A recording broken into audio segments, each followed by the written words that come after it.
and laughing like teenagers. "I'm so delighted for you both," Mrs. Harrison said in a way that indicated nothing about her true feelings. But maybe she meant it? Maybe a baby, the promise of a new Harrison, was enough to win Andy some respect and acceptance? They sat side by side on the backless chaise. "A grandchild, my. Naturally, I'd always hoped, but so soon. Quite the surprise." Andy tried to ignore the "so soon" part.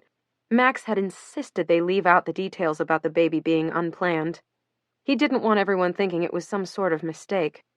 But Andy was sure his mother was no more thrilled with the idea that she and Max had deliberately conceived this child 2 months before getting married.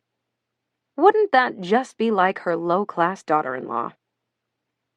"Of course you'll name him after Robert if it's a boy," Mrs. Harrison said, clearly intending it to be a statement and not a question. Even more infuriating, Barbara directed her stipulation to Max, as though he were the sole name decider. "Of course," Max said without so much as glancing in Andy's direction. She had no doubt they'd name a baby boy after Max's father, and probably even a little girl. Andy wouldn't want it any other way. But still she bristled at the presumption. Jill caught Andy's eye and coughed loudly. "You never know. I have a feeling these two will have a girl. A tiny, perfect, sweet little girl. All sugar and spice and everything my 3 boys aren't. At least that's what I'm hoping." "A girl would be lovely," Mrs. Harrison said in agreement. "But we'll want a boy at some point to carry on the family business." Andy refrained from pointing out that she, a female, was perfectly capable of running a business, and any daughter of hers would be the same. Nor would she mention that Max's father, a male, hadn't exactly shown a whole lot of business acumen when making decisions on behalf of Harrison Media Holdings. Max caught her eye and sent her a silent thank you. Andy's grandmother piped up from the couch opposite Andy. "That child won't be born for another 6 months. I could easily be dead by then, in which case I'll insist they name the child for me. Ida's due to come back again, isn't it? All the old-timer names are in favor again."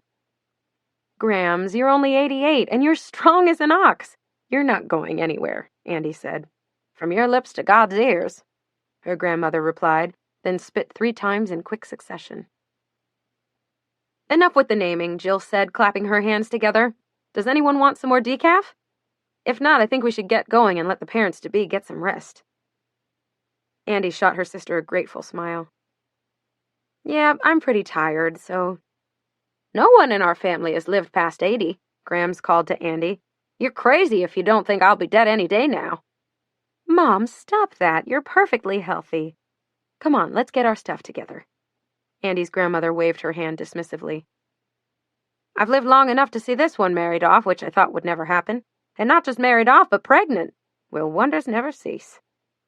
There was a moment of uncomfortable silence before Andy burst out laughing.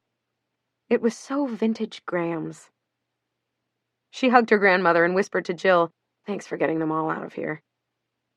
"Before everyone goes, we have another exciting announcement," Max said, standing to get the room's attention. "Oh, Christ, it's twins," Andy's grandmother moaned. "2 identical little rugrats at the same time." "Twins?" Mrs. Harrison asked, her voice rising at least 3 octaves. "Oh, my!" Andy could feel Jill turn to her questioningly, but she was too busy shooting Max a warning look to respond. He didn't catch her eye. No, it's not twins. It's about the plunge. It seems Andy and Emily got—" "Max, please don't," Andy said quietly, her voice as hard and even as she could manage without creating a scene. He either didn't hear her or didn't care. An incredible offer from Elias Clark to acquire the plunge. An outrageously generous offer, to be more precise. These two pretty much accomplished the impossible in getting such a young startup noticed and courted like that so soon. Let's all raise a glass to all of Andy's hard work. Exactly no one raised a glass. They all began talking at once. Andy's father. "Elias Clark? Does that mean you know who all over again?" Barbara. "Well, it couldn't have come at a more auspicious time. You'll be able to unload that little vanity project and move on to something more rewarding, like spending time with your baby, and perhaps I could get you involved with some boards. Jill, wow, congratulations! Even if you don't want to sell it to them, the offer itself is such an honor. Andy's mother, I can't abide the idea of you working with, oh, what's her name again? The one who tortured you for a year? Grams. What, you work all this time to build the whole damn thing and now you just turn around and sell it? I don't understand you kids today. Andy glared at Max until he walked across the living room and enveloped her in a bear hug. Wonderful, isn't it? I'm so proud of her. Jill must have caught the look on Andy's face because she sprang to her feet and announced to everyone that they'd all had enough excitement for one night and they should all leave immediately so Andy and Max could sleep. I'll call you from the airport tomorrow, okay? Jill said, standing on tiptoe to wrap her arms around Andy's neck. I'm so incredibly excited for you guys. It really is the greatest thing ever. And I won't even give you shit about telling me at the same time you told your mother-in-law. I'm not offended, don't worry. Good, Andy said with a grin, because pregnant people can do no wrong, as I'm quickly finding out. Jill shrugged on her down coat. It was bracingly cold, even for November, and said, Enjoy it while it lasts. People only care when it's your first. You can be 9 months and ready to pop with your second, and no one's even going to offer you a seat. And your third? She snorted. They outright ask if it was planned or not. Like they couldn't imagine anyone doing that voluntarily. Andy laughed. Not that we did it voluntarily. Details. Andy reached out and tucked Jill's hair behind her ear. She'd almost forgotten what it was like to spend a quiet moment or two with her sister. Living across the country, they saw each other so rarely, and when they did, the kids and Kyle and Max and Andy's mom were almost always there too. They hadn't been that close growing up. The 9-year age difference meant Jill had left for college when Andy was only a little girl herself. But in the last 5 or 6 years, the girls had begun talking regularly on the phone and tried to plan more frequent visits. There was even more to chat about when Andy got engaged. From wedding planning to all the ways husbands and fiancés were maddening, mysterious creatures. And Jill had been a supportive and loving matron of honor. Nothing could have put them in the same frame of mind faster than Andy's getting pregnant. She realized as she watched her sister pull on a pair of brown equestrian-style boots. For the last decade, Jill's life had revolved around parenting her boys, something Andy understood intellectually, but couldn't relate to in any real way. Now, about to become a mother herself, Andy could sense she and Jill were about to have more in common than at any other point in their lives, and she suddenly couldn't wait to share the experience with her sister. It took everyone another 20 minutes to gather their shoes and coats and hug goodbye and say congratulations one last time. When the door finally closed, Andy thought she might collapse. Tired? Max asked, massaging her shoulders. Yes, but happy. Everyone seemed legitimately pleased, and your grandmother was in rare form tonight. Not rare enough, but yes, they were all so happy. She turned around to face Max, who was standing behind the couch. She made a conscious decision not to say anything about the Elias Clark announcement. Max had worked so hard to plan the perfect evening, and he was obviously just excited for her.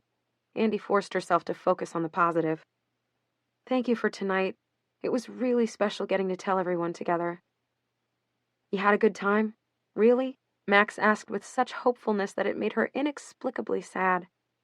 Really? I did too. And they were all so thrilled with your plunge news too. I mean, how incredible. Barely 3 years out and already an offer from... Andy held up her hand. Let's talk about it another time, okay? I just want to enjoy tonight. Max moved forward to kiss her, pressing her body into the kitchen island with his own, and Andy felt a familiar jolt of excitement. It took her a moment to realize that for the first time since their wedding, she didn't feel exhausted or nauseated. Max nibbled her lower lip gently at first, and then pressed into her with more urgency. She glanced at the husband and wife chef team who were now tidying up the kitchen. Max followed her gaze. Follow me, he said gruffly, wrapping his hand around her wrist. Don't you have to pay them? She giggled, walk running to keep up with Max as he led her to their bedroom. Shouldn't we at least say goodbye? Max pulled her into the room and quietly shut the door behind them. Without another word, he undressed her and wrapped his arms around her. They fell, kissing onto the bed together, Andy on top of Max. She pinned his hands by his ears, kissed his neck, and said, "I remember this."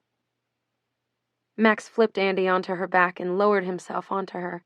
It all felt wonderful. The weight of his body against hers, the smell of his skin, the feel of his hands. They made love slowly, sweetly. When they were finished, Andy rested her head on Max's chest and listened as his breathing became regular and rhythmic. She heard Stanley bark as the chefs let themselves out, and she must have drifted off because when she next opened her eyes, she was shivering atop the covers and Stanley had wedged himself between her and Max. Andy snuggled under the duvet and lay there 10 minutes, 15. Sleep didn't come again, although she was so tired she felt like she could barely roll over. This, too, was a new pregnancy-induced misery. The bone-weary exhaustion coupled with the inexplicable insomnia. Beside her, Max's breathing slowed and then evened out, his chest rising and falling with steady predictability. For as energetic and active as he was during the day, at night he slept soundly on his back. Hands folded corpse-like over his chest, rarely moving or readjusting. A 747 could have landed in their bedroom and he would have done little more than sigh, turn his head a few inches, and resume his strong, steady breathing. It was maddening on every level. Climbing carefully out of bed, Andy pulled on her Mrs. Harrison robe and the fluffy travel socks she'd purchased at the newsstand at JFK. She scooped a groaning Stanley into her arms and padded down the hallway toward the couch, where she collapsed in an ungraceful heap. Their DVR was disappointing. Mostly old football games that Max had recorded but ended up watching online, a few NFL commentary shows, an ancient episode of Private Practice, a 60 Minutes she'd already seen, a Modern Family that she'd promised Max they would watch together, and the final hour of the Today Show special wedding episode from 2 weeks earlier, when Andy and Emily had both checked out all the vendors that Hoda and Kathy Lee discussed. Live TV wasn't much better. The usual late-night shows, some infomercials, a repeat of Design Star on HGTV. Andy was about to call it quits when something in the midnight slot caught her eye. The High Priestess of Fashion, The Life and Times of Miranda Priestley. Oh shit, she thought to herself. Do I have to? Unlike everyone she knew, Emily included, Andy had refused to see it in the theater when it was out a year earlier. Who needed the flashbacks? The voice, the face, the constantly disappointed tone and reprimanding words. Andy could remember them all like they'd happened yesterday. Why did she need to watch it in living color? Yet here, in the safety of her own living room, curiosity overtook her. I have to. Her thumb hesitated for only a moment before selecting the program. An angry-looking Miranda adorned in a cream-colored Prada dress, gorgeous heels with a subtle gold buckle adornment, and, of course, the ever-present Hermes bangle glowered back at her. I don't think this is the time nor the place, her icy voice said to whatever poor soul held the camera. Sorry, Miranda, a disembodied voice replied before the screen went temporarily black. And then, a second later, still in her office but now wearing a wool skirt suit, probably Chanel, with ankle booties, appearing no more pleased than she had in the last scene. Aaliyah, can you hear me? The camera swiveled to a tall and exceedingly thin girl, not a day over 21, who wore shiny white leggings, ankle booties that were eerily similar to Miranda's, and a gorgeous cashmere vest over a silk man-styled shirt. The girl's wavy hair was messy and tangled in that sexy Giselle-like way Andy could never pull off, and her eyes were smudged with kohl. She looked as though Miranda had just interrupted her having sex right on the assistant desk in the anteroom. Seductive, sultry, naughty, and of course, terrified. Let everyone know that I'm ready for the run-through. It was scheduled for this afternoon, but I'll be leaving the office in 20 minutes. Make sure the car is waiting. Call Caroline's cell phone and remind her of her appointment this afternoon. What happened to that tote bag you were having fixed? I'll need it by 3 o'clock. As well as the dress I wore to the New York Public Library event last year or the year before. Or perhaps it was the pediatric AIDS dinner. Or that party in that dreary loft space on Varick after the fall shows last year. I can't recall, but you know the one I mean. Have that at my place by 5 with the right sandals. And some earring options. Make a reservation for tonight, early dinner at Nobu, and tomorrow, breakfast at the Four Seasons. Make sure they have an adequate supply this time of pink grapefruit juice, not just the white, which is vile. Tell Nigel to meet me at James Holt's studio this afternoon at 2. Cancel my hair appointment, but confirm the manicure and pedicure. Here she stopped for just a moment to catch her breath. And I'll need the book tonight after 11, but before midnight. Do not, I repeat, do not leave it with the idiot doorman, and do not bring it into my apartment unless I'm there. We have house guests staying with us this evening, and they aren't to be trusted with it. That's all. The girl nodded in a way that didn't inspire confidence. Andy could tell instantly she was new and hours, if not minutes, from being fired. She had no pen or paper, no ability to remember all the requests or ferret out all the answers. Andy's own mind was reflexively firing questions. Which everyone exactly needs to know about the run-through. Where's the driver right now, and can he get back here on time? Where is she going? What appointment does Caroline have this afternoon, and does she already know about it? Which tote bag? Will it be ready by 3 o'clock, and if so, how do I get it to the office? Will she even be at the office, or will she already be at home? Which dress? I know for a fact she wore different dresses to each of those events, so how on earth do I know which one she means? Did she give me any color, cut, designer clues to narrow it down? Which sandals? Is there an accessories editor in right now, and can she get earrings on time? What kind will look best with the mystery dress? What time exactly should I make the Nobu reservation? Tribeca or 57th Street location? And breakfast at the Four Seasons? 7, 8, 10 o'clock? Remember to send the general manager a thank you gift for accommodating the grapefruit juice request. Find Nigel, relay blessedly specific information, and follow up on all grooming appointments. Preemptively make suite reservations at the Peninsula for when Miranda inevitably calls me in the middle of the night complaining about her house guests, friends of her husband's no doubt, and demands an immediate escape. Warn driver of probable late-night transport from Miranda's apartment to hotel. Stock hotel suite with Pellegrino, the book, and an appropriate workday outfit for tomorrow, including all accessories, shoes, and toiletries. Plan to sleep not one wink as you see Miranda through this trying time. Repeat. The camera left Miranda and followed the girl back to her desk, the same desk Andy had sat at 10 years earlier, and watched as she frantically scribbled notes on miniature post-its. The camera zoomed in as a single tear slid down her peachy cheek. Andy felt her own throat close up as she hit pause. Get a grip, she hissed to herself, noticing that her fingernails were digging into her palm as she death-clutched the remote control, and her shoulders were practically wedged in her ears. She was scared to glance up. Despite the frozen frame on the television, her terror nearly the same as when she'd watch movies with young girls running alone in heavily forested areas, headphones on, blissfully unaware that a deranged serial killer was about to leap from behind a tree.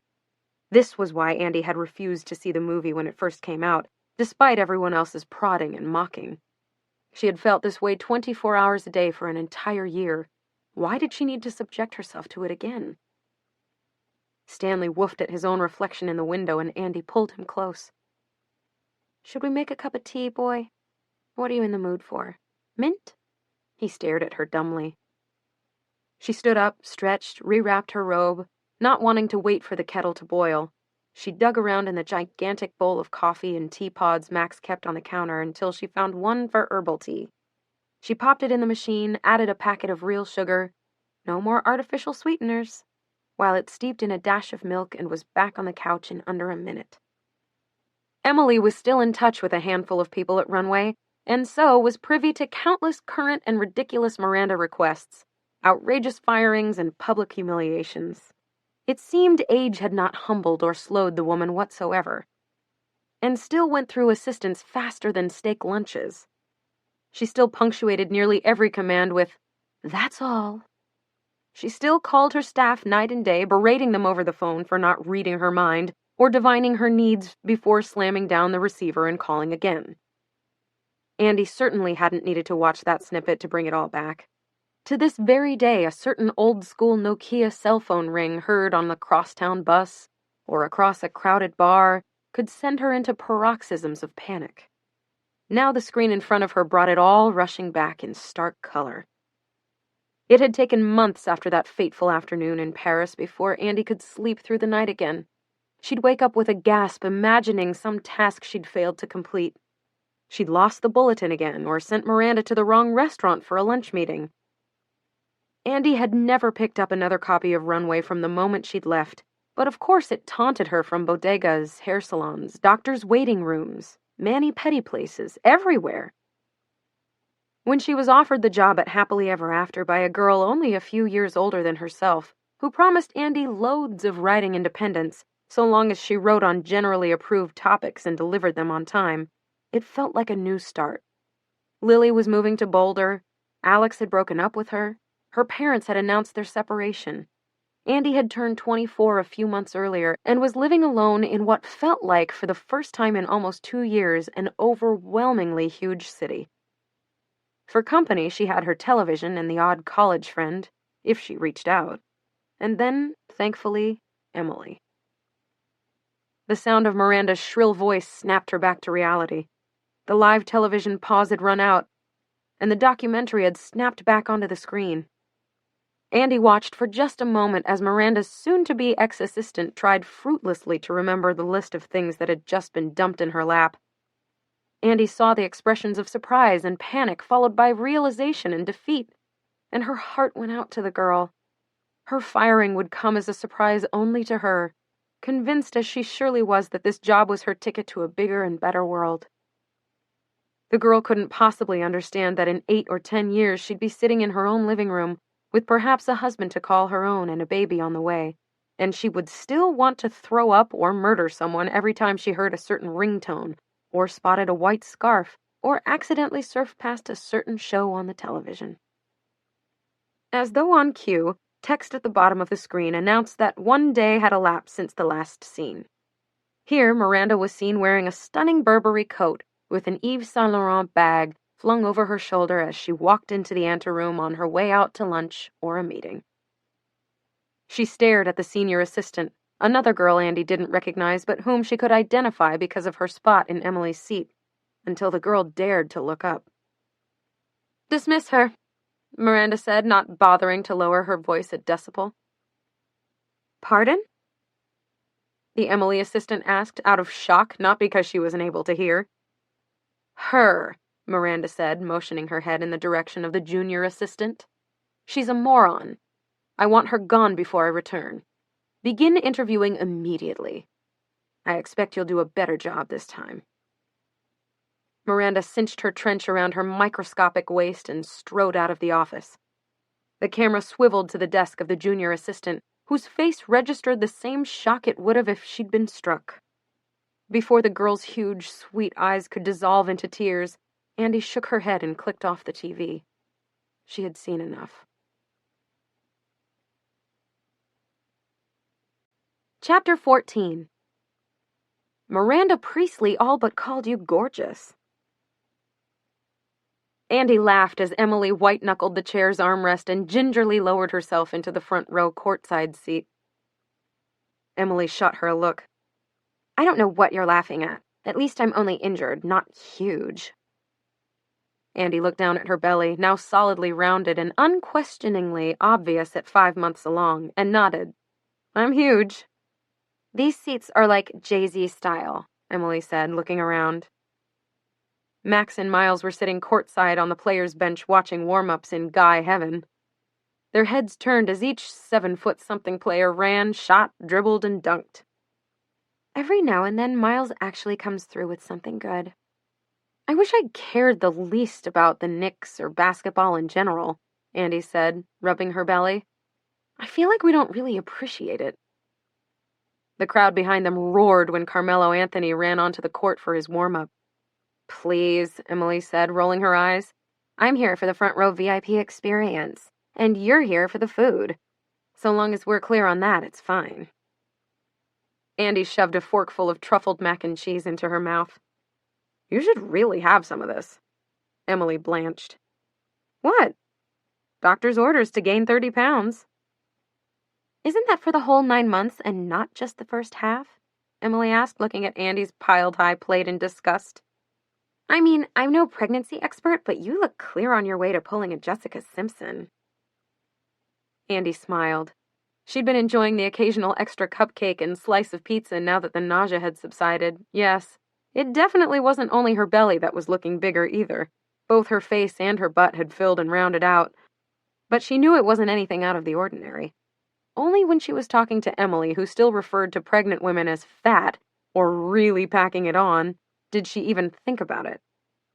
Andy had come to accept that her only real pleasure these days came from food, and that no one ever looked at a pregnant woman and thought she was large or small, fat or thin, even tall or short.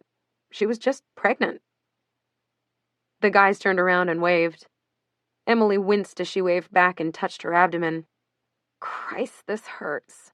And no decent painkillers. A few losers go and get themselves hooked on Oxy, and it means a lifetime of Advil for the rest of us. I told you it was crazy to come tonight. Who goes to Madison Square Garden the week they discharge you from the hospital? What was I supposed to do? Emily asked, genuinely puzzled.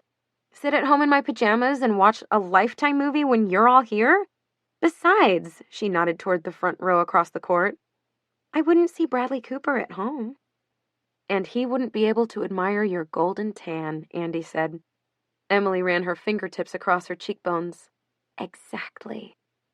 The New Year's trip to the island of Vieques with Emily and Miles had been nothing short of fabulous. A gorgeous beachside villa with 2 master bedroom suites, a private pool, a bartender who seemed to specialize in fruity rum drinks, and plenty of swimming, tennis, and lazy beach time. Not only did they never once get dressed up to go anywhere, but some nights they didn't even bother changing out of their bathing suits and cover-ups for dinner. Andy and Emily had agreed not to discuss the Elias Clark offer or any business on vacation, and with the exception of one dinner mention about investing in beach property post-payout, they'd kept that pact. Andy knew they were delaying the inevitable, and they had a conference call with Stanley scheduled for the first Monday back. But for the duration of the week, they slept late, drank heavily. Andy allowed herself the occasional glass of champagne, and then plenty of calorie-laden virgin pina coladas. Being pregnant, she finally realized what it felt like for Max, who even now, after all these years, never had a single drink. Read trashy magazines and sunned themselves 8 hours a day. It was the most relaxing vacation Andy could remember, right up until Emily had gotten appendicitis. I'm sure it's just food poisoning, she'd announced their 8th morning, when she showed up at the breakfast table looking pale, sweaty, and traumatized. And don't think for one single second that I'm pregnant, because I'm not. How do you know? If you're puking, you're probably... If the pill on top of my IUD can't prevent pregnancy, then I should go on the road as some sort of fertile freak show. Emily doubled over and struggled to catch her breath. I am not pregnant. Miles shot her a sympathetic look but didn't stop shoveling French toast into his mouth. I told you those muscles were bad news. Yeah, but I shared them with her. I feel fine, Max pointed out, pouring himself and Andy cups of decaf coffee from a stainless carafe. All it takes is one, Miles said, his eyes scanning the times on his iPad. Andy watched as Emily carefully stood up, held her abdomen, and walked as fast as she could back to her room. I'm worried about her, she said to the guys. She'll be fine by tonight, Miles said, not looking up. You know how she gets. Max and Andy exchanged a look. Why don't you go check on her, he said to Andy quietly. She nodded. She found Emily writhing atop the covers, curled in a ball, her face twisted in pain. I don't think this is food poisoning, Emily whispered. Andy called the resort's front desk to ask about a doctor, and they assured her they would send the on-staff nurse immediately. The woman took one look at Emily, pressed a few times on her belly, and declared it appendicitis. She texted something on her phone, and a few minutes later a hotel van appeared to take Emily to the local clinic. After allowing Emily to stretch out in the middle bench, they all piled in. They'd been in Vieques over a week, and with the exception of a quick jaunt to another hotel for lunch, not one of them had been off the resort grounds. The ride to the clinic was short but bumpy. Only Emily's whimpering punctuated the silence as they all gazed out the window. When they finally pulled into the parking lot, Max was the first to say what they were all thinking. "This is the clinic?" he asked, staring at the dilapidated structure that appeared to be a cross between an unfinished grocery store and a military airplane hangar. The word Centro de Salud de Familia appeared in neon on the front, although more than half the letters were burned out. "I'm not going in there," Emily said, shaking her head.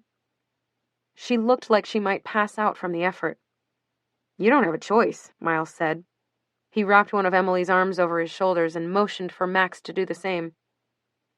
"We need to get you some help." They half-carried Emily through the front door and were greeted with a scene of total silence. With the exception of a lone teenager watching what appeared to be an episode of General Hospital from the early 80s on an overhead black-and-white television, the place was completely deserted. Emily moaned, "Get me out of here. If I don't die first, they'll kill me." Miles rubbed her shoulders while Max and Andy went in search of help. The desk toward the back of the room was empty, but the nurse who'd accompanied them from the resort felt free to walk behind it, open a side door, and shout into it. A woman wearing scrubs and a surprised expression appeared. "I have a young woman with probable appendicitis. I need a blood test and an abdominal x-ray immediately," she said authoritatively.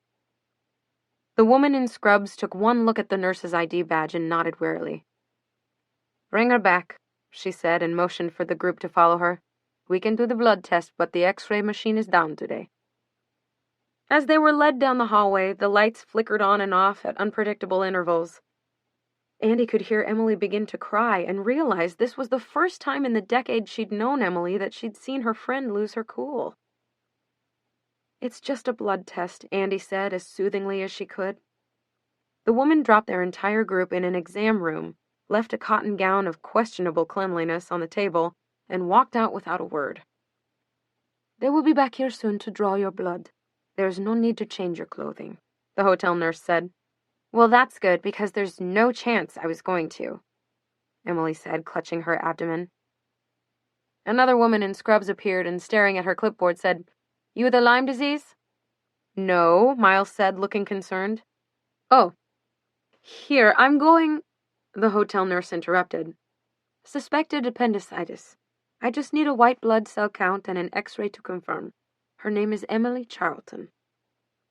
After another 5 minutes where each of them double and triple checked to make sure the needle she was using was brand new in sealed packaging, Emily proffered her left arm and winced as the woman took a sample. The hotel nurse then took her to another room for an x-ray where the machine had supposedly just been fixed, and returned with the news. It was appendicitis, as she suspected, and it would require immediate surgery. With the word surgery, Emily swooned and nearly toppled over onto the table from her sitting position. "No fucking way. Not happening." Max turned to the hotel nurse. "Is there another hospital on the island? Perhaps somewhere a little more modern?" The nurse shook her head. "This is only a clinic. They are not equipped for surgery, and I wouldn't recommend it even if they were." Emily started to cry harder. Miles looked like he might faint, too. "Well, I'm sure other guests of the resort have needed minor surgeries before, right? What's our next step?" "We would need to have her transferred to San Juan by helicopter." "Okay, how quickly can we do that? Is that what your other guests have done?" "No, I'm afraid not. We had a woman go into early labor once, and another with a horrible case of kidney stones. Oh, and there was that elderly gentleman who had a minor heart attack, but no, none of them went to San Juan. They always fly to Miami." "How long before she needs surgery?" Max asked. "Depends. Sooner is better, of course. You want to avoid the appendix rupturing. But considering she hasn't had pain for very long and her white blood cells aren't through the roof, I'd say you could possibly make it." That was all Andy needed to hear before she kicked into planning mode, runway style. Working her phone and Max's simultaneously, shouting out commands to Miles, Andy managed to charter a small prop plane in under an hour, all while driving the bumpy roads to the airport. She organized an ambulance to meet their plane at Miami International, and called a general surgeon at Mount Sinai in Miami, one of Alex's old friends from college, to arrange for someone to operate on Emily immediately. Andy and Max would see off Miles and Emily and then return to the hotel to pack up everyone's belongings before jumping on the first commercial flight to Miami they could find. Andy was saying her goodbyes on the plane when Max said, "You're incredible. You're like a professional fixer. I've never seen anything like that." "That's my girl," Emily said with a weak smile. "I trained her myself." "Yeah, well, as much of a crazy bitch as you are, you still don't hold a candle to Miranda," Andy said, gently tapping Emily's forehead. "Next time, challenge me." The surgery had gone smoothly, all things considered. Since Emily's appendix did partially rupture, the doctors kept her in the hospital for nearly a week, but there were no major complications. Andy and Max stayed for a day or two, long enough to witness the outrageous arrangement of flowers with a note that merely read, "From the office of Miranda Priestley." Emily's convalescence meant rescheduling their call again, date TBD. Andy happily went back to the business of editing The Plunge without the specter of another Elias Clark conversation for an entire blissful week. She browsed a few baby boutiques in her neighborhood, test drove some strollers, and chose the perfect gender-neutral bedding in the sweetest lime green and white elephant pattern. When Emily called Andy 2 minutes after landing at JFK and announced Miles had gotten them sick tickets to the Knicks game that night, Andy could only shake her head. Who else would walk off a flight, looking absolutely fabulous, by the way, and directly to a basketball game mere days after having an organ removed? They watched the team warm up a little while longer and then, at Andy's insistence, visited the private club room for some reinforcements. Andy piled her plate high with shrimp and cocktail sauce, crab legs and butter, barbecued chicken, corn on the cob, and enough salty, flaky biscuits to feed 4 people. She dropped all the food on a corner table before leaving again to retrieve a huge cup of Coke. Oh, it wouldn't hurt anything just this once. And a heaping piece of chocolate mousse cake. "You're really going for the gold, huh?" Emily asked as she nibbled from her tiny plate of crudité. "I'm 5 months pregnant and on my way to being the size of a house." "I'm going to live a little," Andy said, and bit off the end of a shrimp. Emily was too intent on trying to spot celebrities in the intimate VIP lounge to really pay much attention. Her eyes moved slowly, subtly around the room as she investigated every face, every bag, every pair of shoes until Andy saw her eyes widen. Andy followed Emily's gaze and inhaled so sharply the piece of shrimp became lodged in her throat. She could still breathe, but all her coughing was failing to move it either up or down. Emily glared at her. "Can you keep it down, please? Miranda is here." Andy breathed in as much oxygen as she could manage and coughed powerfully. Finally, after a few more panicked coughs, the food flew out of her mouth and into Andy's waiting hands, where she wrapped it in a napkin and tossed it on their table. "That's the most disgusting thing I've ever seen," Emily hissed under her breath. "Why don't you just puke all over the place next time?" "Thanks for asking. I'm just fine. I appreciate your concern." "What the hell is she doing at a Knicks game? Miranda is no basketball fan." Emily stole another glance. "Ah, I see. She's with her boyfriend. He must like basketball." Andy squinted across the room and saw that Rafael Nadal was seated next to Miranda. They were both drinking coffees, and Miranda was laughing at every word he uttered. Her teeth were perfectly straight and normal-sized, absolutely nothing noteworthy about them either positively or negatively, but the very few times Andy had seen Miranda smile, she had gotten goosebumps. The pale skin stretched across her face, those thin, white lips pulled into even tighter little lines, and the teeth looked like they'd reach out and bite you if you got too close. Andy shivered just thinking about it. God, he's gorgeous. Emily sighed, not bothering to hide her gaze now. "Do you think they're sleeping together?" Andy asked. Emily looked at her, eyebrows raised to the ceiling. "You're joking, right? He's her muse, her little crush. She would eat him alive." Andy dunked a crab leg in butter. "Let's go find the guys. I don't want to risk a Miranda run-in. I've had enough excitement the last few days, and you have too." "Don't be ridiculous," Emily said, standing up with an obvious wince. She smoothed her hair and pulled some imaginary lint off her cashmere sweater. "Of course we're going to say hello. She sent flowers to the hospital. It would be downright rude not to thank her for them." "She didn't send them, Emily. You remember how—" But it was too late. Emily had already dragged Andy by the forearm to stand. doing so in such a way that it appeared she was helping a bottom-heavy pregnant lady out of her seat. Emily wrapped her hand around Andy's wrist and began to pull her across the room. "Just follow my lead," she said as they quickly covered the carpeted room. In less than 10 seconds, the girls were standing in front of Miranda's table. Andy glanced down at her wrist where Emily's hand kept a vice-like grip. She prayed for a 5-alarm fire to spontaneously break out and force them all to run for their lives. But there was only stupefied silence on all fronts until the even more handsome in-person tennis player cleared his throat. "Do you have something you'd like me to sign, or should I just sign this napkin?" he asked, looking at Emily since Andy's eyes were pointed at the ground. "Oh, no. No, Emily said in a flustered, very un-Emily-like way. Nadal laughed. "Silly me, look at you two. You probably aren't here for my autograph, are you? You want Miss Priestley's."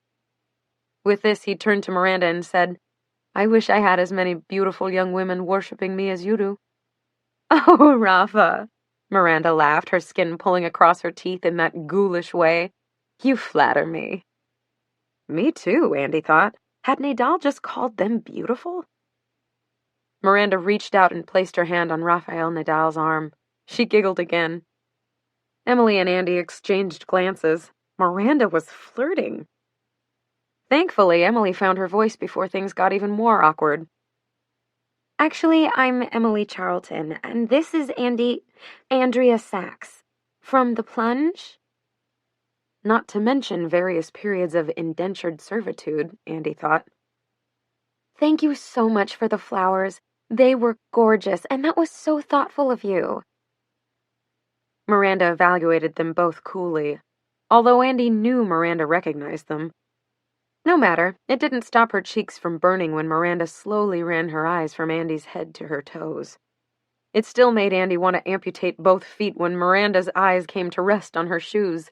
Today's, incidentally, were a pair of dirty Converse sneakers she'd unearthed from the dregs of her closet. She deserved to be comfortable. But it was when Miranda's gaze rose again and stopped on Andy's belly that she truly wanted to run. My, Miranda said, her eyes fixated on Andy's midsection as though it were an IMAX screen. "Expecting, are we?" "Yes, my husband and I are having a baby," Andy rushed to say, some inexplicable force impelling her to name-drop Max's existence. "I'm a little more than halfway through." Andy braced herself for what would inevitably come next. Most likely an eyebrow raise and a comment like, "Only halfway, So no one was more stunned when Miranda broke into another smile, and this one somehow wasn't creepy. "How lovely for you," she said with what sounded like sincerity. "I just adore babies. Is this your first? You're carrying beautifully." Andy was so shocked that she found she was unable to respond. She simply stared at Miranda, nodding, and rubbed her bump protectively. She wasn't quite sure she'd heard the woman correctly. "Yes, it's her first, and they're not finding out what they're having. But don't worry about a thing, Miranda. Andrea's not due until late spring, which leaves us plenty of time to iron out the details of..." Miranda's eyes flashed coldly, and her lips curled into thin, hissing cobras. "Did I never teach you it's rude to talk business in social situations?" she snarled, her entire demeanor changing in a second. "Teach you." Emily recoiled as though she'd been slapped. "I'm sorry, I wasn't..." "Miranda, go easy on them," Raphael laughed. He caught the eye of a friend, or a fan, standing near the bar and excused himself. "Nice meeting you two. Good luck with... everything." Andy couldn't help but hear the warning in his voice. "I'm sorry, Miranda. I just thought that... Miranda interrupted Emily's stammering. "You may call Stanley on Monday morning if you'd like to discuss it." Emily nodded. Andy was about to announce a need to visit the ladies' room or an urgent desire to find their husbands, anything at all to get them out of there, but Miranda once again peered at Andy. "And you, Andrea. I'll have my assistant get you a copy of my baby list. I think you'll find it most useful." Andy coughed. "Oh, thank you," she said, not knowing what else to say. "That sounds nice." And do let me know if you need any recommendations for nanny agencies. baby nurses, and the like. I have some wonderful resources." It was all Andy could do not to faint. This was surely the longest conversation she'd ever had with Miranda Priestley where the woman didn't berate, command, or humiliate her. For a moment, Andy even felt guilty for thinking, of course Miranda has the best recommendations on hiring other people to raise your children. Instead, she smiled at Miranda and thanked her. "It was great seeing you, Miranda," Emily said, a note of desperation apparent in her voice. "Hope to speak to you again soon." Miranda ignored her entirely. She nodded to Andy and went to retrieve Raphael. "Is it me, or was that the weirdest exchange ever?" Andy asked Emily after they both watched Miranda and Nadal depart the VIP room. "What? I thought it went perfectly," Emily said, although Andy could see she was upset. Andy stared at Emily. "She didn't even ask how you were feeling." "What? That's just her personality. It isn't personal," Emily said. "She was downright sweet about your pregnancy. She said you're carrying beautifully. That's practically a love pronouncement in Priestley land. And then she almost took your head off with her fangs. So even Satan has a soft spot for unborn babies. Great. But I can't stay pregnant forever, Em. If we sell to Elias Clark, you're going to have to pull your weight around here and get knocked up too." The color drained from Emily's face. "Don't even." Andy laughed. "I'm serious. The only way Miranda Priestley acts like a human being is around pregnant people. Otherwise, she's a monster. I know we've been tiptoeing around this, but please, you can't possibly still be considering selling to her." Emily's large eyes widened even more. "Considering it? Hell yes, I'm considering it. I'm in. And if you had even a shred of business sense about you, you would be too. And if you had a shred of self-preservation, you'd be just where I am, running for the hills." "You're so dramatic," Emily sighed dramatically. "You call 10 years of therapy and nightmares and flashbacks dramatic? If you and she want to cover the cost of my shrink and throw in an unlimited supply of sleeping pills and bi-weekly massages, I'll consider it. Anything short of that, and I wouldn't survive." The guys materialized before them. "You won't believe who we just saw," Max said with more excitement than would be possible for him if he'd seen Miranda Priestley. "A certain famous fashion editor?" Emily asked seriously. Max frowned. "No. Megan Fox and her husband, the one from 90210, they're sitting right next to us." "And she's even hotter in real life," Miles added helpfully. When neither girl responded, the guys exchanged a look. "What's going on here?" Miles asked. "We just had a Priestley run-in," Andy said, looking to Max for sympathy. She was surprised to see how animated he became. "Priestley? As in Miranda? Really? Did she mention the buyout? Is she upset that so much time has passed since the initial offer?" Andy glared at him. "It's hardly been so much time. The first call came after our wedding, and they wanted to see our numbers for the final quarter. Miranda's the one who all but takes off from Thanksgiving to New Year's, and here we are a week into the new year. We're hardly procrastinating." Andy knew she sounded defensive, but she couldn't help herself. Miles thumped Max on the back. "Let's go get a beer. Things sound stressful here." Max nodded. "I just think if you're going to do it, you should really make a move on it sooner than later so she doesn't think—" "We've got it covered," Andy said with more irritation than she'd intended. Max raised his hand in surrender. "Just offering an opinion." Every time they discussed it, Max went on and on about the prestige of being acquired by Elias Clark, the honor of receiving such an impressive offer after so little time in business, and how it would free Andy up to try something else she really loved, after a year of hell, of course. Andy couldn't help but suspect he was thinking with his wallet, thinking of boasting about his smart investment and his smart wife both. She knew Harrison Media Holdings was floundering even more this year than last, and Andy's income was Max's and vice versa.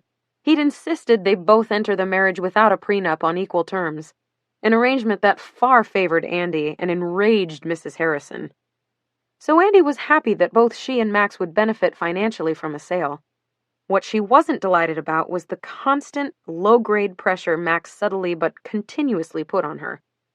She didn't presume to weigh in on his business decisions. We'll be at the bar when you girls are done. No catfights, okay? The game's starting any minute, Miles said. Emily turned to her, but Andy couldn't bring herself to meet Emily's eyes. Finally, she looked up. What? You really aren't going to agree to this, are you? Not now and not ever. Emily intertwined her fingers and appeared to be exerting intense effort to keep her hands in her lap. She had the wiry anticipation of a tiger about to spring. Andy opened her mouth to try to explain herself once again, but she shut it before she said a single word. It's just more than I can handle right now, Em. I know you can understand that. I'm trying to stay on top of everything at work. I lost weeks and weeks to puking and exhaustion, and this baby is coming like a freight train in just a few more months. I have so much to do to get ready. It would be a lousy time to sell to anyone, much less to her. So, no. You're saying no, right? Emily's devastation was palpable. Of course Andy was saying no. And if she had the nerve, she would say what she really meant, which was, I'd sooner die or go broke or not work anywhere than spend so much as a single additional day working for that woman. But because she was Andy and she hated conflict, despised disappointing people, she said, I'm not saying no forever, just no for right now. A glimmer of hope flashed across Emily's face. Okay, I can understand that. It's just a little too much now. We'll obviously have an amazing spring season of weddings. Stanley mentioned even doing a brainstorming session to see how we'd work conceptually with Elias Clark. Yeah, let's revisit it after I've had the baby. Andy felt guilty for misleading her friend, and she couldn't help but wonder when Emily had spoken to Stanley without her. So long as they're still interested, Emily said poutily. I'm sure they'll still be interested. We'll have even more issues by then, more subscribers, and because you do your job so well, even more advertisers. We've grown every quarter since inception, and there's no reason to expect this will be any different. Plus, who knows better than you that playing hard to get just makes them want you more, right? I'm not sure it works that way with Miranda Priestley. She's not really the playing hard to get type. But if it's this or nothing, I guess I don't have a choice, Emily said with uncharacteristic resignation. That's the spirit, Andy said, trying to make her friend laugh. Emily's look of defeat only lasted a moment before she said, I'm hoping this baby softens you, or you get so fat I can just roll you over. I'll call Stanley this week and tell them we're taking a brief hiatus from negotiations, just until you've had the baby. Andy nodded. Come on, let's get a drink and toast ourselves. Emily helped pull Andy out of the seat, and they both winced in discomfort. What exactly are we toasting? Andy said. I survived a backwater island clinic. Miranda Priestley all but called you gorgeous, and we're probably going to sell our little magazine that could to the world's preeminent publisher. If that doesn't deserve a virgin mojito, nothing does. Andy watched as Emily made her way toward the guys, looking pleased and fabulously stylish once again. She knew she'd just made a huge mistake. She'd only pushed off the inevitable, but she vowed to put it out of her mind for as long as she possibly could. Chapter 15. I'm here to tell you that not trying is trying. When she awoke from an intense black sleep, the first thing Andy noticed was the distinctive smell of lavender and the sound of piped-in ocean waves. I'm glad to see you were able to relax, the masseuse said softly as she tidied the counter with its assorted oil bottles and warm towels. Do you want some help down? Andy struggled to focus, but her contact lenses felt like glass. No, I'm fine, thanks, she said, sending out a silent thank you to Olive Chase for choosing to have her bachelorette party at the Surrey's Hotel Spa and for insisting that Andy join them in the festivities.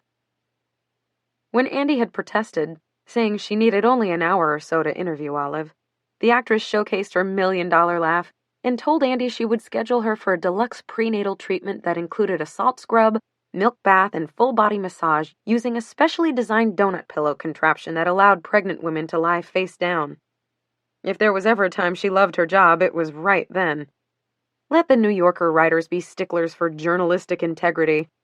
She would get an afternoon of bliss. Andy pushed herself into a sitting position using both arms and allowed the sheet to fall to her waist.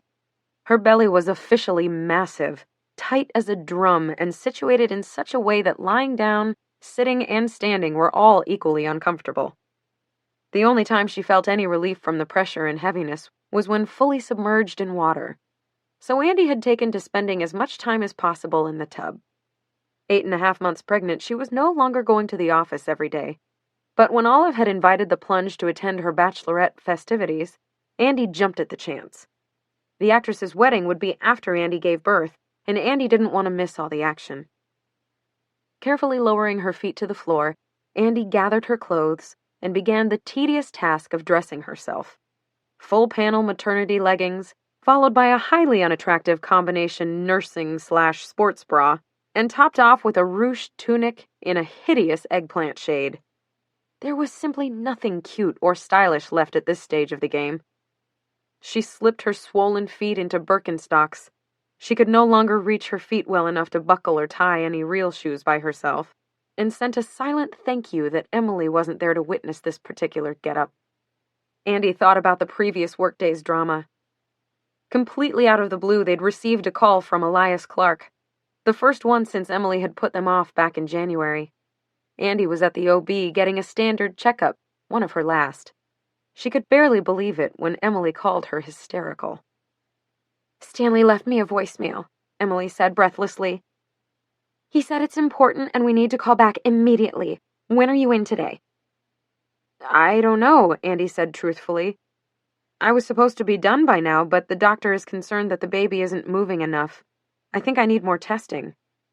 "So like 11, 12? You are coming in, right?"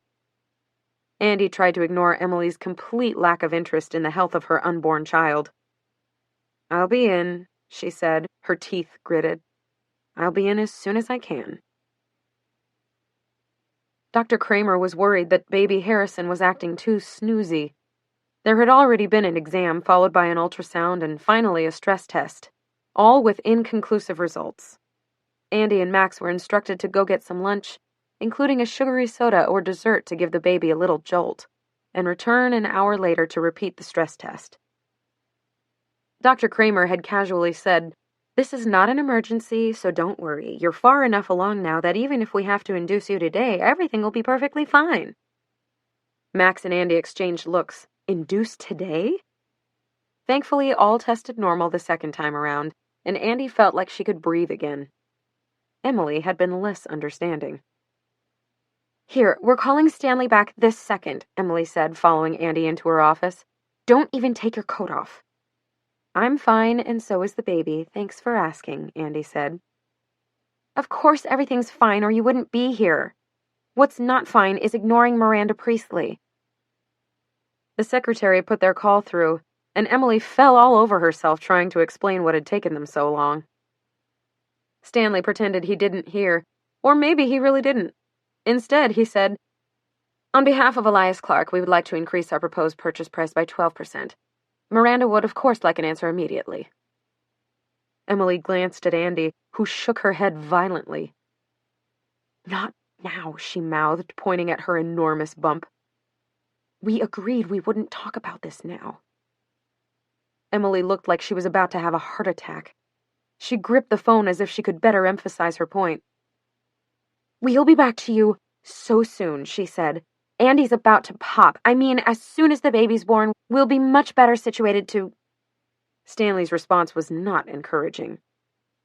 "I'll let Miranda know," he said. "I know I don't need to tell you how much patience she has for delays." "Andy won't be out on leave long," Emily said, her knuckles turning white. "I mean, it may mean putting off the conversation for a couple months, but that won't change—" "Miranda doesn't care about maternity leave," Stanley said. "She herself only missed 72 hours for the birth of the twins."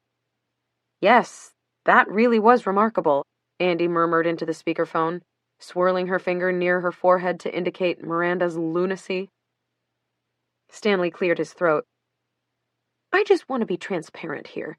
Waiting isn't her forte, but you've made it clear what your timetable is. Goodbye now." After he disconnected, Emily looked at Andy wildly. We may lose this whole thing, Andy.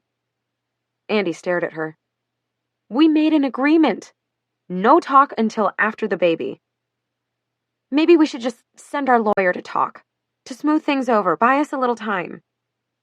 That's not a solution. Seriously, Em, they just upped their offer. They're dying to buy the plunge. Waiting has only improved their terms. Another couple months won't hurt a thing. This pregnancy is becoming an excuse for everything. Emily said it quietly, but Andy could feel her frustration. That very afternoon, 2 signature orange boxes with brown ribbons arrived via messenger from Hermes. 3 bangles apiece, each one different and ornately beautiful. Emily couldn't put them on fast enough. Andy looked at her with a smile. Maybe playing hard to get was enticing to Miranda.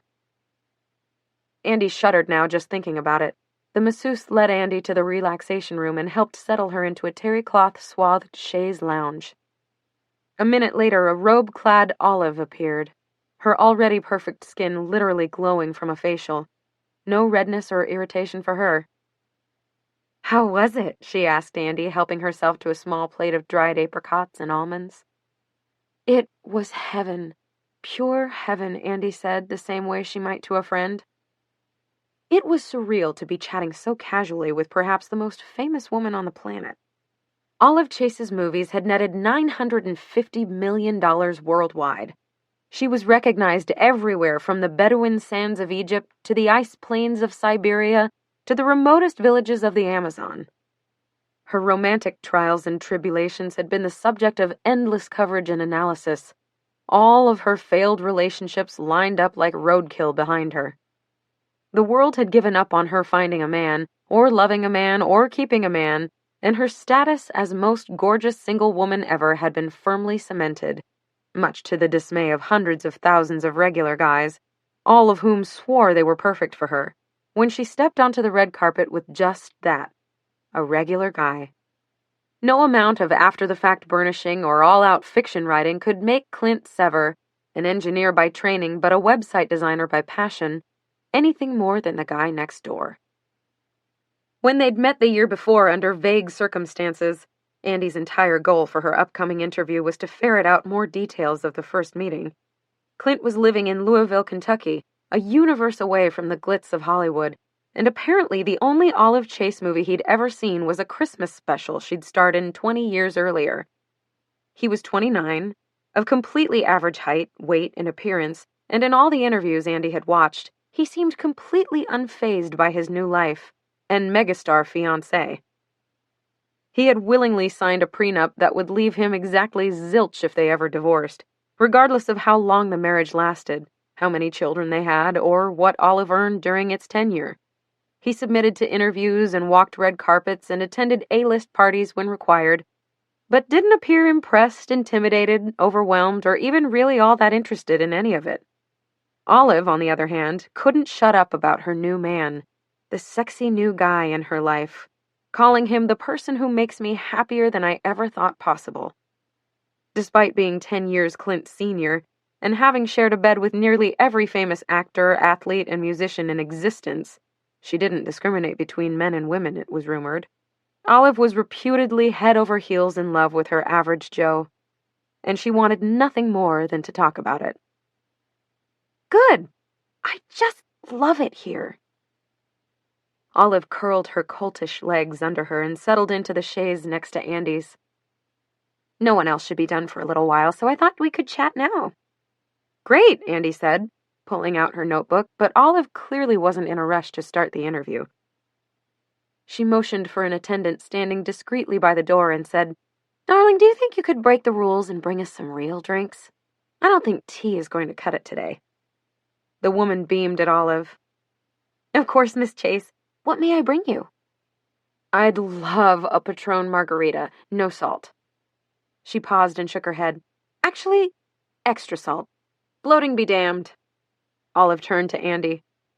Do you want a Shirley Temple? No, probably not with all those fake red dyes and chemicals. Aren't maraschino cherries, like, automatic cancer? I think it's Pellegrino for you. Andy was instantly charmed. I ditched Daphne, my PR chick. Olive said, leaning in conspiratorially. She's going to be so pissed. But my God, what can really happen? You write for a wedding magazine. This is not like a 60 Minutes interview. That is most definitely true, Andy said, relieved to have a few unscripted minutes alone with Olive. If she could keep the girl drinking like this, she'd be able to ask anything she wanted. Us magazine had already purchased the rights to the first wedding pictures, but Andy hoped she'd be able to get the most complete story and accompany it with dozens of additional and varied pictures beyond the quickie 4-page spread Us would have to race to publish 36 hours after the event. So when are you due? By the looks of it, any second. Andy laughed. By the feel of it, too. But really not for another few weeks. Olive gazed longingly at her belly. I can't wait to get pregnant. What are you having? I don't know yet, she said. I like the idea of a surprise at the end of all that work. A look flashed across Olive's face, an expression Andy couldn't quite place. Something told her she should change the subject immediately, but Olive beat her to it. So where do we begin? She asked. Do you, want to hear about my entire childhood? Should I start with conception? Andy laughed. Olive was unlike any other celebrity she'd ever interviewed. There had been Harper Hallow and Mac, who had set a new bar, at least for Andy, in terms of fame. There was the well-known stylist with her own television show, the infamous woman chef who berated employees with a string of curse words and insults, the young country singer marrying the much older pop singer, the #1 ranked female tennis player in the world, the reality TV star who transcended the Housewives franchise and become a worldwide name brand, the Oscar-winning Spanish-speaking actress with the most jaw-dropping figure. Many of them were household names. Most were crazy as loons. All of them were attractive and intriguing in their own often weird ways.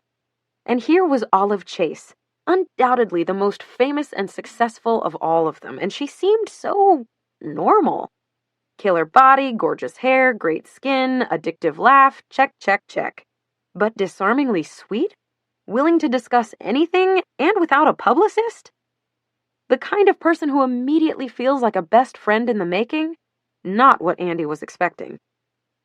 Let's maybe start with how you guys met, Andy said, pen poised above paper, praying to herself that Olive would offer something more than vague platitudes. Oh, that one's easy. We met the same way everyone does these days. Online. Andy tried to control her excitement. She hadn't read about Olive dating online anywhere. Yes, but I wouldn't imagine a whole lot of celebrities meeting people online. Weren't you concerned about privacy? Another long pull of her margarita and a brush back of her silken hair. Olive appeared to consider this. She nodded. Of course I was concerned about it, but I had to find a way. I can't tell you how many actors and athletes and male models and musicians and hedge fund guys and just general all-around assholes I was set up with over the years. I think I dated every dickhead in North America and quite a few in Europe. But then I'd be sitting home late at night, alone as usual, and surfing the ordinary people websites. There were so many great guys out there. Funny, charming, lovely men. Men who wrote poetry or loved fly fishing or built homes from scratch or taught high school. I emailed one guy in Tampa who was raising 3 kids all by himself after his wife died of ovarian cancer. Can you imagine? Andy shook her head. Me neither. I never met anyone like this, only men who wanted to be the first to tell you how talented or gorgeous or rich or powerful they were. And I have to say, I was over it. I created a profile where I was completely honest about my personality, very forthcoming, and didn't include a picture or any mention of acting. I didn't think anyone would ever email me back without a picture, but they did. You'd be surprised. Clint was one of the first men I started corresponding with, and we hit it off immediately. Sometimes we'd email 10, 12 times a day. We started talking on the phone after 2 weeks. We got to know each other in the most organic way you could ever imagine because appearance or money or status had nothing to do with it. I can certainly see the appeal, Andy said, not untruthfully.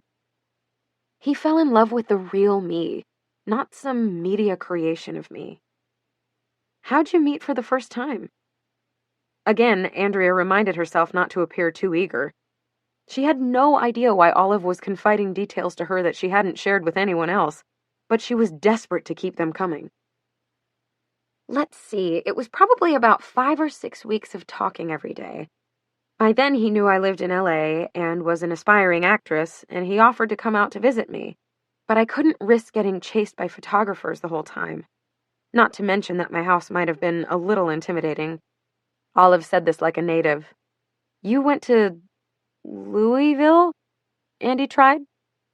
I went to Louisville, flew commercial, connected in Denver, the whole nine. I didn't let him pick me up at the airport in case there were paparazzi waiting. He came to my hotel. Isn't there a really lovely, famous old hotel in Louisville that they've recently... Oh, I stayed at the Marriott, Olive laughed. No penthouse, no presidential suite or private butler, no special treatment, just a pseudonym in a regular old room at the Marriott. And it was fantastic. I mean, don't get me wrong, the bathroom was kind of gross, but our first meeting was amazing. I had him come up to the room so I wouldn't get recognized in the lobby, and he joked on the phone about how forward I was being. But when he knocked on the door, I just knew that everything was going to be okay. Andy sipped her water. And was it? Olive all but squealed. It was more than okay. It was perfect. Of course, he knew who I was the moment he saw me. Somehow, and Andy wasn't sure how, Olive managed not to sound obnoxious saying this. But I explained that I was still the person he'd emailed with and talked to for all those weeks. He was surprised, or I guess pretty shocked. He had nightmares I'd be a 400-pound man or something.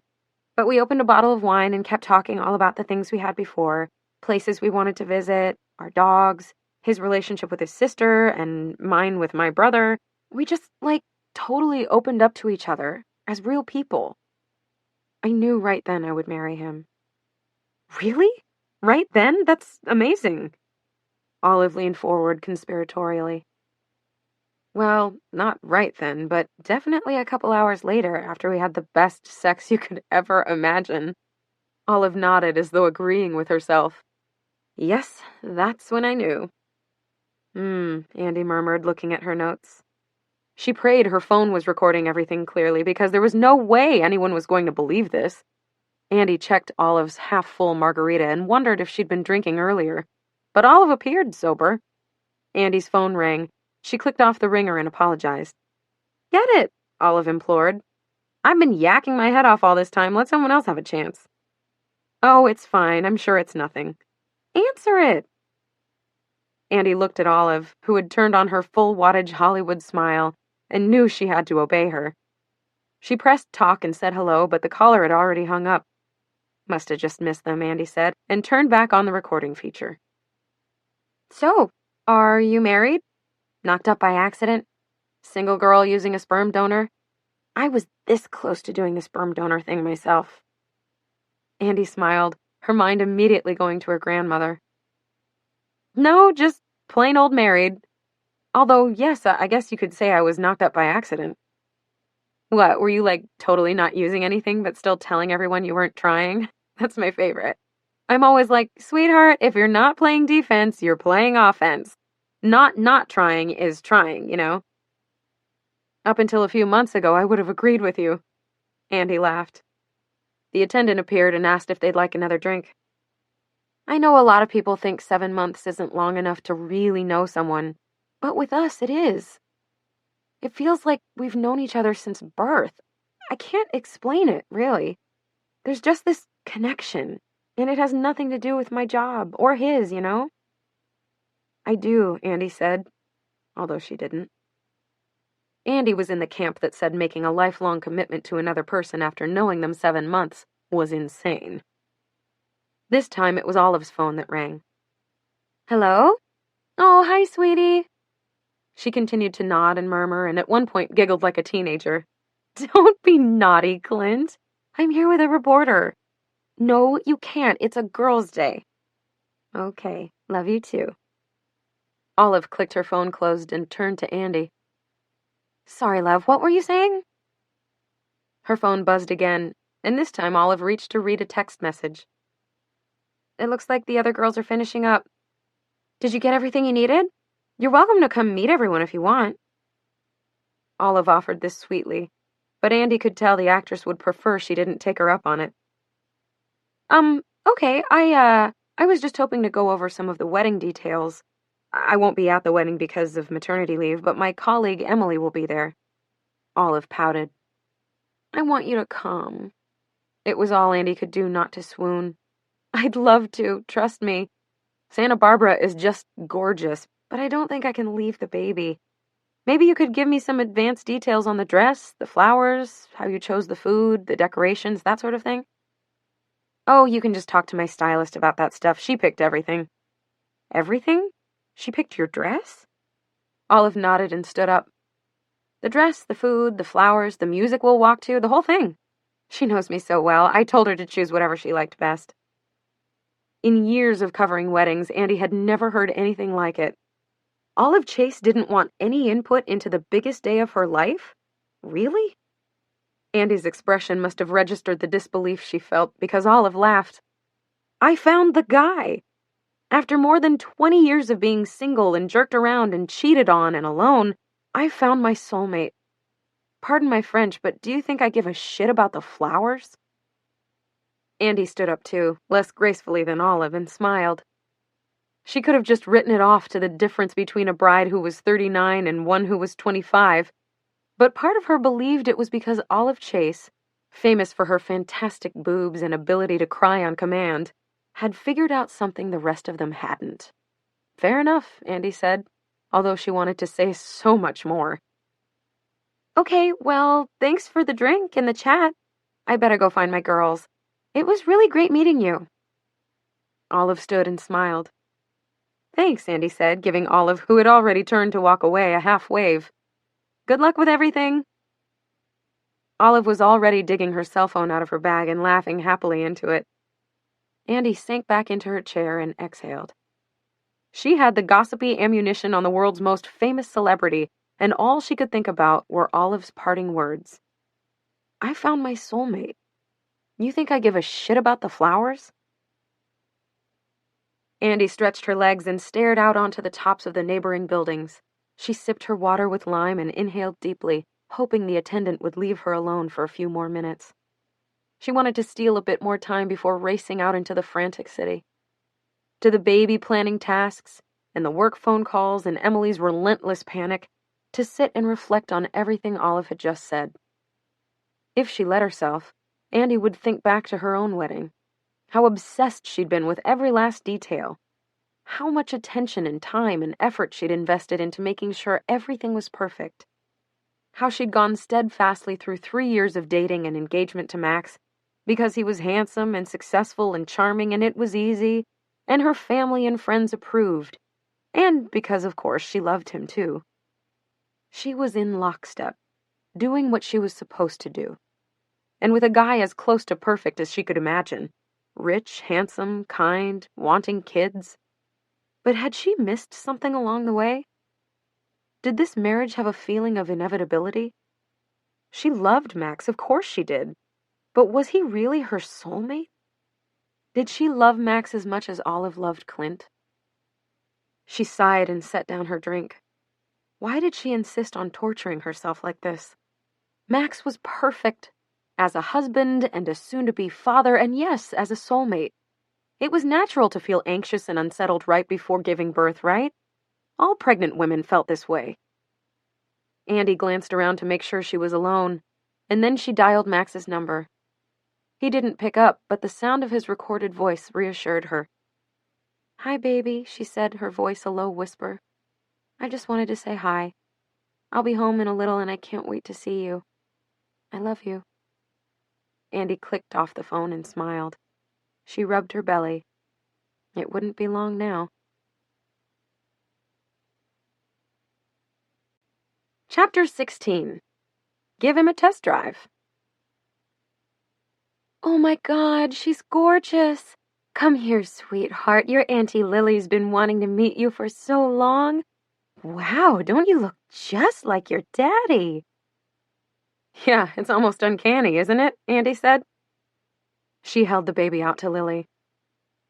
Lily, please meet Clementine Rose. Clem, this is your Aunt Lily.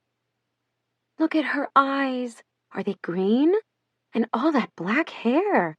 What lucky baby is born with so much hair? It's like staring at a very cute, tiny little feminine version of Max. I know, Andy said, watching her daughter study her oldest friend. Supposedly, she looks like Max's father, too. Rose is for Robert. It's like I was merely a vessel for producing Harrison clones. Lily laughed. She missed Lily more than ever since she'd had Clementine. She'd made a few casual acquaintances in the new mom support group she'd joined a month before, but more often than not, Andy was lonely. Unaccustomed to endless stretches of unscheduled maternity leave time, she staggered from chore to chore in a sleep-deprived haze, each day bleeding into the next with a near-identical mix of breastfeeding, pumping, diaper-changing, bathing, dressing, rocking, singing, strolling, cooking, and cleaning. Activities Andy used to wedge into small snippets of stolen time in her hectic day. Laundry, grocery shopping, a trip to the post office or a drugstore, now ate up hours, sometimes entire days, since Clementine and her nonstop demands always took precedence. She loved spending time with her daughter, and while she wouldn't have given up those moments spooning in bed together or eating a sandwich on the High Line in the middle of a warm summer day, while Clem had a bottle, or slow dancing together to Chicago's greatest hits in the privacy of their living room, the daily drudgery was harder than she'd ever imagined. Mrs. Harrison was aghast that Andy refused to hire a baby nurse. There had never been a Harrison baby in history without her own dedicated hired caretaker, but Andy held her ground. Your mother would hire me a wet nurse if I'd let her, she'd said to Max after one particularly unpleasant visit from her mother-in-law, but he had only laughed. Andy's own mother came in once a week to keep them company and help with the baby, and Andy lived for those days. But otherwise, there wasn't a lot of outside interaction. Jill was back in Texas. Emily always remembered to ask after Clementine when she called, but Andy certainly knew and understood that she was not calling for an update on how many times Clem pooped that morning, or whether she'd enjoyed tummy time. Emily wanted one thing: to restart the Elias Clark conversations. Miranda and Stanley were circling like sharks. Emily was literally counting down the days of Andy's maternity leave. The only person who would and could talk endlessly about 4 a.m. feeds and the pros and cons of pacifier use was Lily, and she was thousands of miles away, busy with one child and expecting another. Andy could see Lily watching her as she gingerly sat down on the couch. It was 1 p.m, but Andy was still wearing a pair of Max's sweatpants, furry slipper socks that resembled indoor Uggs, and a pullover hooded sweatshirt so voluminously huge that it must have at some point belonged to a linebacker. Still not feeling normal down there? Lily asked, sympathy in her voice. Not even close. Andy nodded toward the lemonade she'd placed in front of Lily. Lily smiled and sipped. They say you forget it all, and I never believed that was possible, but I swear I can't remember a thing. Except the pain from the stitches afterward, that I remember. I'm still not sure I can forgive you for not preparing me better. You're supposed to be my best friend. You've been through this before, and you didn't tell me a goddamn thing. Lily rolled her eyes. Of course I didn't. It's the code of women everywhere, and it must be followed. It's even more important than not sleeping with your friend's exes. It's bullshit is what it is. I will tell anyone who wants to know all the gory details. Women deserve to know what to expect. This whole secret society of birthing mothers is ridiculous. Andy, what would you have liked to be told about in greater detail? That pushing feels like you're going to split in two? Would that have really helped you get through it yourself? Yes! Maybe then I wouldn't have thought I was dying. Let's see, it would have been nice to know that it's normal to be ankle-deep in blood the first time a nurse helps you pee, that they put stitches in places you didn't even know existed, that breastfeeding feels like having an actual piranha clamp down on your nipple and chew. Lily grinned. And that the epidural, hardly ever works on both sides? Or that you'll seriously wonder if you'll ever be able to wear anything but the disposable mesh granny panties you stole from the hospital? Is that what you mean? Yes, exactly! Uh-huh. Keep dreaming. You would have had a nervous breakdown if I told you any of that. And besides, you wouldn't have had the joy of discovering it yourself." "It's all so wrong," Andy said, shaking her head. "It's how it has to be." Andy could still remember her shock, her absolute disbelief when Dr. Kramer reached between Andy's legs, retrieved a wailing and blood-covered infant after 16 hours of labor and declared, "Baby girl Harrison looks great." It had taken dozens of diaper changes and endless pink onesies, blankets, teddy bears, and tutus before the reality had finally settled in. Andy had a daughter. A little girl. A perfect, sweet, incredible baby girl. As if to punctuate this point, Clementine let out a cry that sounded more like a mew. Andy scooped her up from Lily's arms and walked her back to the nursery. "Hi, my love," she crooned. She gently laid the baby on the changing table and removed her swaddle, her purple onesie, and a soaked diaper. She wiped the baby's bottom, patted it with A&D, affixed a new diaper, and changed her daughter into a pink and gray striped t-shirt with matching leggings and a coordinating striped pink hat. "There you go, sweetie. Doesn't that feel better?" Andy scooped her up and, cradling the baby expertly in her arms, walked toward the living room where Lily was busy gathering her things. "Don't go," Andy said, feeling like she might cry. The unpredictable weeping jags had leveled off recently, but she couldn't deny the knot in her throat. "I don't want to," Lily said. "I'm going to miss you two so much. I'm meeting my old supervisor all the way uptown, though. I've got to leave now or I'm going to be late." "When am I going to see you again?" Andy asked, already doing the calculation in her head. "You'll have to come visit me when the baby's born," Lily said, wrapping a sweater around her shoulders. The girls hugged, and Andy could feel Lily's hard bump between them. She placed both her hands around it, bent down, and said, "You take it easy on your mama, okay? No somersaults in there." Too late. They embraced again, and Andy watched as her friend disappeared down the hallway. She wiped away a few tears, assured herself it was just the hormones, and began to pack the diaper bag. If she and Clem didn't leave immediately, they too would be late. She walked as fast as her injuries and the stroller would allow as Clem cried, "We're almost there, Chickie. Can you hold out a little longer?" The walk to the kiddie play gym where the weekly new mom support group met was mercifully short, which was fortunate because Clementine's cries had increased from a complaint to all-out wailing. The other mothers looked on sympathetically as Andy pulled the baby from her stroller, collapsed with her on the padded floor, and unselfconsciously pulled out her left breast. Although Clem's eyes were clenched shut and her body was rigid with crying, she found the nipple as if by sonar and clamped on with all her might. Andy breathed a sigh of relief. A quick glance around the room confirmed she wasn't alone. 3 other mothers were in various stages of breast reveal. 2 more were changing dirty diapers, and 3 were slumped on the floor, looking alternately dazed and near tears, hunched over their flailing, uncooperative, and unhappy babies.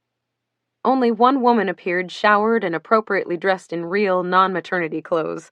A baby's aunt. The group leader, a curly-haired woman named Lori who claimed life coach as her job title, took a seat in the circle of harried mothers and, after taking a moment to smile somewhat maniacally at each and every baby, greeted the group by reading a quote. "Motherhood. All love begins and ends there." A beautiful sentiment by Robert Browning, don't you think? Would anyone like to share their thoughts on that? Theo's mother, a tall, elegant black woman who was tortured trying to decide whether or not to leave her legal career in order to raise him full-time, sighed deeply and said, "He slept 6 hours straight every single night this week, and then the last 2 nights he woke up every 45 minutes, inconsolable. My husband tried to take a few shifts, but he's starting to fall asleep at work. What's happening? Why are we going backward?" Heads bobbed all around. This was how every session began. Hippy-dippy life coach Lori read a beautiful and inspirational quote. Not a single mother in the room even feigned interest, and a couple resorted to outright hostility. Inevitably, one of them asked the question that was burning in her mind, completely and entirely ignoring Lori's contribution, and the other mothers jumped right on the bandwagon. It was an unchanging, unspoken agreement to reclaim the group as their own, and it made Andy smile every time. Andy couldn't help but imagine Emily sitting in on a session. She would stare at them all in pity, no doubt, frazzled, makeupless, covered in spit up and poop, living without showers and sex and exercise and sleep, as they sat in a semicircle and their life coach read them kumbaya stories. And yet something about the whole scene was an incredible relief to Andy. These women may not have been her closest friends, but at that moment in her life, they understood her in a way no one else did. She couldn't believe she was capable of bonding so quickly with a group of complete strangers, but Andy secretly loved the group meetings. "I hear you. We're in the same boat," Stacy said in the process of hooking her nursing tank. Her daughter, Sylvie, an 8-week-old with more hair than most toddlers, let out a man-sized burp. "I know it's too early to even think about sleep training, but I'm losing my mind here. She was up from 1 to 3 last night, and she was happy about it. Smiling, cooing, grabbing my finger, but the second I put her down, she freaked." Bethany, a marketing director for a cosmetics company who, by her own admission, didn't know her way around a lip gloss, said, "I know how you feel about co-sleeping, Stacy. Really, I do. But I think in this case you should consider it. I can't tell you how much easier it is to have Micah right beside us all night long. You just roll over, pop in a boob, and go back to sleep. Forget all the developmental bonding crap that surrounds it. I do it out of sheer laziness." Stacy tucked Sylvie's blanket under her arms. "I just feel like I can't do that to Mark. Already Sylvie takes up 99.9% of my time and energy. Don't I at least have to pretend I still have a marriage?" "Marriage with a 2-month-old?" shrieked Melinda, mother to Tucker, who'd just had surgery for some sort of eye problem. "What, your sex life is so hot you don't want to jeopardize it by having a baby in your bed?" Everyone laughed. Andy nodded her agreement. She and Max hadn't managed sex yet, and she was perfectly fine with that. Rachel, the newest mother of the group, a petite blonde with blotchy red skin and a long winding scar on her right hand, leaned forward. "I just had my 6-week postpartum exam," she near whispered. "Oh dear, did they clear you?" Sandrine asked in her faint French accent. Her daughter, a waifish 4-month-old with dual citizenship, began to cry. Rachel nodded. An expression of abject terror crossed her face before she too began to sob. "It's all Ethan can talk about. He's had a countdown calendar on the fridge for weeks now, and just the thought of it panics me. I'm not ready," she wailed. "Of course you're not ready," Bethany said. "I couldn't even think about it until 3 months out, and a friend of mine said it killed until 6 months. Max comes at me with that look in his eye, and he just doesn't get it," Andy offered.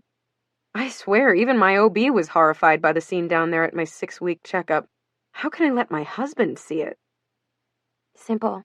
You don't," chimed in Anita, a quiet girl who usually revealed very little. "My sister, who has 3 kids of her own, swears it gets better. You recover at least enough to work on conceiving the next one," Andy added. "Sounds hot. Something to look forward to," Rachel said with a smile. "I'm sorry, but you guys are scaring the hell out of me," said Sophie, the only non-mom in the room. "All of my friends with kids swear it's not that bad." "They're lying. Through their teeth. Which they'll continue to do right up until you have a child of your own and can call them out on it. It's just how it's done." Sophie swung her thick auburn hair, freshly cut in perfect face-framing layers, and laughed. She was the only one among them not wearing leggings, a sweatshirt, or an empire waist dress. Her nails were newly manicured, her skin looked healthy and tanned. Andy was willing to bet anything that her legs were shaved and her bikini line waxed, and that under the snug-fitting V-neck she was wearing a bra made of lace instead of industrial-grade spandex. Probably even a thong. It was almost too much to bear. Even her charge was beautifully turned out. Baby Lola, all of 9 weeks, was dressed in head-to-toe Burberry plaid, smock dress, tights, headband, and booties. She rarely cried at the meetings, appeared to never spit up, and according to Auntie Sophie, was sleeping through the night by 7 weeks. Sophie brought Lola each week while Lola's mother, Sophie's sister-in-law, clocked in long hours between her pediatric private practice and the pediatric unit at Mount Sinai. Apparently, Lola's mom thought the new mom's support group was really a playgroup of sorts for the little ones, despite the fact that none of them were even old enough to sit up. and had asked Sophie to take Lola in her place. So each and every week, the slim and attractive Sophie, with an undoubtedly intact vagina, brought an adorably dressed Lola to listen to Andy and her new mommy friends complain, cry, and beg for advice. The worst part was Andy wanted to hate her, but Sophie was just too damn sweet. "I don't know if I can handle hearing about a normal sex life right now," Rachel said as she hoisted her baby to her shoulder. "Don't worry, I don't have anything resembling a normal sex life," Sophie said, staring at the floor. "Why not?" Andy asked. "I thought you lived with your adoring boyfriend. Trouble in paradise?" Andy couldn't have been more shocked if the girl had stood up and started to do a stripper tease. "Sorry," she whimpered, looking dainty and sweet, even while she cried. "This isn't the place." "Why don't you tell us what's happening?" Group leader Lori said in an irritatingly reassuring voice, clearly happy for the chance to contribute at all. "We've all felt free to unburden ourselves. I'm sure I speak on behalf of everyone when I say that this is a safe place, and you should feel welcome here." It looked as though Sophie hadn't heard her, or merely chose, like the rest of them, to ignore Lori. But a moment later, after delicately blowing her nose and giving Lola a kiss, she said, "I've been cheating on my boyfriend." There were a few seconds of silence in the padded gym room where not even a baby squawked, and Andy tried hard to hide her shock. From everything Sophie had said, she adored her boyfriend. According to Sophie, Xander was sweet and solicitous. A sensitive guy who could ask after her feelings but still spend 6 straight hours on a Sunday watching football.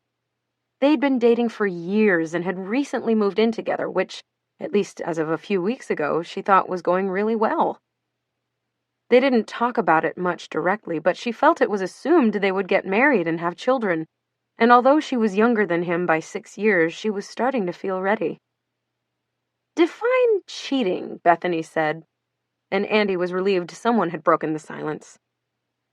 "Well, nothing too crazy," Sophie said, staring at her hands. "We haven't, slept together or anything." "Then you're not cheating," Sandrine declared. "You Americans get so hung up on the nuances, on all of it, really, but if you love your boyfriend and he loves you, this little fling will pass." "I thought so too, but it's not passing," Sophie said, her voice almost a wail. "He's a student in one of my photography classes, so automatically I see him 3 times a week. It started out with lots of flirting, mostly on his part, although I admit I was flattered to have someone pay attention like that." "Does Xander not pay attention?" Rachel asked. Sophie wrung her hands. "Barely anymore. Ever since we got a place together, I don't know what it is, but I feel like furniture." "I can't tell you how many of us wish our husbands looked at us like furniture," Andy said. The group laughed and nodded. Sophie didn't crack a smile. "Yes, but we don't have a child together. We're not married. We're not even engaged. Don't you think it's a little premature to be living like roommates?" "So what's happened? Just some flirting?" "Trust me, Xander's not racked with guilt every time he shares a laugh with some girl at work, and you shouldn't be either," Anita said. "Last night we grabbed dinner after class, with a few other people too," Sophie rushed to add. "But then they left and he insisted on walking me home. At first I wouldn't let him too near because I knew Xander was at home. But we ended up making out on my block, which is just the craziest thing ever because Xander could have walked right by. My God, what was I thinking?" "So I'm guessing it was good?" Stacy asked. Sophie raised her eyes to the ceiling and groaned. "Good? It was fantastic." A few of the girls cheered. Sophie showed the slightest hint of a smile before smacking her forehead rather aggressively with the inside of her palm. "It's never going to happen again. Do we agree it would be worse to tell him just to relieve my conscience than it would to pretend it never happened?" "Of course you should not tell him," Sandrine announced regally. "Don't be such a prude." A few of the other women nodded in agreement, although it wasn't clear if they agreed with Sandrine because she was right or because she was French. "I just feel so guilty. I love Xander, I really do, but I'm starting to wonder what this means." "Well, have you decided what's going to happen the next time you see what's his name?" Anita asked, always the practical one. Tomas. Tomorrow in class. Of course I told him it was a mistake and it could never happen again, but I can't stop thinking about him and... Sophie paused here, looking around the room nervously. He emailed me. He said he can't wait to see me. Am I the worst person ever? One of the babies began to wail uncontrollably, and yet another breast was freed from its zip-up sweatshirt. The cries quieted. Give yourself a break, Soph, Andy said while she draped Clementine across her knees and rhythmically pounded her back. You're not married, and you don't have kids. You're attractive as hell. Live a little. You can all hate me for saying it, but I think you should go right ahead and give Tomas a test drive. And then you should come in here next week and tell us every detail. Once again, everyone laughed. What was it about not exchanging vows with someone or creating an offspring together that suggested Sophie's relationship with Xander wasn't as serious as their own? Andy wasn't sure. She felt a little guilty encouraging Sophie to cheat, but not as much as she probably should have. Sophie's little exploratory makeout with Tomas, sexy sounding from just his name no less, sounded exciting, adventurous, the exact kind of wild fun you were supposed to have before conversations about breast pumps and stool softeners and diaper creams claimed your life. Sophie would figure it out. Either she'd return to Xander more confident in what they shared, or she wouldn't.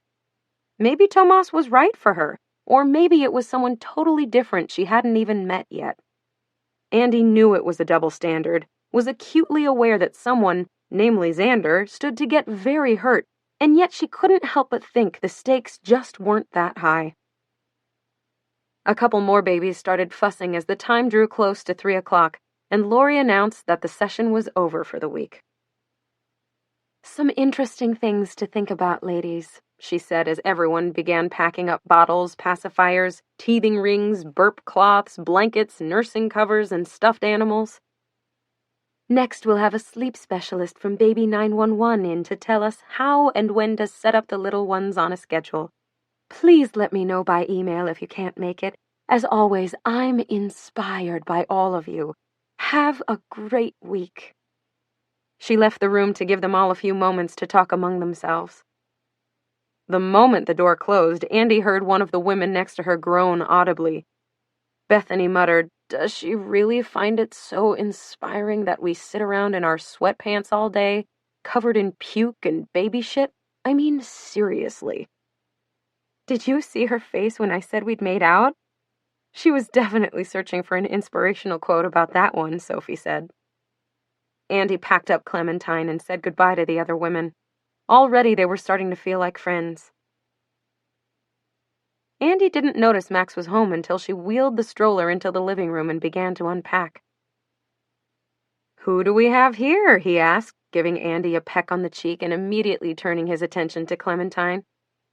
In response, Clem gave her daddy a wide, toothless grin, and Andy felt herself instinctively grinning back.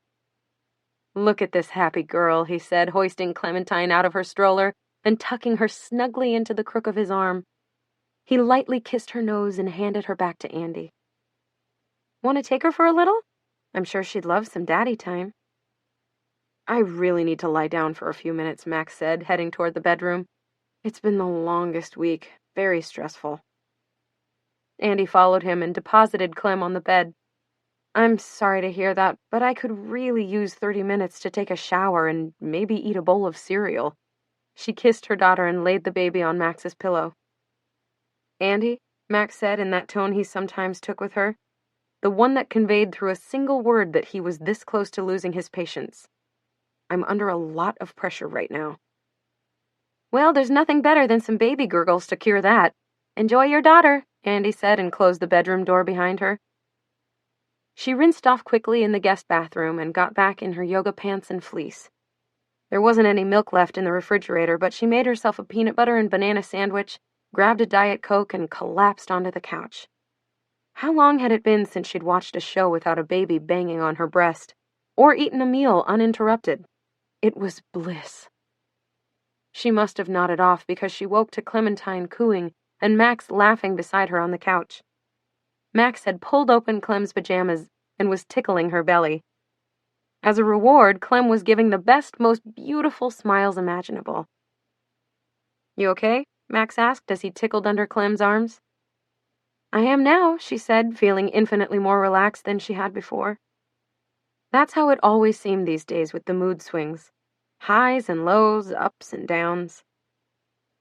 Clem punctuated her toothless grin with some sort of delighted squeal.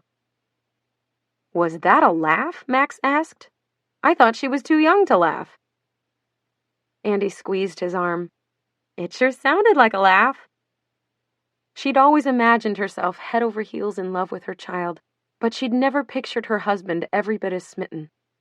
Max was a wonderful father, engaged, involved, affectionate, and fun, and there was little she loved more than watching her husband and daughter interact. Andy knew nothing was wrong, despite little territorial skirmishes like the one just witnessed. Everything was right, actually, for the first time in so many months. Her daughter was healthy and happy. Her husband was sweet and for the most part solicitous. And she was enjoying these few exhausting but priceless months of being with her newborn baby. Mrs. Harrison's letter to Max, the fact that Max had seen and hidden the fact of seeing Catherine, these were distant memories. Whatever lingering anxiety she felt was from the hormones, or the sleep deprivation, or both. She turned her attention to her family. They were together, tired but happy, enjoying their new baby, and she was going to savor every second.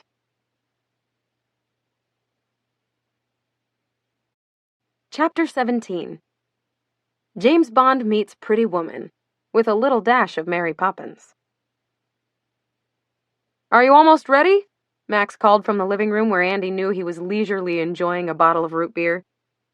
She could picture him draped across the couch in his dark European-cut suit and expensive Italian loafers, sipping his drink and idly checking his iPhone.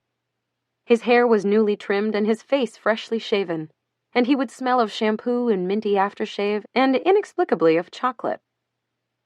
He would be excited for the party, eager to get there and begin making the rounds of people he knew and liked. Perhaps his foot would be tapping impatiently.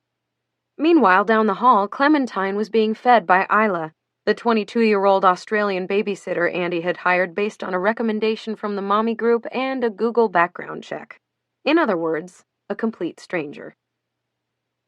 The doorbell rang. For a moment, she thought it was the television, but when Stanley started barking and a quick glance at the baby monitor showed Clem and Isla snuggled together on the glider, she figured it was a food delivery of some sort. For Isla, probably. The landline rang and Andy grabbed it. It's okay to send them up, she said hurriedly into the phone. Oh, Andrea? Sorry, I just wanted to let you know that... A shrill voice from inside Andy's foyer interrupted the doorman. Hello? Anyone home? Hello? Mrs. Harrison is on her way up. She said you were expecting her. Yes, of course, thank you, Andy said, glancing down at her own nakedness. She heard Max greeting his mother in the hallway outside the bedroom. A moment later, his head popped in the door. Hey, so my mom's here? He said, almost like a question. She was invited to a gallery opening tonight, and it's just around the corner. She thought she'd stop in and say hello to the baby. Andy stared at him, noting his sheepish smile. Seriously? I need your mother like I need 2 broken legs right now, Andy thought. Sorry, baby. She was literally around the corner, and she's got some other event uptown that starts in like 30 minutes, so it really is just a quick hello. I thought we could all have a drink together before both parties. I'm not even dressed, Max, Andy said, waving to the tangle of towels, black dresses, and support undergarments on their bed. Don't worry about it. She's here to see Clem. Take your time. I'll pour you some champagne. Come out whenever you're ready. She wanted to scream at her husband for not consulting with her on this most unwelcome surprise, but instead she just nodded and motioned for him to close the door. She could hear Max introduce Barbara to Isla. Oh, Australia, you say? What an interesting place. And then their voices faded as they headed toward the living room. Andy turned her attention to a pair of non-maternity Spanx shorts, size small. She worked them inch by inch over her thighs, and they resisted every step of the way. Clearing the widest part of her leg was a cause for celebration, but it was short-lived. She had to focus on getting them over her butt and stomach. They dug and pinched up and down her entire lower body, and by the time she'd finally yanked them into place, beads of perspiration ran uncomfortably down her back and between her breasts. Her hair, professionally blown out for the first time since Clementine's birth, now stuck to her face and neck. Grabbing a magazine to fan herself, and clad only in nude-colored, too-tight shaper shorts and a heavy-duty nursing bra, her body spilling out of both, Andy started to laugh. If this wasn't sexy, she didn't know what was. Her cell phone rang from the nightstand. She rolled like a greased piglet across the bed and grabbed it. "Bad time," she said automatically, the way you could only do when you were a new mother. "I'm just calling to wish you good luck tonight." Jill's voice was warm and familiar, and immediately Andy felt herself calm ever so slightly. Good luck being a postpartum, leaking, lactating, overweight cow among a sea of gorgeous people, or good luck leaving my baby girl with a stranger I essentially found on the internet? "Both," Jill said brightly. "How am I going to do this?" Andy moaned, acutely aware she was already late. "Same way everyone else does. Wear all black, check your cell phone every 4 to 5 seconds, and drink as heavily as the situation will allow." Good advice. Drink, check. Cell phone, check. Now I just need to cram my ass into the long-sleeved black dress. Remember with the cutout in back? The one I used to wear all the time pre-baby? Jill laughed, not nicely. "You're barely 4 months out, Andy. Don't expect a miracle." Andy stared at the dress laid out next to her on the bed. Depending on whether she was a 4 or a 6, it either looked elegantly fitted or sexily curve-hugging. And depending on accessories, it was perfect for everything from a quick drinks date to a ballroom wedding. Tonight, however, it looked better suited for a doll, or maybe a tween. "It's not going to happen, is it?" she asked, her voice near a whisper. "Probably not, but who cares? You'll be back into it in another couple months. What's the difference?" "The difference is I don't have anything to wear." Andy didn't want to sound hysterical, but her sweating had increased, and the clock was ticking. Dress-wise, there was no plan B. "Of course you do," Jill said, her tone the same one she used with Jonah when he was being particularly petulant. "That black dress with the 3/4 length sleeves? That you wore to Grandma's brunch in March?" "That's maternity," Andy wailed. "Not to mention it was appropriate for an 89-year-old's birthday party." "Think of how much thinner you'll look in it now." Andy sighed. "I've got to run. Sorry I can't ask anything about your life right now. Plus Barbara's here to visit Clementine. I swear it's on purpose. The one night I cannot afford to get upset because I'm already a wreck." Andy stopped herself. "Is everything okay with you?" "Everything's fine. Get rid of Barbara and go have fun. It's your first night out in ages, not to mention a hugely exciting professional night, and you deserve it." "Thanks. But remember, keep drinking." "Got it. Black, phone, booze. Goodbye." She hung up and smiled at the phone. She missed her sister desperately sometimes, especially on nights like these. Max appeared in the doorway. "You're still not dressed? Andy, what's wrong?" Andy grabbed a damp towel from the floor and held it up to her chest. "Don't look at me." Max walked over and stroked her sweaty hair. "What's going on with you? I see you naked every day." When Andy didn't say anything, Max pointed to the dress beside her. "That one looks too corporate," he said kindly, although Andy knew he must have overheard at least part of her conversation, and probably said corporate when he meant small. He opened her closet and rifled through her dress section. He pulled the exact same dress Jill had suggested. "Here," he said, holding it aloft. "I always love you in this one." Andy sniffled, close to tears, and clutched the towel closer. Max removed the hanger and laid the dress on the bed. "Why don't you put this on and touch up your makeup? The car's waiting for us downstairs, but it's early. Come say a quick hello to my mother and we'll be off." "Sounds great," Andy mumbled as Max dabbed the tiniest bit of shaping mold into his hair and adjusted an imperceptible flyaway. She put on the maternity dress.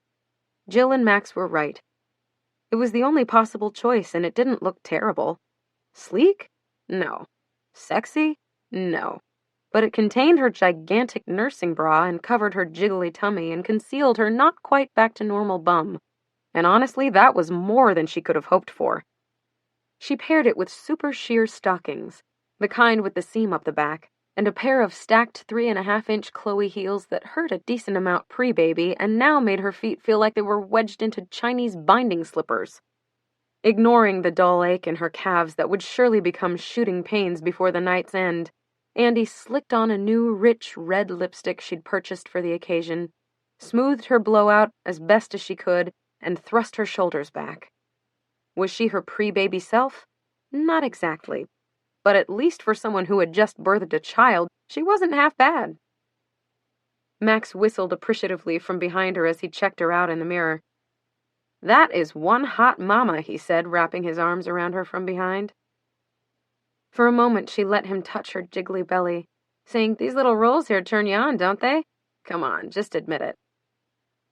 Max laughed. "You look fantastic." He reached out and lightly cupped a breast. "These are a dream." Andy smiled. "The rack alone is almost worth it, isn't it?" "That and the kid. Between the boobs and the baby, I'm fully on board."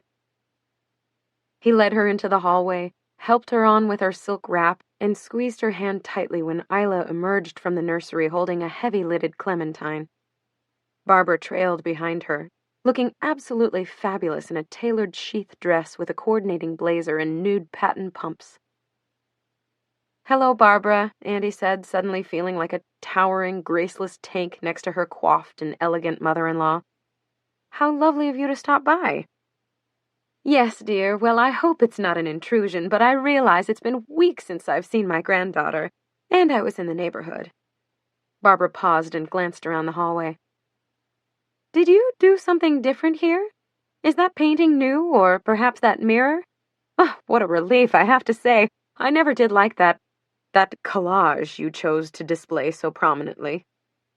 "Mother, that collage was a mixed media piece from a very hot new artist whose work has been displayed all over Europe," Max said.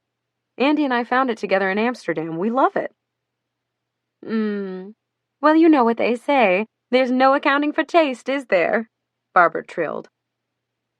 Max shot Andy an apologetic look. Andy shrugged in response. They'd been married for a year, and while she'd hardly forgotten about the letter Barbara had written to her son about his choice of wife and wasn't exactly used to her, she didn't think she'd ever be. Andy was no longer surprised by her either. In the living room, Barbara perched on the edge of an armchair as though it was teeming with bedbugs. Andy couldn't resist.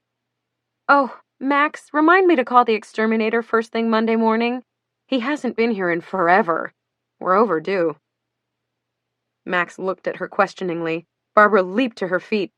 Andy tried not to laugh. "How did she do on her bottle?" Andy asked Isla, wanting nothing more than to grab her daughter from this stranger's arms. "Great. She drank all 5 ounces. I changed her dirty nappy, and I'm going to put her down now. She wanted to say goodnight to her mama first." "Oh, come here, my love," Andy said, relieved at the chance to hold Clementine one last time without appearing as psychotic as she actually felt. For this, she was already grateful to Isla. "You be good for your new babysitter, okay?"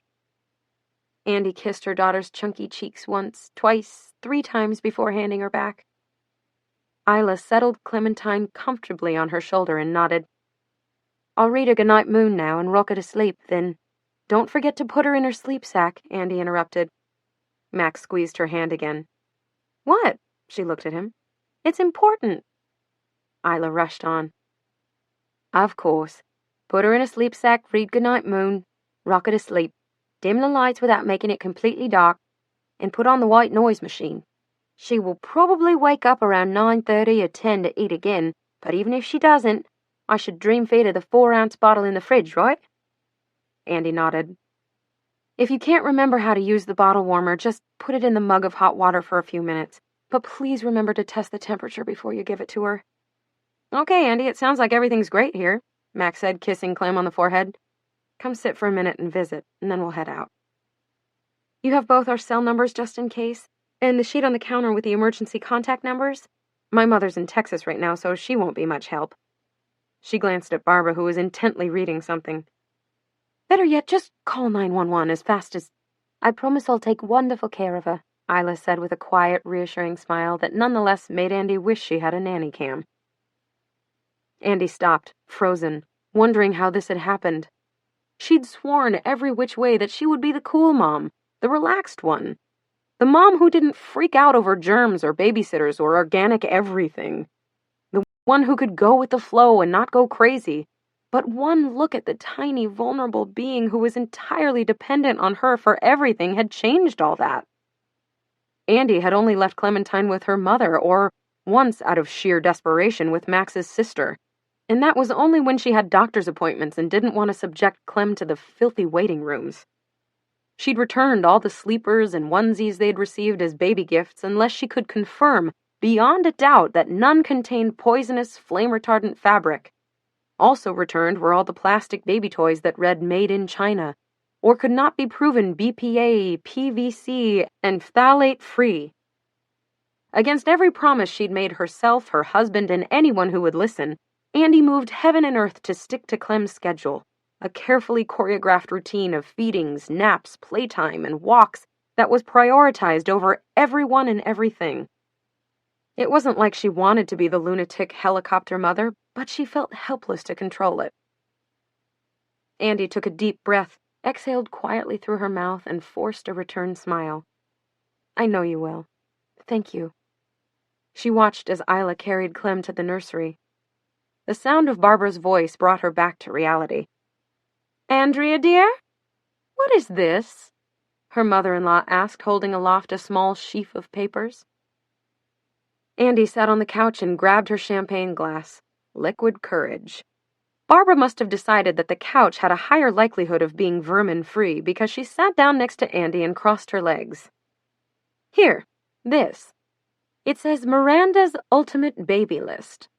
This isn't from Miranda Priestley, is it? It had been tacked to the bulletin board above her desk. A funny place for Barbara to snoop, but Andy didn't have enough fight in her to bring it up. Ah, yes, Miranda's list. She sent it to me right after Clementine was born. Miranda doesn't really like people, per se, but apparently she has a soft spot for babies. Is that right? Barbara murmured, glancing through the pages, her eyes alight. My, it's quite comprehensive. That it is, Andy said, glancing over Barbara's shoulder. She nearly fainted in shock when it first arrived a couple weeks after Clem's birth, accompanied by a box wrapped in pink paper and festooned with white ribbons and a silver Tiffany baby rattle. Inside the box was a note on Miranda's letterhead that read, "Congratulations on your new addition." Beneath that, under a half-dozen layers of tissue paper, nestled in the most exquisite mink blanket Andy had ever seen. Or really, the only mink blanket she'd ever seen. It was silky soft and enormous, and Andy immediately folded it and draped it across the foot of her own bed, where she snuggled with it almost every night. Clem had yet to puke or poop or drool on it, and as far as Andy was concerned, she never would. Mink! For a baby! Andy smiled to herself now and remembered that Emily had pointed out, clearly Miranda had chosen this gift all by herself, because no assistant would ever send a full-sized mink throw as a baby gift. For anyone. Ever. And if that hadn't been fabulous enough, there was also Miranda's Ultimate Baby List. 22 pages, single-spaced. A table of contents with subjects like items needed for hospital, items needed at home, first couple of weeks, baby toiletries, baby medical needs, and safety checklist. Naturally, Miranda gave her recommendations for putting together the perfect layette, preferably from Jacquard, Bonpoint, and Ralph Lauren. Short-sleeved onesies, long-sleeved onesies, footed pajamas, socks, booties, knit caps, hand mitts, pants and top outfits for boys, dresses or rompers with leggings for girls, washcloths, towels, crib sheets, swaddle blankets, stroller blankets, monogrammed nursery blankets. She even had a favorite brand of hair accessories, but it didn't stop there. There were Miranda's recommendations for pediatricians, lactation consultants, children's nutritionists, allergists, pediatric dentists, and doctors willing to make house calls. She listed all the resources one might need to put on a bris, a christening, or a baby naming service, acceptable synagogues, churches, Moyles, caterers, and florists. Decorators who specialized in nursery design, a contact at Tiffany who would place the baby's monogram on silver spoons, cups, and commemorative plates. A diamond specialist where Daddy could buy Mommy the perfect push present. And most important of all, a list of people to aid in the raising of said babies. Night nurses, nannies, babysitters, tutors, speech therapists, occupational therapists, educational consultants, and at least a half-dozen agencies, all of which were chosen and vetted by Miranda herself for providing the right kind of caregivers. Barbara finished reading the list and set it down on the table. "How considerate of Miss Priestley to share her list with you," she said. She cocked her head to the side and peered at Andy. "She must really see something in you." Andy murmured, unwilling to shatter Barbara's newfound respect for her. Assistants had compiled and organized the list, and the only flattering fact was that Miranda had directed her staff to send it to her. That and the mink blanket, which Andy shamelessly showed her mother-in-law. "Spectacular," Barbara breathed as Andy placed it across the woman's knees. Barbara stroked it reverently. "What a unique and thoughtful baby gift. I'm sure Clementine simply adores it." Max emptied the last drops of champagne into Andy's glass. He refilled his and his mother's with Pellegrino. "Mother, you're welcome to stay, but Andy and I have to go. The car's been waiting downstairs for 20 minutes, and we're now officially late." Barbara nodded. "I understand, dear. I just couldn't pass up an opportunity to see my granddaughter." Andy smiled magnanimously. "Clem enjoyed it too," she lied. "You're welcome any time." She refrained from pointing out that Barbara hadn't so much as held her beloved granddaughter, nor even patted the baby's head. From everything she'd seen, her mother-in-law had admired Clem as she laid in the safety of her babysitter's arms, and for the first time, Andy understood a bit what it must have been like for Max to grow up with this woman as his mother. She and Barbara stood. Andy gave her an obligatory kiss on the cheek and turned to find her clutch, but Barbara's hand closed over her own. "Andrea, I'd like to tell you something," she said in her Park Avenue accented voice. Andy panicked. Max was already halfway down the hallway getting their coats. She couldn't remember the last time she had been alone with Barbara Harrison, and she was in no place to. Barbara's hand tightened over both of Andy's, and she felt herself being drawn closer to her mother-in-law. So close that she could smell her delicate perfume and see the deep indentations around her mouth, so ingrained that not even the latest and greatest fillers could tackle them. Andy held her breath. "Dear, I just wanted to tell you that for whatever it's worth, I think you're a wonderful mother." Andy felt her mouth fall open. She couldn't have been more shocked if Barbara had confessed that she had a vicious meth addiction. Was it merely because Miranda Priestley had deemed her an important enough person with whom to share her list? Probably. But Andy didn't care. She didn't care because it was still nice to hear from the mother-in-law who thought Andy unworthy of her son, and it was nice to hear because Andy knew Barbara was right. She had flaws like anyone else, but she was a damn good mom. "Thanks, Barbara," she said, squeezing her mother-in-law's hands. "That means a lot to me, especially coming from you." Mrs. Harrison wrenched her hands away and brushed an imaginary hair from her eye. Moment over. But Andy smiled nonetheless. "Yes, well, I'd better be on my way," Barbara sang. "I simply can't be late tonight. Everyone will be there." She accepted Max's help putting on her coat and then held her cheek out for a kiss from her son. "Bye, Mom. Thanks for stopping by," he said. His expression said he'd overheard their conversation. Andy waited for the door to close behind Barbara. "Well, will wonders never cease?" Andy asked with a smile, wrapping a cashmere scarf around her shoulders. "She all but told me she loves me." Max laughed. "Let's not get carried away," he said, but Andy could see he was pleased too. "She loves me," Andy cheered, laughing. "Mrs. Barbara Harrison, the Almighty, worships Andy Sachs.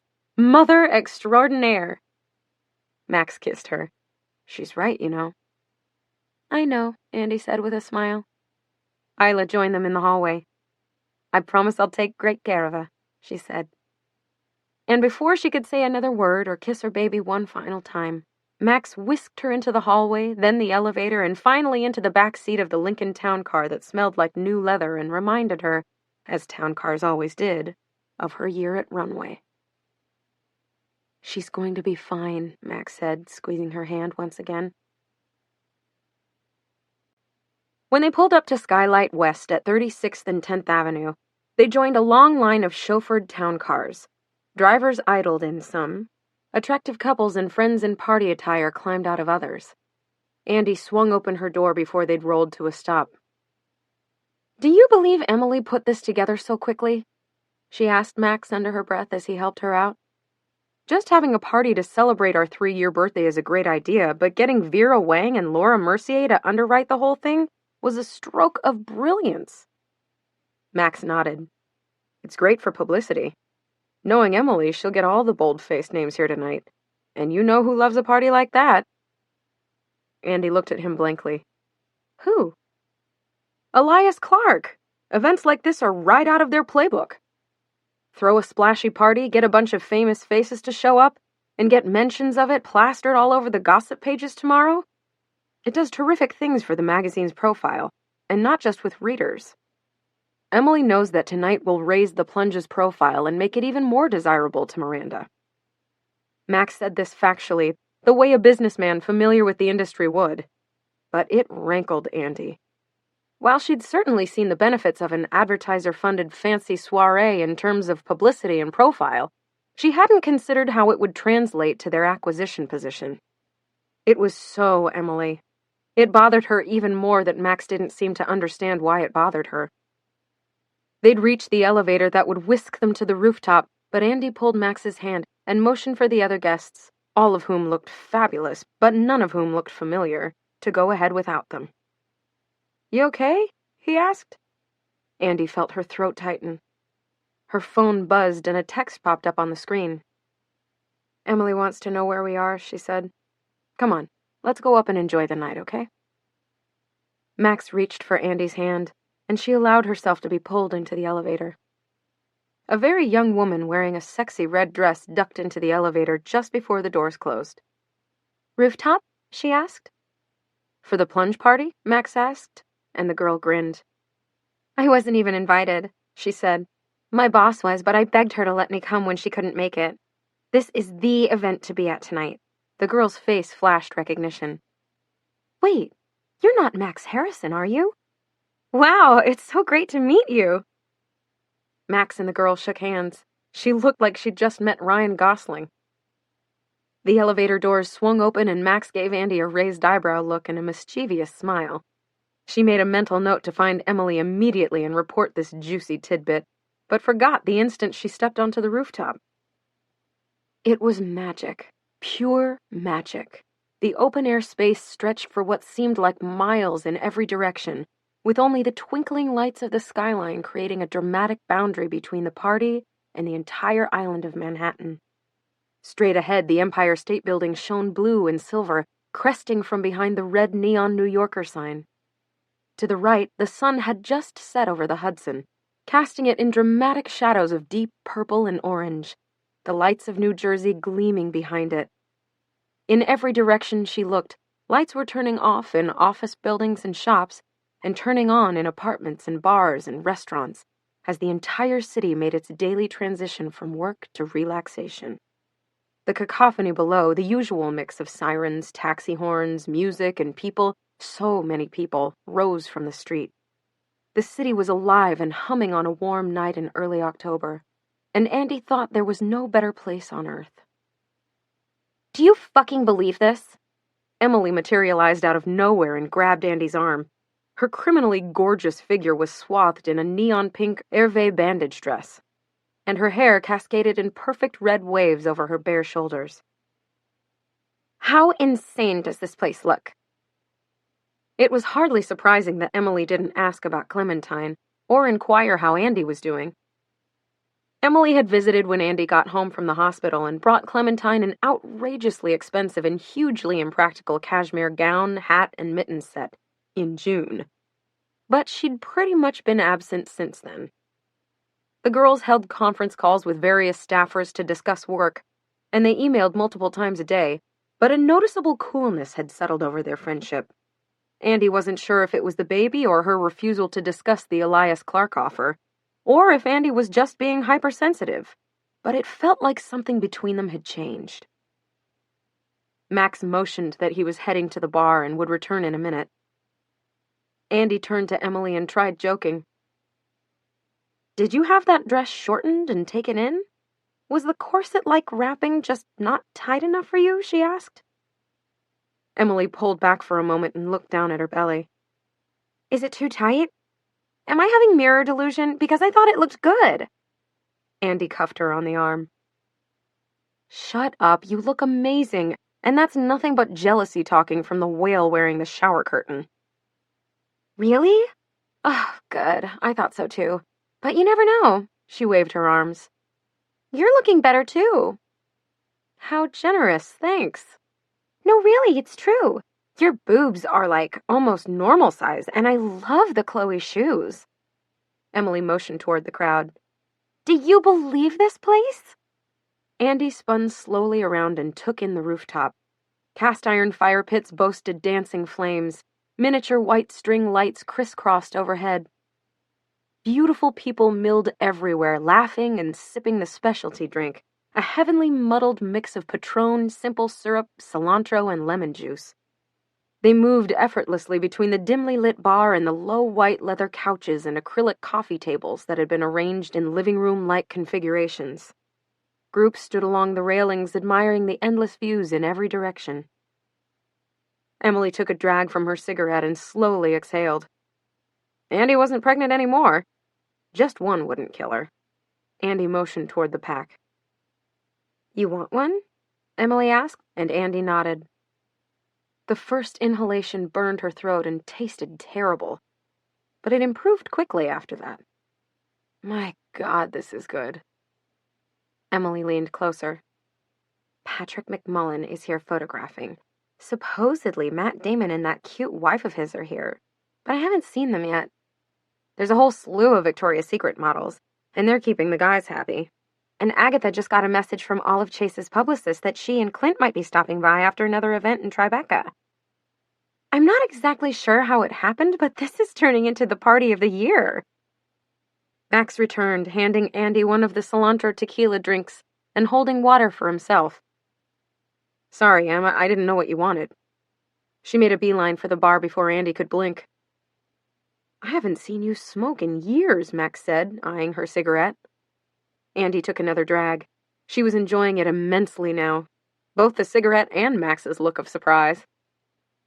In a nearby couch area, Miles was talking to a few people from the Plunge's staff, specifically to Agatha, who was wearing a sleeveless white crepe romper, cinched at her non-existent waist with a gold snake-shaped belt and punctuated with kick-ass gold lame heels that on anyone else would have looked cheap and trying too hard, but on Agatha just looked fierce.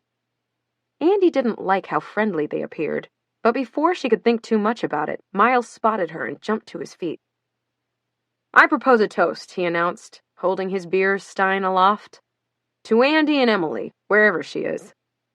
They managed to make weddings something beautiful and interesting, something with style, and apparently we're not the only ones who think so."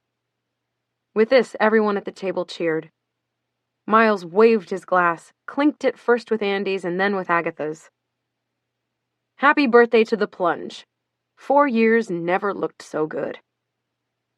Andy did her best to smile and clink her glass with the others. After a couple minutes' small talk, she excused herself to find Emily and make sure the enormous Sylvia Weinstock-designed wedding cake Andy had ordered, her only task for the evening, was being prepped for its grand entrance. She was walking past the smaller corner bar when she heard a familiar voice call her name. It can't be, she thought to herself, and refused to look. He lives in London now. He's barely ever in New York. He isn't on the invite list. It wasn't until she felt the warm hand wrap around her bare forearm that she knew for certain.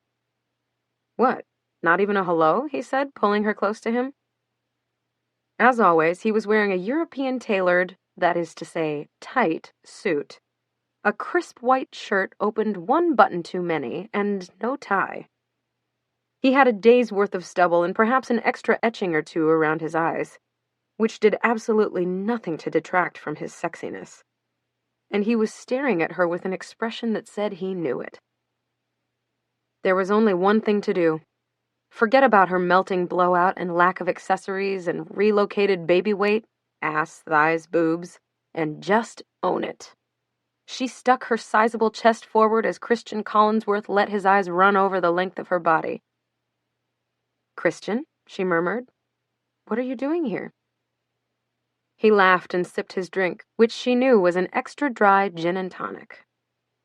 "You think I could be in New York and hear about the party of the year and not stop by? Especially when we're all here to fet my Andy's accomplishments?"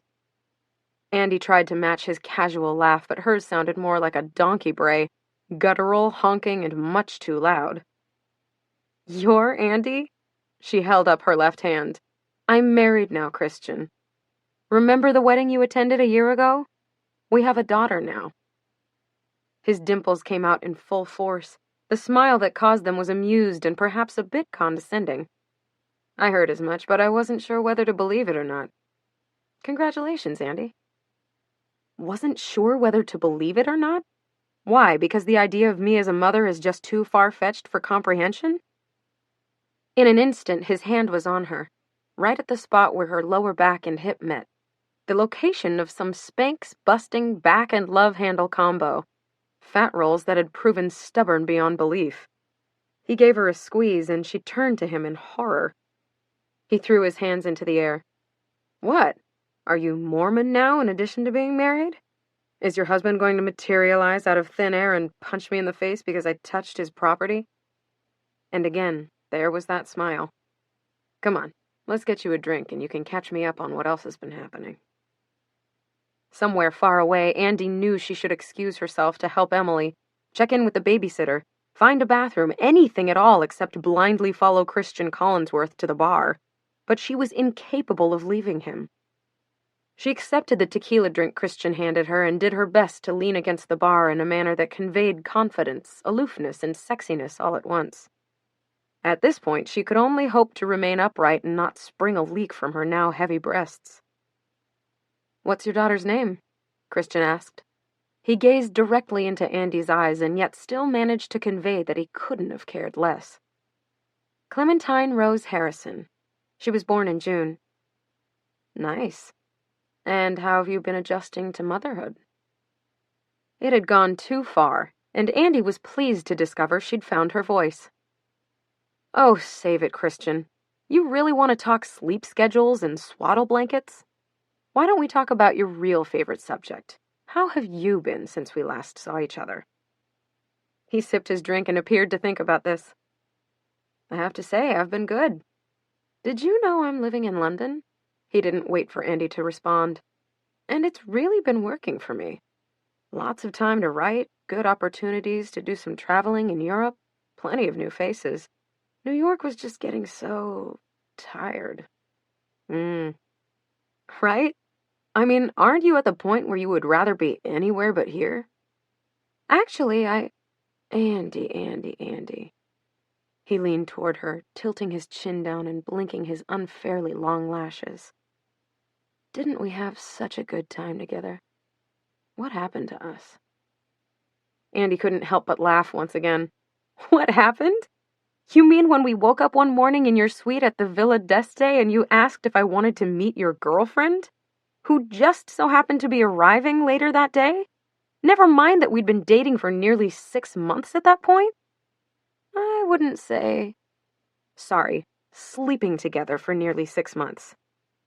It's never that simple. She wasn't my girlfriend per se, it was a complicated situation." A flash of chartreuse caught her eye. "Andy?"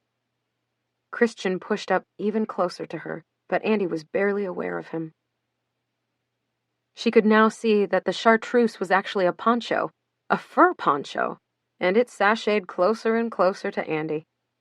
Before she had a second to compose herself, Nigel wrapped his arms around her and pushed her face into his furry shoulder. "Darling, I was hoping I'd see you here. Quite the little soiree you girls threw here tonight. I'm very impressed." Christian leaned over and whispered in Andy's ear, "You might want to say hello." Andy glanced at his grin and dimples and for a split second wanted to stick her tongue in his mouth. Nigel didn't seem to notice Andy's shock. Instead, he thrust her backwards by the shoulders, kissed both her cheeks, and said, "We brought the whole team tonight. No one wanted to miss out on such a delicious party." With this pronouncement, Andy thought she might faint. Was this the price of success? To have Miranda constantly, persistently, miserably resurfacing in her life? On her first public outing since giving birth, did she really need to deal with Miranda Priestley on top of a disappointed friend, a cheating ex-boyfriend, and soon-to-be leaking breasts? Thankfully, Christian stepped in and greeted Nigel. Almost instantly, the two were discussing the schedule of the upcoming fashion week, and Andy was able to sneak a look at the runway crew. Serena, Jessica, and 3 or 4 clackers were all in various states of fabulousness, with miles of thick, shiny, blown-out hair, skimpy dresses, high heels, toned arms, flat stomachs, tanned legs, and sparkly jewelry. There wasn't a single misstep among them. Individually, each looked gorgeous, and together they made a cabal so attractive it just seemed wrong. "Miranda's not here?" Andy blurted out, completely unaware that she was interrupting Christian and Nigel. Each turned to stare at her. Christian's look was one of sympathy, the type of expression you gave to a ranting crazy person on the subway. Nigel's was one of amusement. "Why, no, dear. You think Miranda had nothing better to do tonight than come here? If it weren't so self-involved, it would almost be sweet." He smiled magnanimously. Andy stared at him in horror. "No, it's not that I wanted her to be here." Nigel nodded and turned back to Christian, who made no attempt to smooth over her awkwardness. Max's approach and a slug from her drink saved the day. "Hi, baby," Andy said, perhaps a bit unnecessarily, but she appreciated the quick flash she saw across Christian's face. "Max, you remember Christian Collinsworth. And of course you've met Nigel." "Good to see you," Max and Christian said in unison as they shook hands. Andy was proud to see Max reach around and pat her ex on the back, looking confidently taller and manlier than Christian. Nigel snagged a pink umbrella cocktail off a passing tray and held it up in Max's direction before taking a delicate sip. "Lovely seeing you again, Mr. Harrison," he sang. "Great party, isn't it?" Max asked, taking a drink from his club soda. Who would ever believe a magazine that's only 3 years old could draw a crowd like this? Andy blushed, realizing that Max was trying to sell the scene to Nigel, but Nigel didn't seem to notice. "Every girl loves a wedding, don't they? Even this one," he trilled, pointing to himself. Max and Christian merely stared at Nigel, but Andy immediately understood. "Are you and Neil making it official?" she asked. Nigel grinned. "I've already got Carl working on my outfit. Picture James Bond meets Pretty Woman, with a little dash of Mary Poppins thrown in for good measure." The 3 of them nodded enthusiastically. Christian took that moment to excuse himself, and Andy caught Max staring after him. "That sounds amazing," Andy said to Nigel, though she hadn't the faintest clue what he meant. "It's going to be the wedding of the year," he said without the least bit of irony or modesty. Andy had a flash of brilliance. It was so obviously perfect that she could barely get the words out. "You know, I'm ashamed to say it, but the plunge has never covered a same-sex marriage. I'll have to talk to Emily first, but I'm sure we would both love it if you'd consider letting us feature your wedding. We would guarantee you the cover, of course, and do a great in-depth interview covering all aspects of how you met, started dating, got engaged, the works. I can't make any promises, but maybe we could even arrange for St. Germain or perhaps Testino to shoot." Something about the way Nigel smiled at her, slyly, knowingly, but also with sympathy, stopped Andy mid-sentence. "It's quite amazing, it really is," he said, shaking his head. "It's like destiny." "So you like the idea?" Andy asked hopefully, already imagining Emily's ecstatic reaction to the news. "Love it, darling. Miranda and I discussed it this morning, and we both agreed it would be cover-worthy. Although she prefers Demarchier, I still think it would work with Mario. Regardless, it's going to be smashing. I just adore when an idea comes together." "You and Miranda discussed it?" Andy asked, searching for an explanation. The disappointment set in almost immediately. I didn't realize it would be the type of thing Runway would... Nigel screeched. "You're too sweet, darling. Of course it's not right for Runway, but it's absolutely perfect for the plunge." Andy looked at him in confusion. "So you want to talk about featuring it? Because I know we would be so excited to..." Again, Nigel's expression silenced her. "No need to talk about anything at all, my love. It's all been decided." Andy's eyes flew to Max, who was staring at the ground. "Oh, you must mean the proposal for Elias Clark to acquire the plunge, right?" Andy asked, truly puzzled and trying to recover a modicum of control. No one said a word. Nigel stared at her as though she'd just offered him a test ride on her spaceship. "I know it's on the table and we're very much entertaining the idea," she lied again, "but nothing's been decided yet." Another long, excruciating period of silence ensued. Nigel smiled patronizingly. "Of course, dear." Max cleared his throat. "Well, however it happens, I think we can all agree it'll make a great story. Congratulations again. Now, will you please excuse me while I steal Andy away for a moment?" Nigel was back in the mix of the Runway crew before Max even had a chance to steer Andy toward the bar. "Was that just what I think it was?" Andy asked, numbly accepting the glass of wine Max handed her. "What? Nigel just being over-enthusiastic? I think it's a great sign he's so excited about having his wedding in the plunge, don't you?" "Of course I do, but he made it sound like this was all a fait accompli, like Miranda already owns us and gets to make all the calls. Doesn't he know we've tabled that conversation for the time being?" "And by tabled, I mean squashed forever," Andy thought. "I wouldn't worry about it," Max said. "You've always said Nigel was just really excitable." Andy nodded, although she couldn't ignore the feeling of cold dread that had settled over her. The mere suggestion that Miranda would be deciding which weddings they would cover and who would shoot them was enough to make her sweaty with anxiety and fear. She knew then, even more certainly than she had before, that she would never allow that to happen. "Hey, love, I'm saying goodbye," Christian said into her ear as he swooped up behind her. Andy instantly felt self-conscious when he placed his hands on her hips and kissed both her cheeks. He turned to Max, who was staring daggers at him, and said, "Good to see you again, man. And congratulations on your lovely wife. She's the best." Max had already tightened his grip around Andy's shoulder and merely nodded at Christian before directing Andy back toward their table. "You didn't have to be rude," Andy said, although she was secretly delighted with Max's unspoken reaction. "Back off my wife and take your too-tight suit and your dimples with you." "Oh, please. Rude would have been telling that douchebag to stop openly hitting on my wife and get the fuck out of my face. I can't believe you dated that guy." Andy wisely decided not to correct Max's perception that she and Christian had done anything besides sleep together. Instead, she took her husband's hand and joined the crowd in a rousing rendition of Happy Birthday for the plunge. Everyone cheered. The next 3 hours passed in a blur of hors d'oeuvres, music, and chatter, even a little dancing.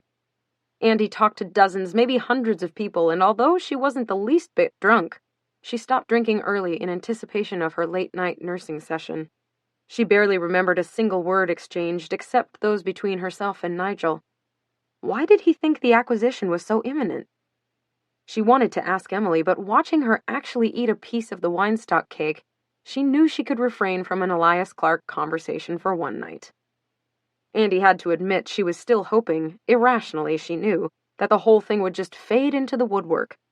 Instead, she kissed her friend goodnight, congratulated her on a hugely successful party, and followed Max into the back seat of a taxi. When the cab pulled up in front of their building, Andy practically bolted into the lobby. This was the longest since Clem was born that Andy had left her side, and she couldn't bear another second. She scooped her just-awakened daughter into her arms and pressed her lips to the baby's warm, red cheeks. It was all she could do not to chew them, she thought with a smile as Clem's face began to scrunch up in a telltale wail. "How is she?" Max asked, having paid Isla and seen her into a taxi. "Delicious as ever. Perfect timing, she just woke up for a midnight feed." Max held Clem while Andy kicked off her heels and stripped off her dress and her insanely painful Spanx, which she deposited directly in the trash. Climbing naked under the cloud-like covers and collapsing back into the pile of pillows, she groaned in pleasure. "Give me my baby," she said, arms extended. Max handed her the whimpering bundle, and the entire world of Nigel and Emily and the Plunge and Miranda Priestley disappeared into blissful non-existence. Lying on her side, Andy unzipped Clem's pajamas. She placed her hand directly on her daughter's warm belly. She stroked her chest and her back, whispering quietly in her ear as she guided her breast to Clem's mouth, and exhaled in relief as the baby began to suck. Max pulled the covers up over the pair as Andy pressed her lips to Clem's head and continued to rub her back in slow, steady circles. "Beautiful," Max said, his voice gruff with emotion. Andy smiled up at him. Max crawled fully dressed beside them in bed. Andy watched her daughter suckle for another couple minutes and saw Max close his eyes, a slight smile on his lips, and without a second thought she reached out and squeezed his upper arm. His eyes didn't open, but she knew he was awake. A surge of peace, hope, comfort coursed through her. It had been forever since she'd told him unsolicited, and she wanted him to know. "I love you, Max," she whispered. Chapter 18. Stop talking and step away. Andy covered Clem's face in kisses before handing her over to Isla. She watched as the baby flashed a smile and reached out for her, and the waterworks began. And it wasn't the baby who was crying. Was Andy going to sob like a crazy person every day for eternity? Would Clementine leave in the morning, backpack on and pigtails bobbing, on her way to 4th grade, with Andy a blubbering wreck at the bus stop? "It's only your 3rd day back," Max said reassuringly as he watched the emotional goodbye. "It'll get easier." "I can't believe it's only Wednesday," Andy said, carefully dabbing her eyes. Max held the front door open for her, and Andy willed herself to walk through it. It was such a bittersweet thing. She desperately missed Clem and hated leaving her all day, but it did feel good getting back to work. To adult conversations and spit-up free clothes and using her mind again for something other than singing "You Are My Sunshine." "Share a cab?" Max asked. He walked to the curb and thrust out his arm. "I can't. I have to run a couple errands before work. There's never any time afterward." A cab pulled up. Max kissed Andy and ducked into the back seat. "Keep me updated, okay?" Andy frowned. "Isla texts you with updates too, doesn't she?" "About your conversation with Emily, I meant." Andy knew exactly what he meant, but pretended she had no idea. "Aren't you guys having your big sit-down today to discuss your next move?" Andy murmured, suddenly desperate to get away. "Have a good day." Max pulled the door shut and the cab took off like a race car. She checked her watch. 8 a.m. Gone were the days of leisurely coffees and fresh-made smoothies and gym visits.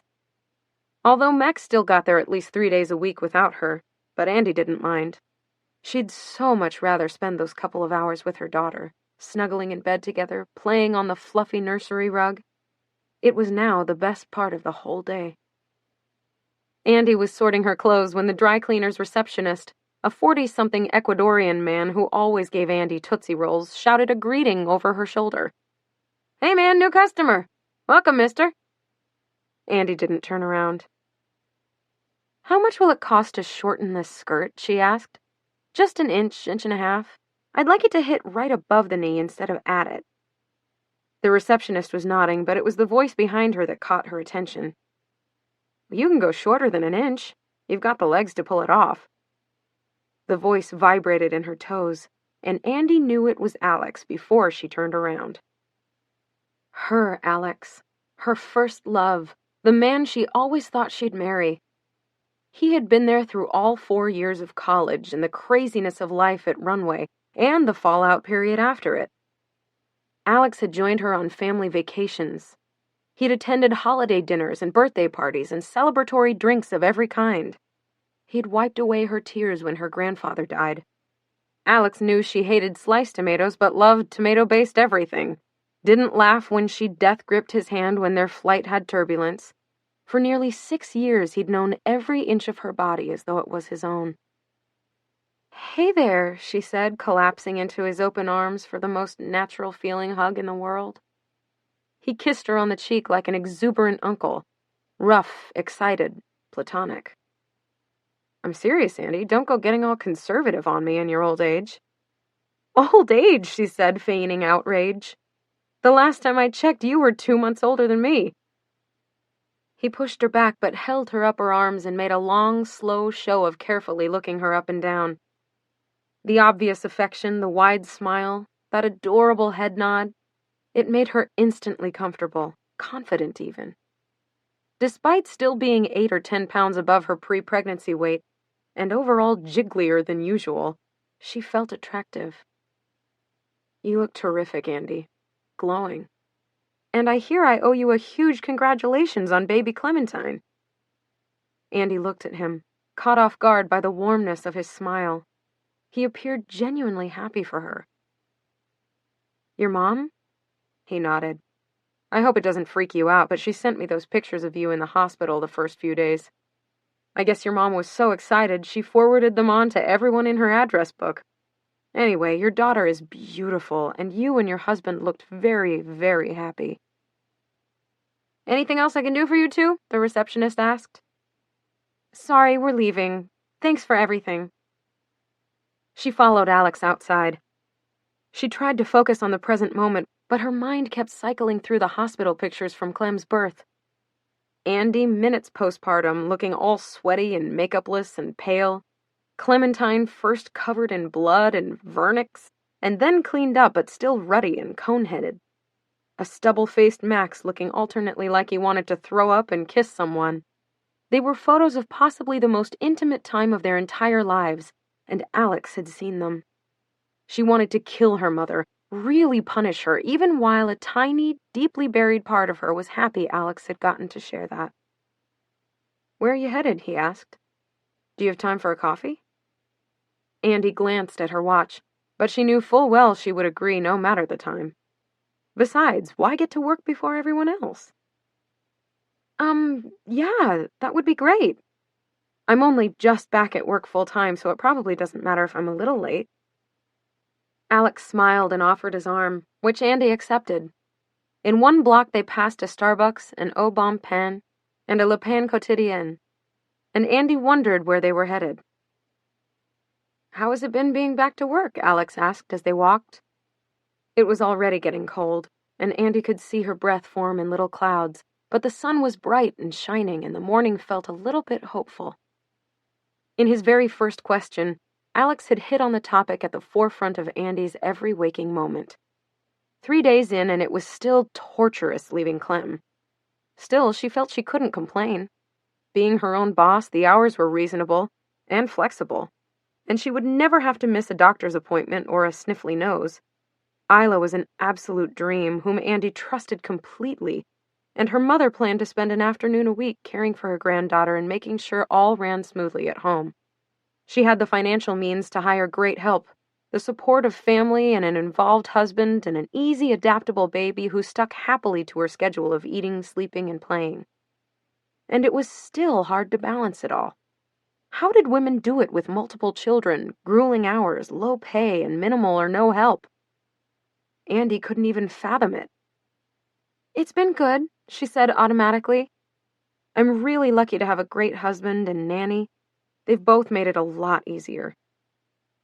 "I would imagine it's never easy leaving that little person every day. Of course, it must be wonderful to get out of the house, talk to adults, focus on your own work every day. But you must miss her." He said it plainly, with empathy and no judgment. Andy's throat threatened to close. "I miss her so much," she said, trying not to cry. She thought of Clementine right then, most likely spending a little time kicking around on her playmat before getting a warm bottle and going for her first nap of the day. She would wake up happy and cooing, her face pink and warm and pressed from sleep, her hair mussed in the most adorable way. If she closed her eyes, Andy could smell her neck, feel her velvety skin, picture those apple cheeks. And although he obviously didn't have children of his own, something told her Alex understood. Alex ushered her down a flight of stairs and into a nearly hidden bakery that felt like a combination of an illicit speakeasy and a Parisian cafe. They claimed the lone empty table, and Andy checked her phone as Alex ordered at the counter for them. "The usual?" he asked, and she nodded. "There you go." He set a frothy decaf latte in front of her, the kind that looked more like a soup bowl than a coffee mug, and took a sip from his iced Americano. It felt like not a single minute had elapsed since the last time they'd seen each other. "Thank you," Andy said. "Okay, now it's your turn. You can start by telling me how you know about this adorable little coffee shop that's exactly 6 blocks from my apartment when I've never seen it." I wish there was a story that made me seem cooler, but I actually read about it in a guidebook. Andy raised her eyebrows. "I moved back to the city this past fall and felt totally out of the loop. So I bought one of those not-for-tourists guide, or whatever you call them, the ones that are totally for tourists, and they suggested this place as somewhere only locals and insiders go." "I'm buying the damn guide the second I get to a computer," Andy said with a grin. She paused, took another sip. "So where do you live now?" "In the West Village.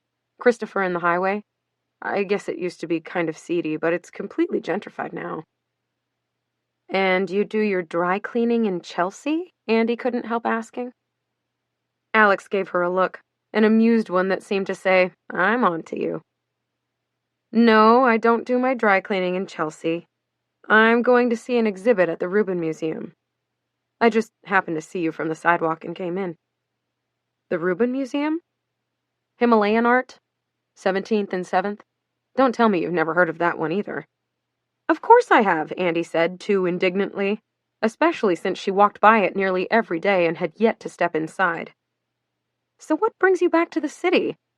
You just finished your degree, right? I think my mom mentioned that. Congratulations."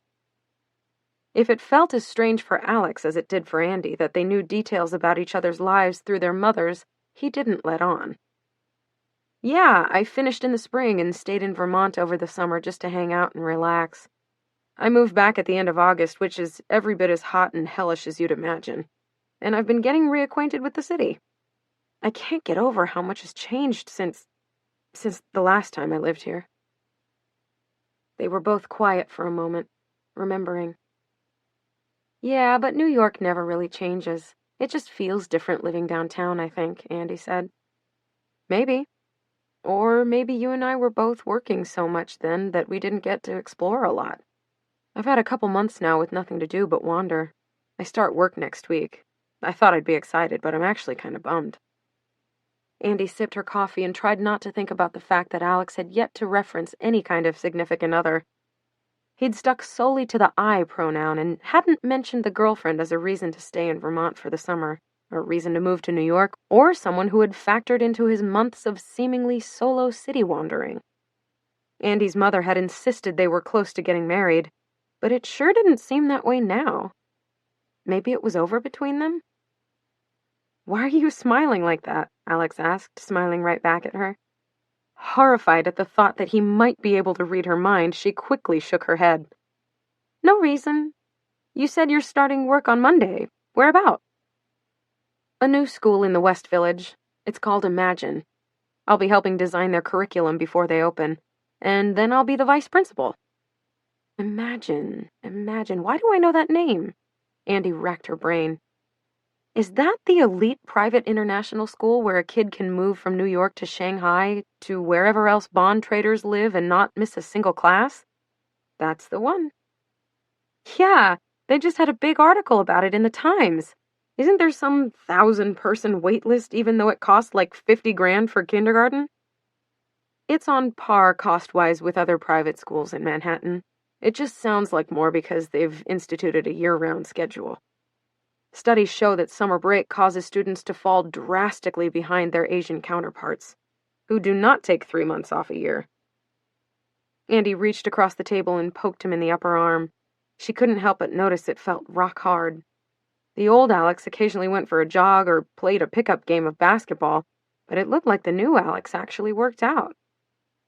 Are you telling me that you're the vice principal of the fanciest, snootiest, most expensive for-profit preparatory school in the United States, Mr. Teach for America? Alex smiled ruefully. It's actually the third most expensive in the world, and the first two are ours too, one in Hong Kong and one in Dubai. And they cost even more, but I have to say it's a really amazing program. Andy looked down at the table and then back up at Alex, who was fiddling with a straw wrapper. She was torn between treading carefully with this person she hadn't seen in years and laying it all out on the line in the honest, straightforward way she and Alex had always prided themselves on. Sounds like a change from what you're used to. Are you happy about it?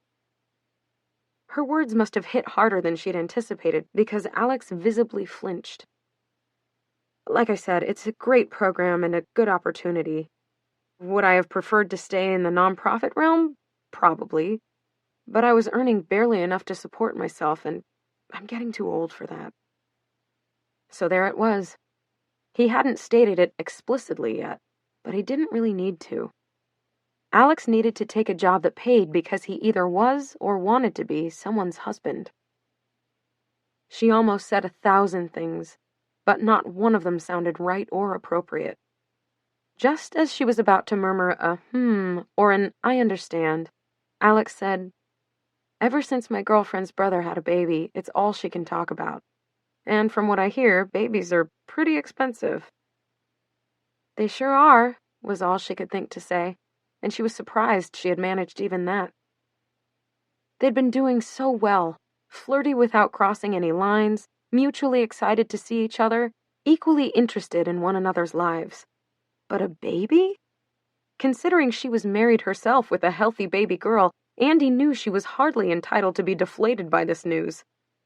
Any reasonably decent person would be happy that Alex, whom she would always love and adore, had found his own happiness, and yet she felt a bit sick. Her phone rang, and never before had she been so grateful, but when she saw it was Emily calling, she hit ignore and tossed it in her bag. "Did your caller ID just say that was Emily Charlton?" Alex asked. "The one and only." "I still can't believe you two became friends. It blows my mind. All I remember is you hating each other. Not only friends, best friends, and business partners. We reunited in a cooking class and had a powerful thing in common. She hated Miranda as much as I did." Andy stopped. She suddenly realized what had changed between them. The cooking class Emily would have called Miranda exactly as she saw her, a stark, raving, mad tornado of a woman who was intent on leaving devastation and destruction in her wake. Someone to be avoided at all costs. Now, instead of sharing Andy's misery at the idea of once again working for that lunatic, Emily had reverted back to her runway self, the girl who had worshipped Miranda and aspired to work for her from childhood. Emily's stay on the anti-Miranda train had been brief. Once Miranda showed the slightest bit of interest in the plunge, Emily had instantly forgiven the woman for firing her, humiliating her, and crushing her dreams. Emily was actually looking forward to meeting with Miranda and the Elias Clark people to brainstorm and see how they might work together. When Andy joked she might open fire at the meeting and take everyone down with her, Emily had shrugged her shoulders and said, "What? Have you ever considered that maybe we've been overreacting all these years? That she's not going to win any charm awards, but she's really not the devil incarnate?" Andy's phone bleated again. She checked unwillingly. Emily. Maybe you should get that? Andy checked her watch. It was only a little after 9. She knew Emily would be calling to see when they could begin discussions. "I'll see her at the office in a little." Now Alex looked at his watch. "I need to hear more about your magazine. I bought a bunch of the issues. Do you know that? Look, the Reuben doesn't open until 10. Do you have time for a quick breakfast?" Andy must have looked dumbfounded, or at the very least generally confused, because Alex continued. "There's a decent diner around the corner where we could get something more than a muffin. What do you say? Do you have a few more minutes?" All she wanted to ask was if he'd seen the issue that featured her own wedding, but instead she said, "Sure. Breakfast sounds great. They settled at a booth in the back of the Chelsea diner, and Andy tried to suppress the weird feeling of being there with Alex. Just the weekend before, she and Max had brought Clementine there at 6:30 on Saturday morning. It was the only neighborhood place that was open. Now she looked across the way to the table they had occupied, almost willing Clementine to appear, kicking and grinning in her infant car seat to snap her back to reality. The phone buzzed again. Emily. Again, she pushed ignore. Before Andy could even taste her cheddar cheese omelet, she blurted, "So tell me about this mysterious girlfriend." She came precariously close to saying, "My mother tells me it's serious," but was able to show some much-needed restraint. At the mere mention of her, Alex smiled. And if that wasn't irritating enough, it appeared to be genuine. "She's a handful," he said, shaking his head. Andy almost spit out her coffee. "In bed? Is that what he means?" "She definitely keeps me on my toes." What did that mean? That she was spirited? Feisty? Clever? Ballsy? Funny? Charming? All of the above? "How so?" Andy coughed. "Just a woman who knows her own mind, you know?" Implying, obviously, that Andy wasn't one of them. Another bite. Another reminder to herself to chew slowly and swallow. That she was happily married. A mother. That Alex was certainly allowed to have a girlfriend, however spunky she might be.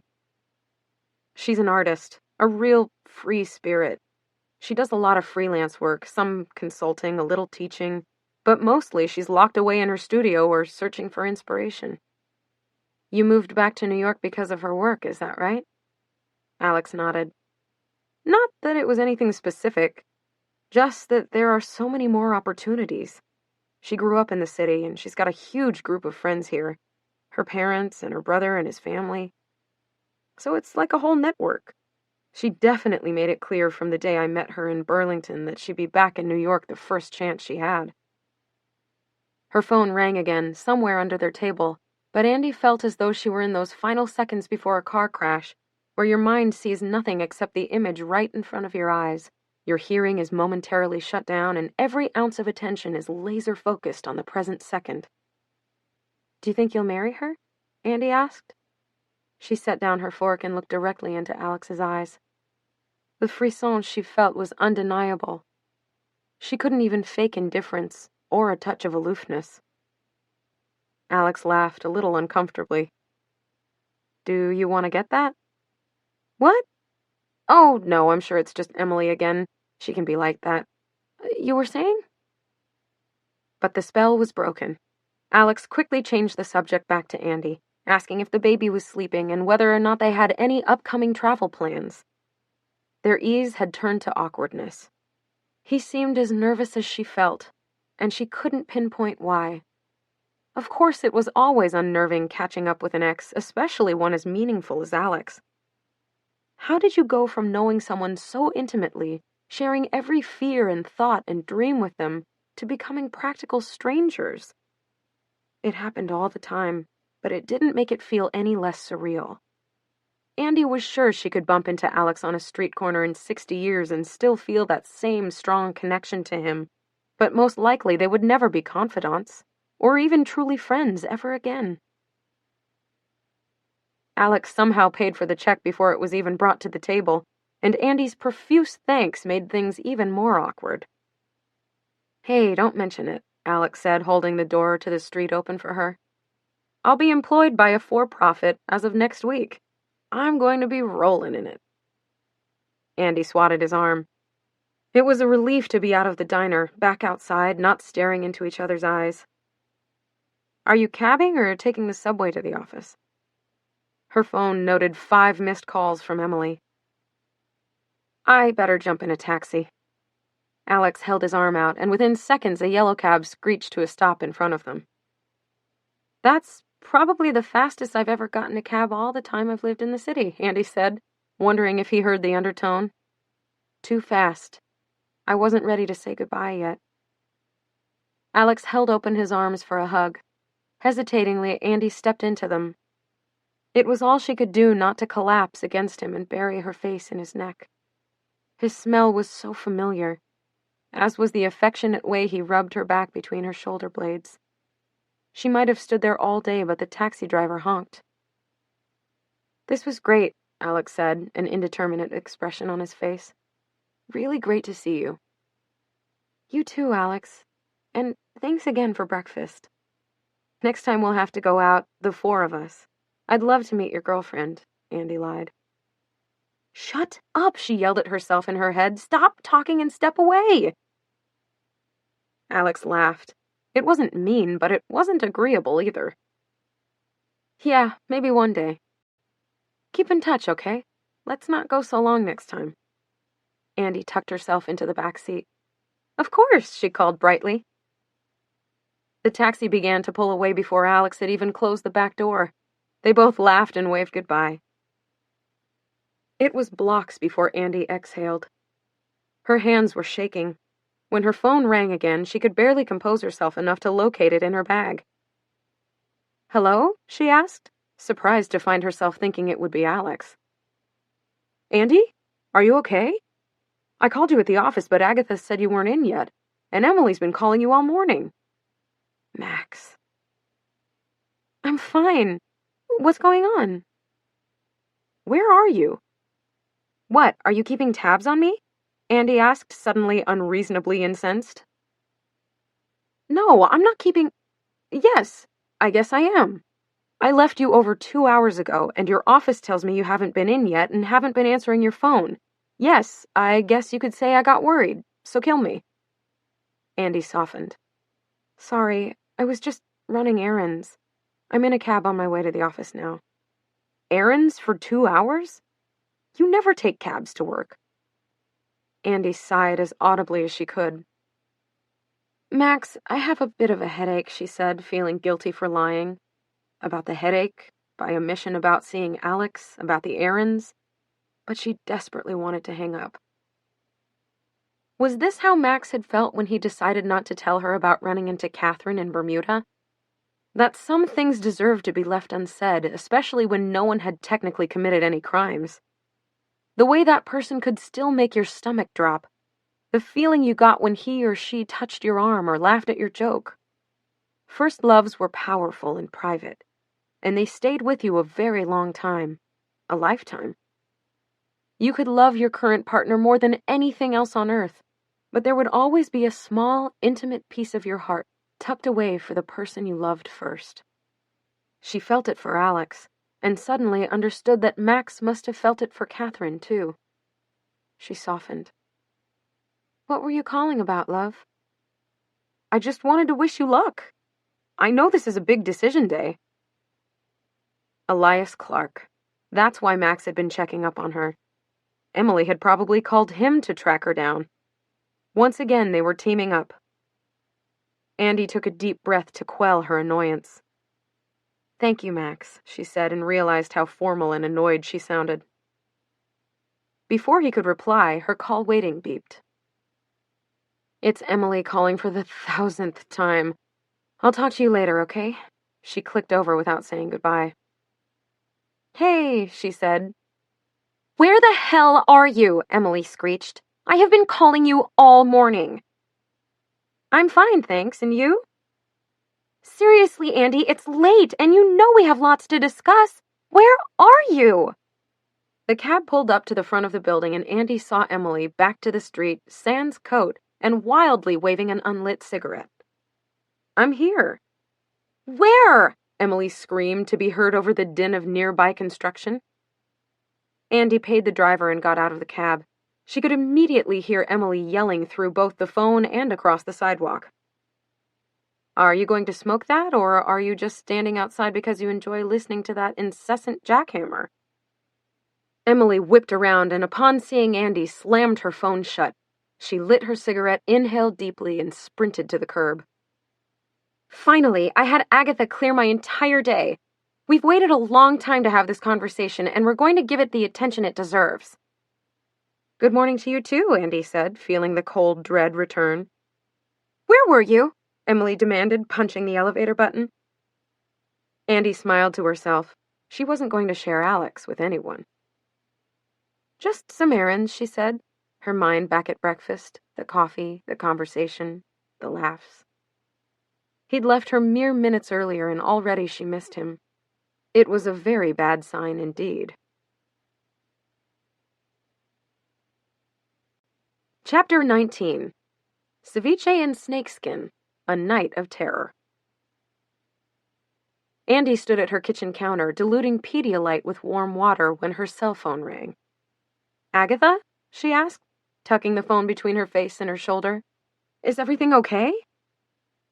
As usual, her assistant sounded weary and put upon from the moment she opened her mouth. "Emily called from Santa Barbara. I guess she had bad reception in the mountains or the valley or wherever she is, but she wanted me to give you the heads up that Olive and Clint are fighting. The ceremony's already been pushed back by an hour, and Emily's worried they're going to call it off completely." "No," Andy whispered, pressing the phone to the side of her face so hard her cheek hurt. "I don't have any more details on that. She kept cutting out," Agatha said with intense irritation, as though Andy had asked her 24 questions.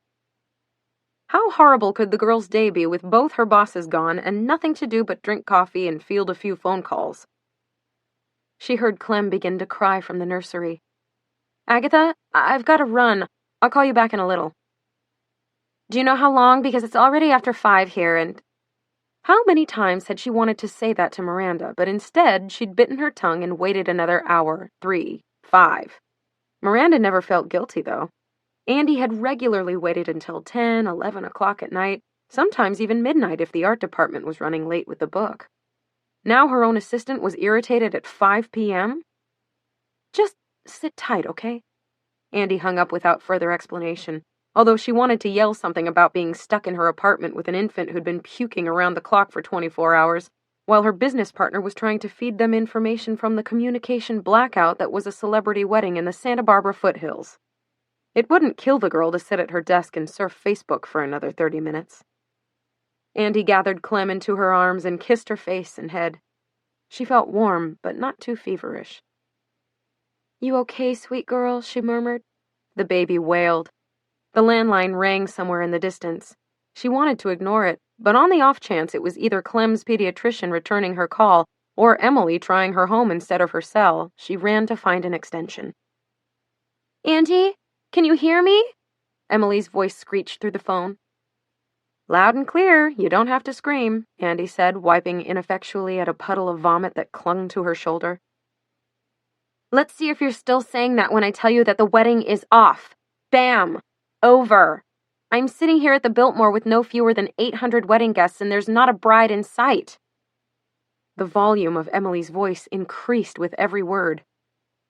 "What do you mean, no bride?"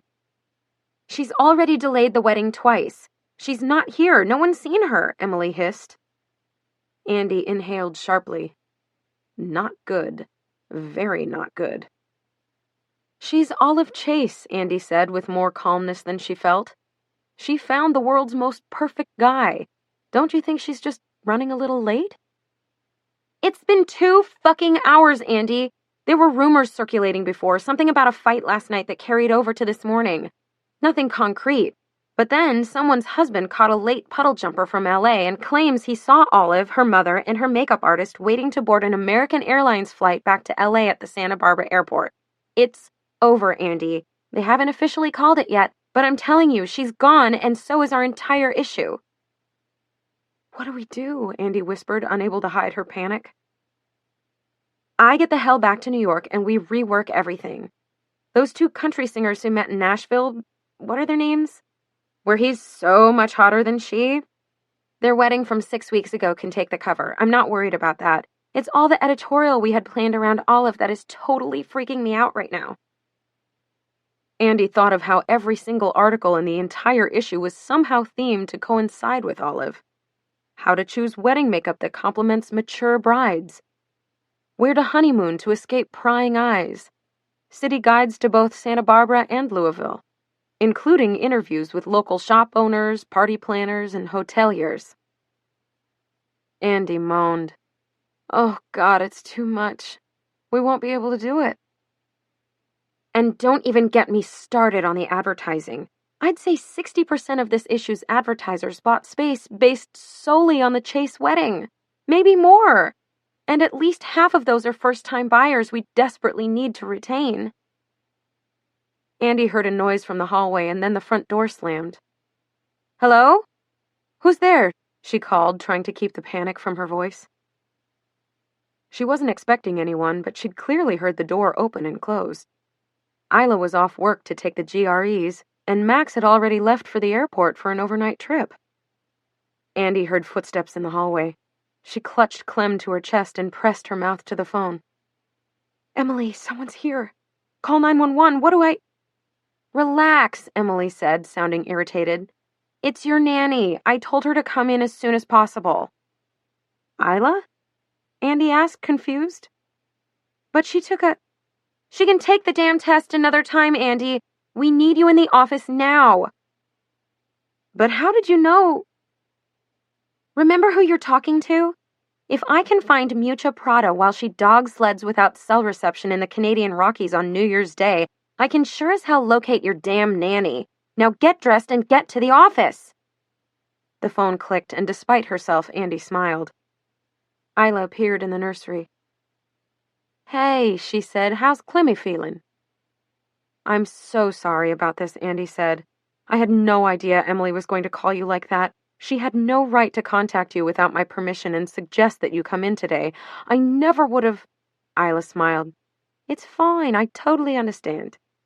Plus, with the extra 2 weeks' salary she said she'd pay me, it'll help defray my school costs. So I really appreciate it." "Oh, well, you know Emily. Always with the great ideas," she said cheerily as she imagined all the ways she might kill her friend and enjoy it. She kissed Clem's cheek and handed her to Isla. "Her fever's down, but please check her again in another couple hours, and if it's above 101, call me. She can have as many breast milk bottles as you can get her to eat, and some Pedialyte mixed with water, too. Just keep her drinking. I'll be back as soon as I can, but it may be late." Isla snuggled Clem and waved Andy off. "Emily told me you needed me to stay overnight, so I brought a bag. Don't worry about a thing. I've got it covered." "Of course she did," Andy muttered. She desperately wanted to shower, but knew she didn't have time. Instead, she swapped her puke-stained shirt for a clean one, threw her hair in a ponytail, and pulled on a pair of sneakers she would normally never have worn to work. She was out the door in under 10 minutes. Her phone bleated the moment she fell into the backseat of a taxi. "Do you have me chipped or something? I just got in a cab." "What took you so long?" Emily asked, her annoyance apparent. "Seriously, Em? Tone it down." Andy said this as playfully as she could manage, but she didn't appreciate Emily's brusque, runway-reminiscent tone. "I'm racing to get the last red-eye out of LA, and I'll obviously come right from the airport tomorrow morning. I've already gotten in touch with everyone else. They're all on their way in, or will be soon. I told Agatha to order dinner for everyone, Chinese, because it's fast. It should be there in 20 minutes. Oh, and I also told her to hide all the decaf coffee pods. I want everyone drinking full caffeine tonight. It's going to be a long one." "Wow. Would you like to tell us what time we all take bathroom breaks, or should we decide that for ourselves?" Emily sighed. "Mock all you want, but you and I both know there's no choice. I'll call you back in 5. Again, she hung up without saying goodbye. Another unwelcome remnant from the runway days. Andy knew she had to be in the office all night, and that Emily had actually helped her by doing all the legwork. But she couldn't shake the old feeling of being bullied and ordered around by Miranda's ex-first assistant. Andy paid the driver and made her way up to the office. An unhappy Agatha glanced up from her desk. "Sorry, Agatha, but tonight is—" The girl held up her hand. "I know. Emily already told me. I've ordered the food, started on the coffee, and called everyone in." She stated this with such listlessness, such obvious misery that Andy almost felt badly for her. But then she remembered her own sick child left home with a babysitter, the red-eye that Emily now faced, and the impossibly long night they all had ahead of them, and merely thanked her assistant and closed her door. Andy worked without interruption for nearly 2 hours reviewing the text for the 2 country singers, making notes about details that needed fleshing out or fact-checking. She was about to head to the art department to discuss the photography when Max called. She looked at the clock. 8 p.m. He must have just landed in Boston. "I got your email. Christ, it sounds like a nightmare," he said. It sure is. Where are you now? Andy asked. I'm still at the airport. Wait, my car's pulling up right now. I've got to meet the Kirby people downtown in 30 minutes. Max greeted the driver and gave him some instructions and then said, I just spoke to Isla. She said Clem doesn't have a fever and she's getting her bottle ready right now. Did she nap well? I don't know. It was a quick call. Isla said something about staying over tonight. Yes, Emily arranged it. I'm going to be here all night. Emily arranged it? Don't ask. Max laughed. Fair enough. So you want to tell me what happened? It sounds bad. I don't know much more than what I wrote you. Just that Olive called off the wedding at the very last second. I really never saw this coming.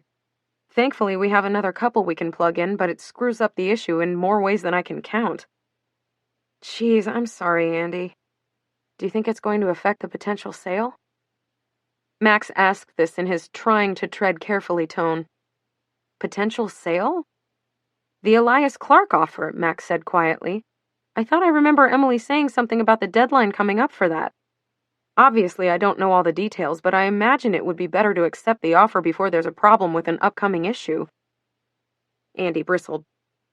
Elias Clark is the furthest thing from my mind, Andy lied, thinking how very Elias Clark this whole nightmare of a day was becoming. Anyway, you know how I feel about that offer. I know, Andy. I just really think... I'm sorry, Max, but I've got to run. I have hours of work ahead of me, and it's not getting any earlier. There was a moment of silence before he said, Call me later, okay? Andy agreed and hung up. She looked at the sea of pages in front of her, storyboards on the floor, assistants and editors and designers running around outside her office, and knew it was going to take every last ounce of energy to face this night. When her phone rang again instantly, she didn't even wait for Agatha to answer. What? She asked more rudely than she intended. May I speak with Andrea Sachs, please? The voice asked in a pleasant but indeterminate accent. This is she. May I ask who's speaking? Andy felt a wave of irritation. Who, besides Max or Emily, would be calling her at work at 8 o'clock in the evening? Andrea? This is Charla, Miranda Priestley's assistant? Andy's irritation quickly turned to anxiety. Miranda Priestley's office was calling? Her mind instantly began to cycle through the possibilities, none of them appealing. Hello, Charla. How are you doing tonight?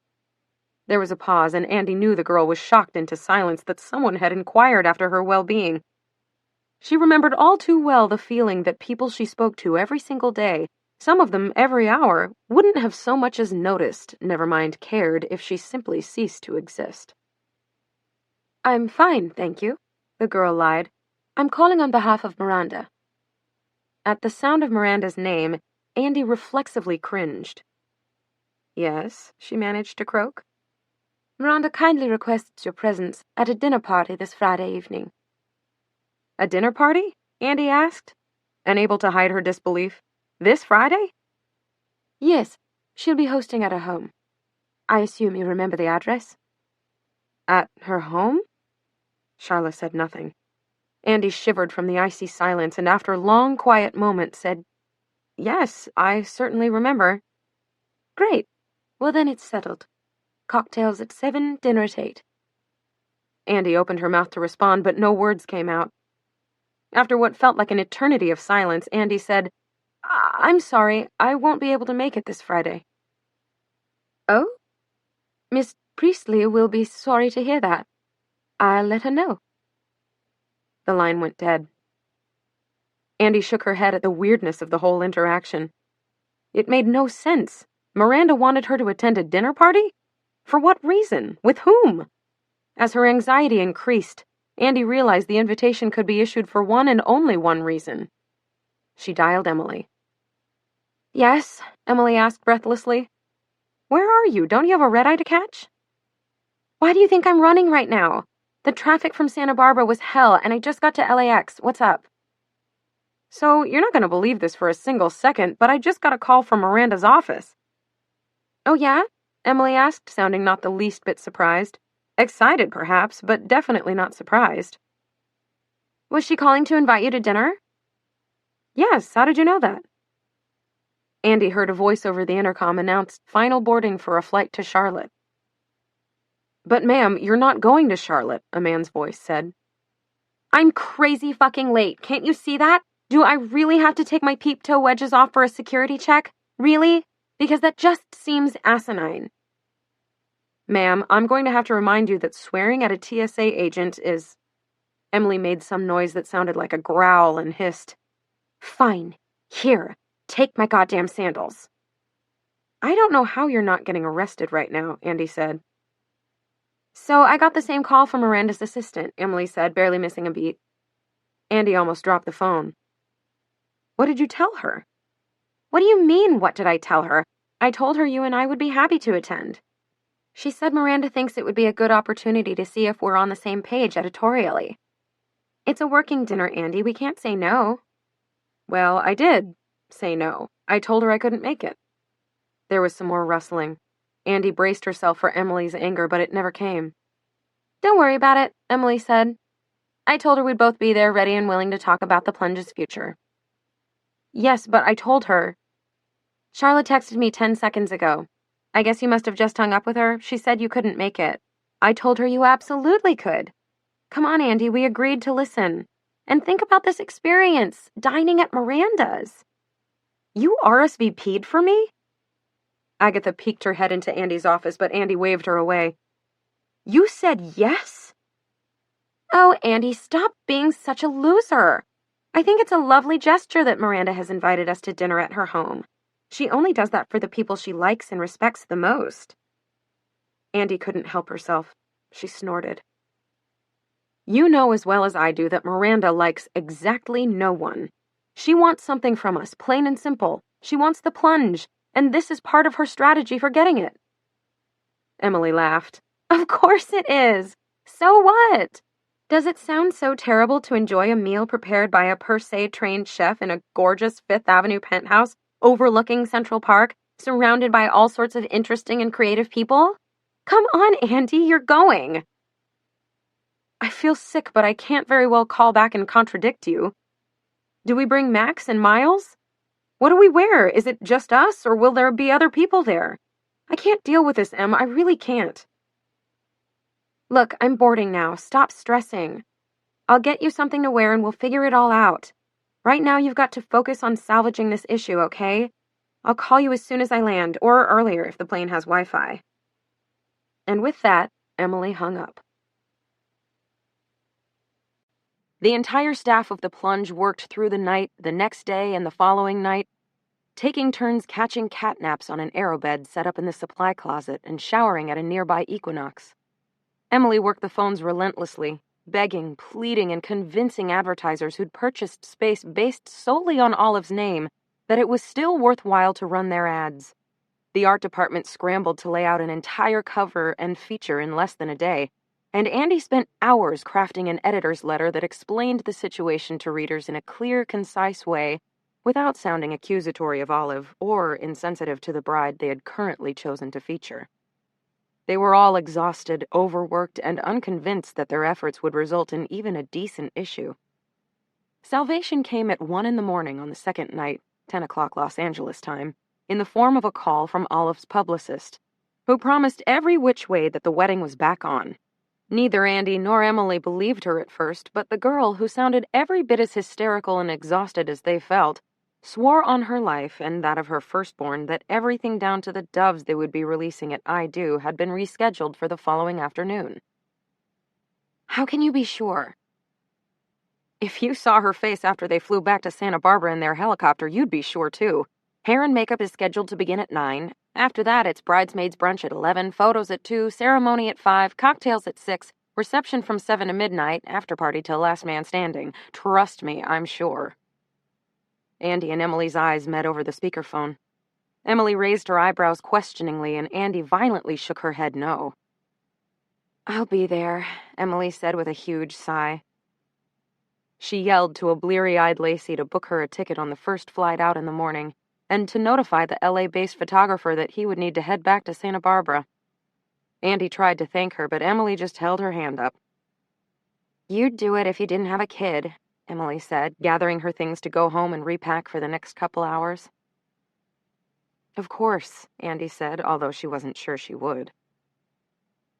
The days and nights spent at the office had been hell, and she couldn't fathom getting on a plane. She wouldn't admit it aloud, but if the decision had been hers, she might have taken the easier way out and run with the new reworked issue. Emily was doing the right thing, and Andy was grateful that she had the perseverance to see it through. The chaos of scrapping, reworking, and ultimately reinstating the Olive issue was probably the only thing on earth that could have distracted Andy from the looming Miranda dinner. But as soon as Emily confirmed that Olive really did walk down the aisle this time, Andy found she could think of nothing else. Miranda. Her apartment. Who else would be there? What would they discuss? Eat? Where? It was totally unfathomable that after so many nights slipping in and out as an indentured servant, Andy would be dining at Miranda's table. Andy should cancel, but ultimately she decided to take a deep breath, accept a borrowed dress from Emily, and be a grown-up about the whole thing. It was one night. Only one night. Which is exactly what she kept telling herself until the cab pulled up to Miranda's opulent Upper East Side building, and the uniformed door attendant swept them into the elevator. "You're here to see Miss Priestley," he said, his words somewhere between an order and a question. "We are indeed," Andy replied. "Thank you." Andy glanced at Emily, who shot her the same warning look an exasperated mother might give her obnoxious toddler. "What?" Andy mouthed. Emily rolled her eyes. He ushered the girls off the elevator at the top floor, and was gone before Andy could cling to his leg and beg him to take her back downstairs. Andy could tell Emily was every bit as freaked out, but her friend seemed determined to appear calm and collected. They paused outside the door for just a moment, the same door each girl had let herself into countless times before, and Emily finally rapped softly. The door swung open, and Andy took in two things almost immediately. First, that Miranda had redecorated the entire apartment from top to bottom, and it was infinitely more gorgeous than she could have even imagined. Second, that the slim young girl who had answered the door and whose back was on display as she walked toward the apartment's sweeping staircase was probably one of the twins. Her guess was confirmed a moment later when Cassidy swiveled on a delicate bare foot, and with her hand on the banister and her half-shaved hair flying behind her, said, "My mother will be down shortly. Make yourselves comfortable." Without so much as another glance at Andy or Emily, Cassidy bounded up the stairs like a girl much younger than 18, and Andy tried to figure out why she would be home from college in early October. "What do we do now?" Andy whispered as she took in the rich pewter-colored carpeting, the chandelier with at least 100 hanging teardrop bulbs of varying sizes and lengths, the life-size black-and-white photographs of famous models from the 50s and 60s, an assortment of throws tossed over Victorian-inspired couches, and, most shockingly, knowing Miranda's taste, or thinking she did, vibrant purple velvet curtains in a pile so deep Andy wanted to bury her face in them. The room was elegant but light-hearted. It obviously cost more to decorate the foyer and formal living room than the average American family earned in 4 years. But it still managed to feel accessible, comfortable, and most surprisingly of all, downright funky. Andy followed Emily into the living room and sat beside her on a love seat. She crossed and uncrossed her legs, desperately wishing for a glass of water. She surreptitiously glanced around. There was enough uniformed staff flitting about to service Downton Abbey, but no one had offered them a thing to eat or drink. She was considering a trip to the bathroom to adjust her twisted and binding tights when an all-too-familiar voice rang out. "Welcome, everyone," Miranda said, clapping her hands together almost girlishly. "I'm so pleased you could join me." Andy and Emily looked at each other for a split second. Everyone? Before turning their attention to Miranda, who looked so un-Miranda. For the first time Andy could remember, Miranda wasn't wearing something constructed, buttoned up, or ultra-tailored. The vermilion maxi dress fit perfectly, and was made of the finest silk with beautiful stitching, but it flowed out around her ankles in a soft, elegant wave. Her arms were bare. Again, it was the first time Andy could remember seeing Miranda's shoulders in anything other than black tie, as even her tennis outfits tended toward conservative, and a knockout pair of diamond chandelier earrings reflected the light in tiny, bright bursts. A handful of Hermes bangles jangled on her left arm, of course, But her only other accessory was a buttery soft leather strip that wrapped 2, maybe 3 times around her trim waist, overlapping itself in a way that felt artful and casual at the same time. Even her signature bob was somehow less severe. It wasn't mussed exactly, but it had just a bit of sophisticated bedhead rumple to it. More surprising than the dress and the hair and the jewelry, though, was the single feature one never, ever expected to see on Miranda Priestley. A smile that looked completely human. It almost bordered on warm. Emily jumped up and beelined for Miranda, where all sorts of air kisses, compliments, and admirations were exchanged. If Miranda was faking her pleasure at seeing Emily, and Andy was certain she was, even Andy had to admit she was doing a damn good job. She appeared humble and appreciative as Emily droned on and on about the fabulous curtains and the breathtaking view and the spectacular prints. Just when Andy was thinking things couldn't get any weirder, Miranda motioned toward the dining room and said, "Shall we dine now?" Andy looked to Emily, who appeared momentarily stricken. Was no one else coming? Would there really be no cocktails before sitting down to dinner? At this pace, they'd be headed back home in 60 minutes. Andy suspected she was the only one grateful for that particular realization. They followed Miranda into the dining room. Andy was relieved to see that the expansive table was set for 5. 2 more people would be joining them. It was hardly a large enough group to hide behind, but it was far preferable to having Miranda focused on the 2 of them all evening. Cassidy appeared again just as they were taking their seats. "Where's Jonas? Won't he be dining with us as well?" Miranda asked, her lips pursed in disapproval. Jonas, clearly not high on Miranda's favorites list. "No, Mother, and neither will I. The kitchen just told me you're having steak for dinner again? Seriously?" Cassidy plucked a multigrain roll from the reclaimed wooden bowl on the table and began munching it like an apple. Her half-shaved head looked both fierce and trendy. Miranda looked like she might kill her daughter. "Sit down, Cassidy," she said, her voice a growled command. All previous softness evaporated. "You're being rude to our guests." For the first time since they'd arrived, Cassidy turned to look at Andy and Emily. "Sorry," she said to no one in particular. Then to Miranda, "I've been a vegetarian for over a year now, and the fact that you refuse to acknowledge it really—" Miranda's palm flew into the air. "Fine. I'll have Damien prepare you plates in your room. That's all." The girl glared at her mother. She looked like she might shout something back, but instead she grabbed a second roll and bounded out of the room. They were all alone. Much to her surprise, however, Miranda recovered and returned to being delightful. During the appetizer course, delicate crystal bowls of tuna ceviche mixed with avocado and grapefruit, Miranda regaled them with anecdotes about Fall Fashion Week, with all of its amusing mishaps, faux pas, and all-out disasters.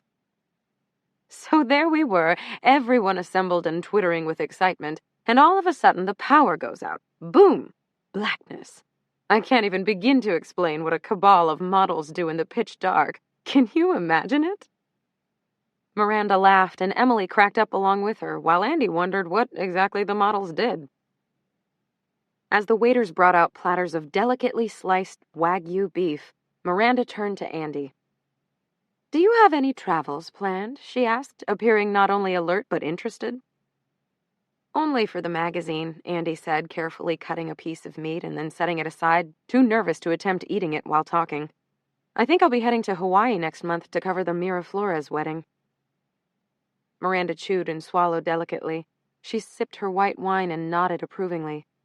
I've always been curious about the Big Island during the shoulder season," she said. "You'll have to let me know what you think. And then, remind me to give you the name of our driver in Maui if you're headed there. He really is the best." Andy thanked Miranda and glanced at Emily, who immediately shot her a "see" look. Andy couldn't argue. She never would have thought it possible, but maybe Miranda really had softened over the last decade. Miranda was recommending a particular villa at Trial for the girls to visit when there was a noise in the foyer. No one seemed to notice. Miranda went on to describe the villa's beautiful infinity pool and ultra-modern bedrooms and breathtaking ocean views. She then turned her attention to Andy and asked after Clementine. "What a darling name," she trilled. "Do you have any pictures?" "Do you have any pictures?" Andy knew better than to whip out her cell phone, but still. Andy shook her head. "No, sorry," she said. "I didn't bring any photos." Miranda was behaving like someone normal. She was just about to ask Miranda about Caroline and Cassidy when something near the apartment's front door caught her attention. Both Miranda and Emily followed her gaze, and all three watched as an exhausted-looking Chandra tiptoed into the foyer. The poor girl clutched the book, and enough dry-cleaning bags to clothe the entire east side. She didn't notice their staring until she deposited the cleaning in the first closet on her left, and the book, the precious, much-revered book, on the small console table under an imposing chevron mirror. "I'm so sorry, Miranda," Charla whispered. Andy wanted to spring out of her chair and hug the girl. She hadn't been particularly nice, either in person or on the phone, but Andy understood. And now she looked so terrified. "Sorry for what, may I ask?" Miranda's eyebrows shot up, but she didn't seem as horrified by the interruption as Andy would have expected. Chandra's eyes darted in the direction of the door. "Sorry for me," a voice sang out gleefully. "She tried to keep me from coming, she really did, but I just had to have an answer tonight." Nigel, who apparently had hitched a ride with the weak-willed Chandra. "Chandra, that's all," Miranda called out, her irritation obvious. Chandra ducked out into the hallway and closed the door behind her. "Darling? Where are you? I can never find you in this cavernous dwelling," Nigel shrieked. Miranda clasped her hands together. "Nigel, stop shouting. We're right here at the dinner table." To say Nigel appeared in the dining room was an understatement. Dressed in layers of contrasting tartan plaid, right down to his kilt and coordinating knee-high socks, Nigel looked like he'd been beamed down from a Scottish cloud and deposited in the middle of Miranda's apartment. The music seemed louder, the mood felt more electric. Even the room's air, heretofore unscented, took on an odd but pleasant aroma of pine trees and fabric softener. Or was it hairspray? Andy couldn't tell. Miranda sighed, although Andy could tell she wasn't as annoyed as she was acting. "To what do we owe this pleasure?" "So sorry to interrupt, you know I am, but I've been killing myself going back and forth, trying to decide if we should run the spread with the De Laurentiis gown or the McQueen. They're so different, I know, but I keep changing my mind." "I had to have your opinion," Nigel said, producing 2 layouts from a snakeskin messenger bag. If Miranda was surprised that Nigel had hitched a ride with her assistant, barged in on her dinner unannounced, and proceeded to place 2 layouts directly over her not-quite-empty dinner plate, then she didn't show it. She merely glanced at each spread and pointed a long red fingernail to the one on the left, a frothy pink confection of a dress that didn't look, at least according to Andy's untrained eye, like it belonged to either designer. "Clearly this one," Miranda said, handing the layouts back to Nigel. "I think the reader will appreciate Oscar stepping out of his comfort zone." Nigel nodded. "That's exactly what I thought." As if on cue, a ninja-like staff member removed Miranda's plate and replaced it with a steaming hot latte.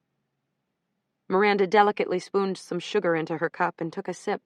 She neither offered Nigel a seat nor implied he should leave. There was a moment of uncomfortable silence before Nigel said, "Why, look who's here! I almost forgot my manners. The wedding dream team. Hello, Emily. Hello, Andrea. How does it feel to be sitting on this side of the table?" "Really freaking weird," Andy wanted to say, but instead she just smiled. "Hi, Nigel. Good to see you." Nigel studied each of their faces for a few seconds longer than was strictly comfortable before moving on to their jewelry, hair, and clothes. He made no effort whatsoever to disguise his evaluation. "It's wonderful to see you ladies again. So tell me, are we celebrating yet, or are we still discussing all those boring logistics?" Andy noticed Miranda glance down at her empty dessert plate with an uncomfortable expression. "We were enjoying each other's company," she said primly, and then, "Marietta, please bring Nigel a plate." Apparently Nigel didn't catch her cues. "Ladies!" he shrieked. Aren't we all loving the idea that the Plunge will be joining the Elias Clark family? I know I am. When no one said anything, Nigel continued. Andy, why don't you tell Miranda your idea for the upcoming cover story? Andy must have stared at him blankly because Nigel prompted. About moi and my beloved? Surely you remember. Oh, yes, Andy murmured, uncertain how to proceed, but desperate enough to say almost anything to fill the silence. I thought it would be a great idea to feature Nigel and Neil's wedding in the Plunge's April issue. She turned to Nigel. You're getting married over Christmas, am I right? That would be perfect timing for us. Nigel beamed. Emily's head whipped back and forth between Andy, Nigel, and Miranda like she was watching a 5-setter U.S. Open match. Miranda sipped her wine and nodded. Yes, Nigel told me your idea, and I actually think it's splendid. Of course, the first ever story of a same-sex marriage should warrant the June issue. April simply isn't noteworthy enough. But I do love the thought. Andy felt her face flush. Emily jumped in. Well, whenever it happens, I know it will be terrific. Andy and I were thinking it could be great to stage a photo shoot of the happy couple applying for their marriage license at City Hall. More of a reportorial feel. Something that could really capture this moment in history. Miranda's attention zeroed in on Emily with a familiar, angry flash. City Hall conjures up images of criminals and metal detectors and impossibly dreary people asking for handouts. Nigel and Neil are glamour and style and sophistication. What they are not is City Hall. Agreed, Nigel squawked. I see your point, Emily said and seemed to mean it. Andy stared at the table and hated herself for not saying anything. I certainly support gay marriage, but no one is going to benefit from an article done the wrong way. I know the Plunge reader, and while she's perfectly happy gays are permitted to marry, she doesn't want to get mired in some dull political narrative. She wants gorgeous clothes, beautiful flowers, expensive jewelry, romance. With this, Miranda turned to Andy. Don't ever forget, your sole job is to give your readers what they want. And all this talk about gay rights would be a horrible miscalculation. Well said, Nigel murmured. Emily looked uncomfortable. She was probably concerned about Andy's response, but she nodded as well. That's exactly right, Miranda. Andy and I always try to give the reader what she wants. I couldn't agree more. Don't you think, Andy? With this, she turned to Andy and gave her a warning look. It was all right there on the tip of her tongue, but Andy held back. What was there to gain from going head-to-head with Miranda Priestley? In a way, it was a relief to see the old Miranda back again. 2 courses was an extraordinarily long time for someone who lacked all human qualities to fake it, but Miranda had done just that. The charm, the grace, the hospitality were unnerving and unsettling.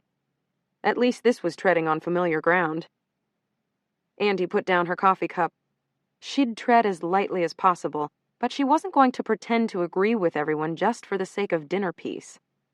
Besides, maybe it was good to let Miranda hang herself. Emily would see once and for all that they would be beholden to this woman and all her ideas for a very, very long time. I do hear what you're saying, and of course we strive to give our readers terrific, interesting features. From all the feedback we get, Plunge readers love getting glimpses into other cultures and traditions, especially when they're really different from their own, which is why I thought it could be fascinating to have a section on gay marriage all over the world. Things are changing so quickly, and not just in the U.S. There's Europe, of course, but strides are also being made in surprising places in Asia and Latin America. They're not quite there yet, but for the first time, there's a lot of optimism. It would make a great front-of-book feature, something that could help set up... Miranda laughed. It was a shrill, joyless sound, and once again her thin lips pulled tightly across her teeth. Andy couldn't help but shiver.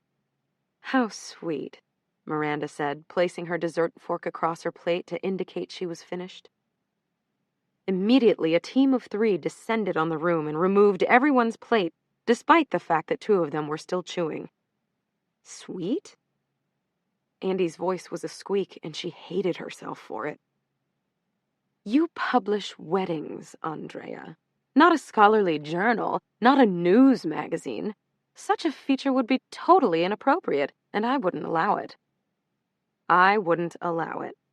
Andy's head snapped up as though she'd been slapped. But no one else seemed to notice or care that Miranda had just confirmed beyond any doubt that she planned to approve, edit, delete, permit, forbid, and tweak every word that went into the plunge. Not only that, but she couldn't even pretend before an actual sale took place that it would be any different. Yes, but it's our magazine, Andy said in barely more than a whisper. She hazarded a glimpse at Miranda, who looked surprised. Once again, Emily and Nigel fell silent. Your magazine indeed, Miranda said, leaning back in her chair and crossing her legs, looking as though she were really enjoying herself. But need I remind you that you have a long way to go? Of course there's always room for improvement. Andy and I were just... Miranda cut off Emily as though she'd never spoken. You can judge any book by its September issue, and yours was... How shall I put this? Thin. Think of all the companies you'd have positively clamoring to buy ad space once they learn the plunge is associated with Runway, with all of the weight and experience and prestige of Elias Clark behind it. Just think. Then you could actually drop my name with credibility. Emily looked like she wanted to crawl under the table. Andy coughed. She could feel her face redden. I'm sorry, Miranda, she said, still surprised Miranda knew the real story. We only used the Runway name to open doors, but we earned everything else. Oh, please, don't have a stroke.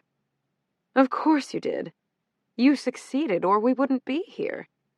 But it's time you took it up a notch. Who was that on your most recent cover? Those Greeks? Emily told her it was Greece's most famous young couple, the son of the prime minister marrying the heiress daughter of one of the world's richest men. Both were gorgeous Cambridge grads, friends of Prince William and Princess Kate. Well, they're forgettable, Miranda said. Enough of the foreigners, unless they're royalty themselves. We want aspirational. And frankly, the issue with your own wedding, Andrea, was a big stretch. Maxwell Harrison might have come from a storied family line, but he is not compelling enough to drive an entire issue. Who goes to the newsstand to pick up a magazine with a nobody on the cover? We had terrific newsstand sales that month, Andy managed, although a part of her didn't disagree with Miranda. Still, couldn't there be a kinder way of saying it? Emily looked ready to jump out of her seat. I hear what you're saying, Miranda. I was thinking we should have gone in another direction for the cover, but Saint Germain was such a coup. Miranda's laugh sounded like a bark. Yes, well, when you work for me, great photographers will be de rigueur. With Runway backing you, you'll drive every deal on your own terms. You mean your terms, Andy said quietly. I mean terms that include the best and most famous designers, photographers, stylists, celebrities. Name them and they're yours. Nigel made a cat-calling whistle sound. She's the best, ladies. Listen closely. It's not every day you get Miranda Priestley giving you advice like this. Andrea and Emily looked at each other. Miranda wasn't finished. And you're going to have to change your staff. I only want the best team. That's why I want you. But the transition will allow us to clean house of some of the hangers-on. Oh, and there will be no more flexible work schedule rubbish. No more working remotely. We banned it at Runway, and it's made a huge difference. Andy's first thought went to Carmela Tyndale, her beloved clog-wearing managing editor who would no doubt get the axe. Even worse than that, though, would be saying goodbye to her own flexible schedule. No more Tuesday or Thursday mornings home with Clem. No more attending her pediatrician's appointments. No more determining her own hours and working when it best fit her schedule. Emily cleared her throat. I'm not sure we have a lot of people we could afford to lose. Andy shot her a dagger look. We have an amazing and dedicated staff who work long hours and sacrifice so much for the sake of the magazine. I wouldn't want to part with any of them. Miranda rolled her eyes as if this were all too tiring. They work long hours so they can raid the swag closet and talk on the phone with celebrities. At Elias Clark, they'll have that opportunity tenfold. Which is why they should all be presentable and trained in the runway manner. I would see to it myself. Yes, I do think, Emily started, but Miranda cut her off. And getting back to Nigel's wedding here, Miranda said, pausing only a moment to make sure all eyes were on her, I would personally guarantee it would be your biggest issue yet, by a large margin. I know I speak on behalf of Emily and myself when I say that we have some clear ideas for how we want the issue to... Friends! Nigel cried. Let us not bicker over details. You all must realize, of course, that when we're talking about the wedding of the century, mine, it is surely I who will make the decisions. Consider me your fearless king, and you all my ladies-in-waiting. Nigel pushed his chair back from the table, sprung to his feet, and wrapped his cape around his shoulders. Emily laughed first, and Andy followed. Miranda made a tight, angry smile. Nigel saluted. To wedding unity, he sang, now on a roll. I promise you this. There is enough Nigel fabulousness to go around. Now, what do we say about a toast? As though by magic, a waiter appeared from the kitchen with a tray of 4 champagne flutes and a bottle of Moet. No, that won't do, Nigel muttered. He disappeared into the kitchen and emerged with 4 elegant crystal shot glasses. Upon closer inspection, they looked to be espresso cups, but Nigel didn't seem to mind. What's this? Emily asked, accepting hers daintily between her thumb and forefinger. Nigel, really, Miranda said, with what sounded like faux exasperation. Nonetheless, she too accepted a glass. To brilliant collaborations among brilliant women, Nigel called, his own glass raised high. The plunge is one lucky lady to have so many who love her.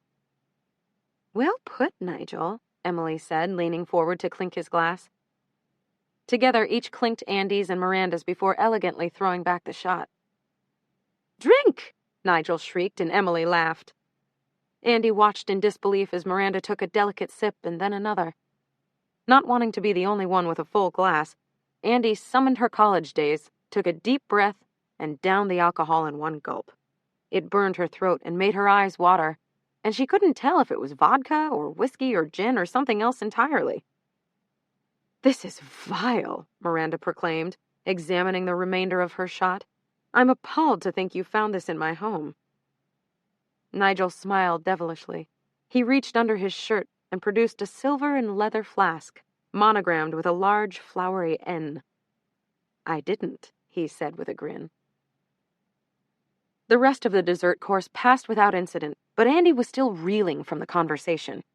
Miranda ushered everyone into the foyer, and it was all Andy could do to take her coat slowly and not run from the entire dreadful scene.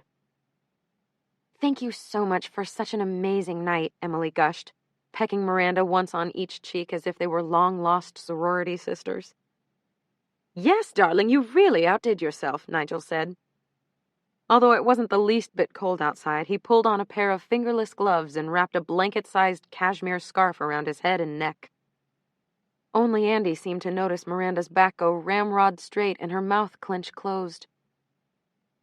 Thank you for inviting us, Miranda. Dinner was lovely, Andy said quietly as she fiddled with the buttons on her jacket. Andrea? Miranda's voice was quiet, too, but there was something steely in it, something determined. Andy glanced up and almost lost her balance. Miranda was staring at her with such naked, unabashed hatred that it took her breath away. Nigel and Emily were chatting about whether it was best to share a cab home or each take their own, so neither noticed when Miranda wrapped her long, lean fingers around Andy's shoulder, pulled her close, and leaned in to whisper in her ear. It was the closest Andy had ever been to Miranda, and it made the small hairs on her arms and neck stand up. You'll sign those papers this week, she said, her breath icy on Andy's cheek. You'll stop making trouble for everyone. Then, just as quickly as she claimed Andy, Miranda gave her arm the slightest push. I'm done with you. Now move along. Before Andy could even think of responding, the elevator man appeared in the doorway and goodbyes were being exchanged all around. No one noticed when Andy dumbly shuffled onto the elevator without saying another word. They spilled out onto the street, Nigel and Emily tipsy and laughing, clutching each other's hands. Goodbye, darlings, Nigel called as he slipped into a taxi without offering the girls a ride or the chance to take it first. Can't wait to get working together again. Emily had her arm extended to hail a cab when a town car pulled up beside her. A middle-aged man with salt and pepper hair and a kind face said, "You're Miss Priestley's guest? She asked I see you home, or wherever you need to go." Emily gave Andy a triumphant look and flopped happily into the back seat. "How nice was it for Miranda to have us driven home?" she asked, stretching her legs. Andy was still in shock. Had Miranda threatened her? Did that really just happen? She couldn't even summon the words to tell Emily. "What a fabulous dinner. I really love what she did with the apartment, and of course the food was to die for," Emily prattled on. "In hindsight, I think it was better Cassidy and her boyfriend didn't join us. It gave Miranda a chance to focus exclusively on us. Let us hear her real thoughts for the plunge. I know some of what she said sounded a tad intense. But how incredible that one of the greatest minds in fashion and publishing wants to help us take the plunge to the next level. It's almost unbelievable." Why didn't Emily seem more upset? Didn't she see that Miranda admitted she had every intention of treating the plunge as her own private fiefdom? That Miranda would oversee the hiring and firing, dictate every decision from the editorial to the advertising, institute draconian schedules and dress codes? That they would essentially be assistants again with no real say or influence, mere pawns in Miranda's despotic reign? "I feel like we weren't at the same dinner," Andy said. "I think she's really made a change for the better, Andy. She couldn't have been more gracious tonight." Emily's smile was beatific, as though she had just emerged from an indulgent full-body massage. "Emily, didn't you hear her say I wouldn't allow it? As though it were her magazine? And what about insisting that Nigel and Neil take the June cover? I wasn't going to say anything tonight, but I have a possible lead on Angelina and Brad. Who are we going to give the June cover to? Nigel, flamboyant magazine editor and priestly muse? Or Brangelina? I mean, seriously." Emily closed her eyes and exhaled luxuriously. "Did you not want to die when the assistant walked in?" she asked. "I know, poor thing. She must have been panicked. Didn't you see? She's still the same Miranda, treating her assistants like slaves. She barely acknowledged the girl except to dismiss her. I bet Miranda will fire her for letting Nigel follow her." "Yes, well, what idiot allows anyone, even Nigel, to join her for drop-off? It's positively asinine. We never would have done that. Well, you probably would have, but I'd have shut it down immediately. If Miranda knows what's good for her, she'll fire that girl first thing tomorrow." Andy looked out the window at all the gorgeous windows lit up on Fifth Avenue as the car hurtled downtown. So much had changed since she'd left Runway. It had taken years and so much hard work and heartache. But Andy finally felt like she had peace in her life. Friends with whom she shared things, a loving sister and parents, a career that challenged and fulfilled her, and most of all, a family all her own. A husband, a daughter. It hadn't happened the way she expected, but did any of that matter now? "Wasn't tonight just fab?" Emily sighed. Her eyes were still closed and her cheeks were flushed with pleasure. Andy said nothing. "I really think Miranda made a huge overture tonight. And I'm sure it's not just for us. She's definitely changed for the better, don't you think?" Andy stopped, too exhausted for the conflict that would surely ensue once she uttered the words she knew she must say. "Let's have lunch this week and come to a decision on the Elias Clark offer once and for all, okay? We got sidetracked the last time we were supposed to discuss it.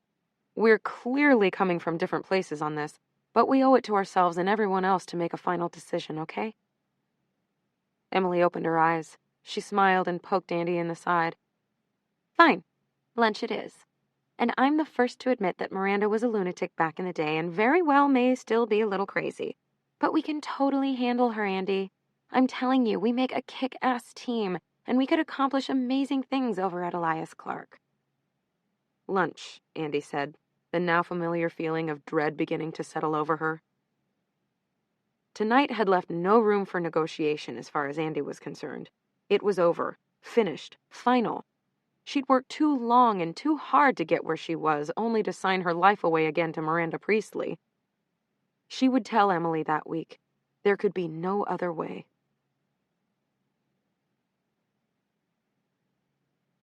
Chapter 20. A shipping container of Botox.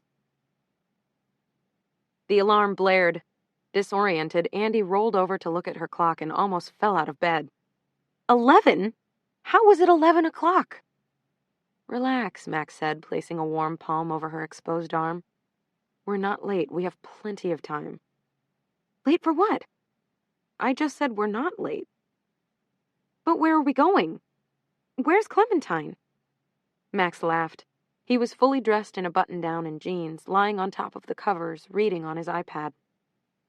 Clem's napping, but she should be up any second. You've been sleeping like a dead person for who knows how many hours. And we're expected for brunch at an as-yet undisclosed location with your mommy group. Any of this sounding familiar? Andy groaned. The previous night's dinner came rushing back to her. Had Miranda Priestley really hissed at her? The mommy group was great, but getting herself and the baby up and dressed for brunch across town sounded about as appealing as a trip to the gynecologist right now. Unfortunately, yes. The husband brunch.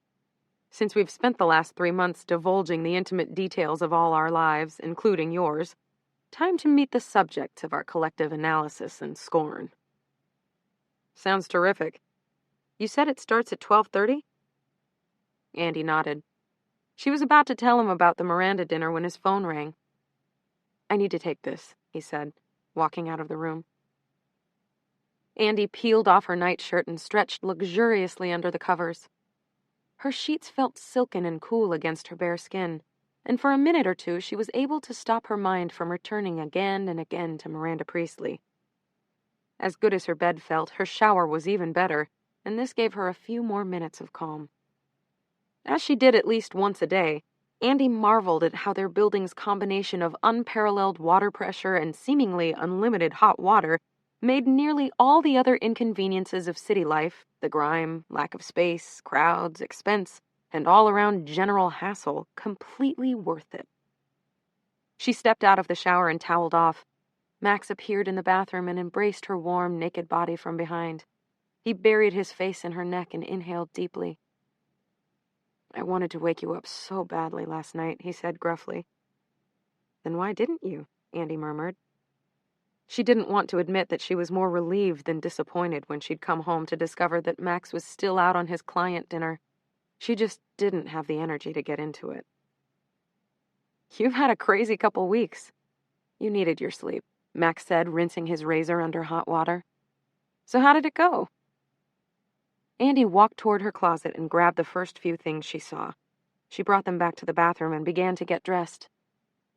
It was interesting. Max raised his eyebrows at her in the mirror. A little more detail? Miranda definitely made a superhuman effort at being charming.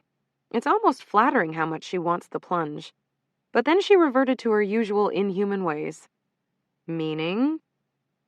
Just that she didn't even try to disguise her plan to completely control the magazine and everything that went into it. If anything, I was almost shocked at how brazen she was about it. Something about Max's expression irked her. What? She asked. Max seemed to make it a point not to make eye contact. He studied his cheek stubble intently and gave a little shrug. Nothing. I didn't say anything. Yeah, but that look said something. What? Andy asked. Max set down his razor and turned to look at her. Andy, I know you think I don't really understand how hard it is for you to work for Miranda. And truth be told, I probably don't. No one does. But don't you think you could put it behind you and make the right decision here? Andy suddenly felt self-conscious about being topless and grabbed for a robe. I'm just saying, I don't think Miranda's out to wreck your lives, you know? Andy stared at him. I know that. That's not at all how Miranda operates. The life wrecking is an unintentional consequence, although I'm not sure that makes it any better. You know how to stand up for yourself against bullies, Andy. And when push comes to shove, that's all Miranda really is. Your standard fare, run-of-the-mill schoolyard bully. Only someone who's never worked for her could make that statement, she said as lightly as she could manage despite her irritation. Part of her wanted to avoid any more conversation, but Andy realized that in her effort to erase Miranda from her life over the years, she'd never really adequately described Miranda to Max. He knew she was curt, contrarian, a difficult personality. He was aware of her reputation as a tough and demanding boss. He'd met her enough over the years to see firsthand that she could be brusque and aloof. More than aloof. Unfriendly was how he'd describe Miranda the first time Barbara had introduced them. But for some reason, or really because Andy could never bear to talk about it, Max didn't seem to understand the true Miranda, the evil, nasty, even sadistic Miranda who to this day haunted his wife. Andy took a breath and perched on the edge of the tub. She's not just a bully, Max. You're right, I could probably deal with that now. It's worse than that. Almost harder to deal with. She is single-mindedly focused on what's best for her, at the exclusion of everything and everyone else. Her assistants, her editors, her so-called friends, because I don't believe she has any real friends, only acquaintances she needs or wants things from. They're all just bit players in Miranda's real-time video game, where the whole purpose is making sure Miranda wins, at all costs. It doesn't matter if you're a designer or Irv Ravitz or the editor of Italian Runway if you're late for a lunch with Miranda Priestley. She's not going to yell and scream and lecture you on courtesy and consideration. She's merely going to order at the exact moment she's ready, whether you've arrived or not. And then she's going to eat her lunch and leave. Does it matter to her if your kid was sick or your taxi was in an accident? Not in the least. Does it bother her if you're only receiving your soup as she's calling her driver to come pick her up? Not for a moment. Because she doesn't care about you at all. You don't even register on her radar screen as another person with feelings or needs. She doesn't play by the same social rules as you and I. She figured out a long time ago that the quickest means to her end usually includes humiliating, critiquing, belittling, or intimidating other people into doing what she wants. On the rare occasion that doesn't work, like, for instance, with us refusing to sell her the plunge, she immediately throws herself into an all-consuming charm offensive, extravagant gifts, solicitous phone calls, coveted invitations, which is, of course, just another form of manipulating the bit players in her giant game. Max set down his razor and patted his face with a hand towel. When you describe her like that, she sounds like a sociopath, he said. Andy shrugged. I'm no shrink, but she is truly that horrible. Max enveloped Andy in a hug. He kissed her cheek and said, I hear everything you're saying. She does sound horrible, she really does, and I hate the idea of anyone making you unhappy. But I just ask that you think about the bigger picture here, Andy. There's a lot. Clementine's wails stopped him mid-sentence. I'll get her, she said, dropping her robe on the floor and pulling on her bra and sweater. Max didn't seem any closer to understanding. Andy was relieved for an excuse to change the subject. A half-hour later, they had miraculously made it to Stacy's apartment on 12th Street and 5th Avenue, and between Miranda the night before and Max's seeming inability to understand her this morning, Andy felt like her head might explode. How was she going to survive being pleasantly social for the next 2 hours? Who are these people again? Max whispered as they waited for the doorman to clear them. Stacy is one of the mommies from my group. Her husband is Mark. I can't remember what he does. Their daughter's name is Sylvie, and she's a few weeks younger than Clementine. That's about all I know. The uniformed doorman motioned them toward the elevator, which they rode to the penthouse, where an overweight maid in an apron and orthopedic clogs greeted them at the door, parked Clementine's stroller in the massive foyer, and directed them to the living room. Max and Andy exchanged a look as they followed the woman. They were deposited in a formal dining room with people milling about. Andy noticed nothing, absolutely nothing, but the 20-foot-high wall of windows that wrapped around 3 sides of the room and offered the most spectacular south-facing views of Lower Manhattan she'd ever seen. Her new friends were saying hello and introducing their husbands, and parking their babies in various swings and bouncy seats. But Andy couldn't focus on anything except the apartment. A sideways glance at Max confirmed he too was taking it all in. The double-height ceilings were interspersed with skylights, which, coupled with the outrageous wall of windows, made the entire room feel like it was floating. A polished stone fireplace the size of a small storefront sat to their left. Above the sleek gas fire, an enormous mirrored flat screen hung on the massive expanse of gray stone, where it caught the reflection of both the fire and the autumn sun, and gave the entire room an aura of spectral, almost heavenly white light.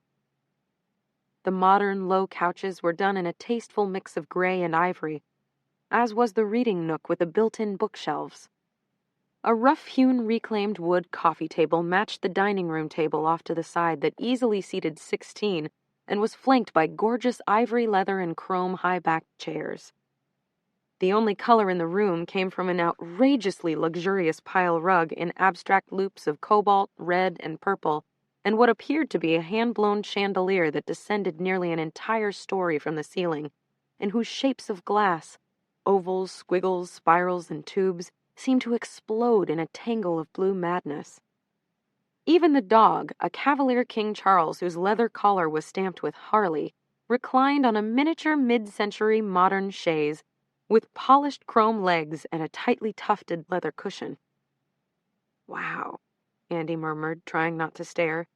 "This is not what I was expecting." "Pretty outrageous," Max said, putting an arm around her shoulder. He whispered in her ear, "A far cry from the old Harrison pad, but amazing. This is the kind of apartment we'll have one day when my wife becomes a media mogul." He said it as a joke, but it made Andy squirm. "Andy, can I get you guys anything?" "Oh, you must be Max. It's such a pleasure to meet you," Stacy said, sidling over to them, looking almost runway-esque in her glamorous cashmere poncho, high heels, sleek blowout, and flawless makeup. Gone were the leggings and hoodies, the bad skin and unwashed hair Andy had grown accustomed to seeing in meetings every week. It was an epic transformation. "Hey," Andy said, trying not to gawk. "Your apartment is gorgeous, and you look fantastic." Stacy waved her off. "You're too sweet. Can I get you guys something to drink? A mimosa, maybe? Max, I bet you'd rather a Bloody Mary. Our housekeeper makes the most amazing bloodies." Stacy kissed Clem on the forehead and disappeared to put in their drink order. Seeing the other mothers do it, Andy deposited Clem in the circle of babies lying on the designer carpet. "This is a very bad idea," she murmured as she placed a burp cloth under the baby's head. "Tell me about it," Bethany said. "Micah already spit up all over it. Pureed spinach, no less. And I heard Tucker had a blowout diaper right in the middle of that overlapping color band right there." "Doesn't she want to put down a blanket or something?" Bethany shrugged. "I don't think it matters. Someone in a uniform just comes rushing over to clean up or clear away or bring more food or drink. There is, no exaggeration, a fleet of employees." "Did you have any idea?" Andy asked, keeping her voice as low as she could manage. Theo rolled onto his belly, and Andy patted him on the back. From the corner of her eye, she saw another woman, also in uniform, but different from the maid who'd shown them in, hand Max a Bloody Mary so tall, richly red, and mouth-watering as to be magazine-worthy. He accepted it politely, but Andy knew he would find a place to set it down untouched. She made a mental note to bring him a glass of orange juice. 0. If anything, Stacy usually looks more homeless than a millionaire. Then again, with our crew, who doesn't? Within a few minutes, the entire group had assembled, and everyone was chatting amiably while the babies hung out on the floor.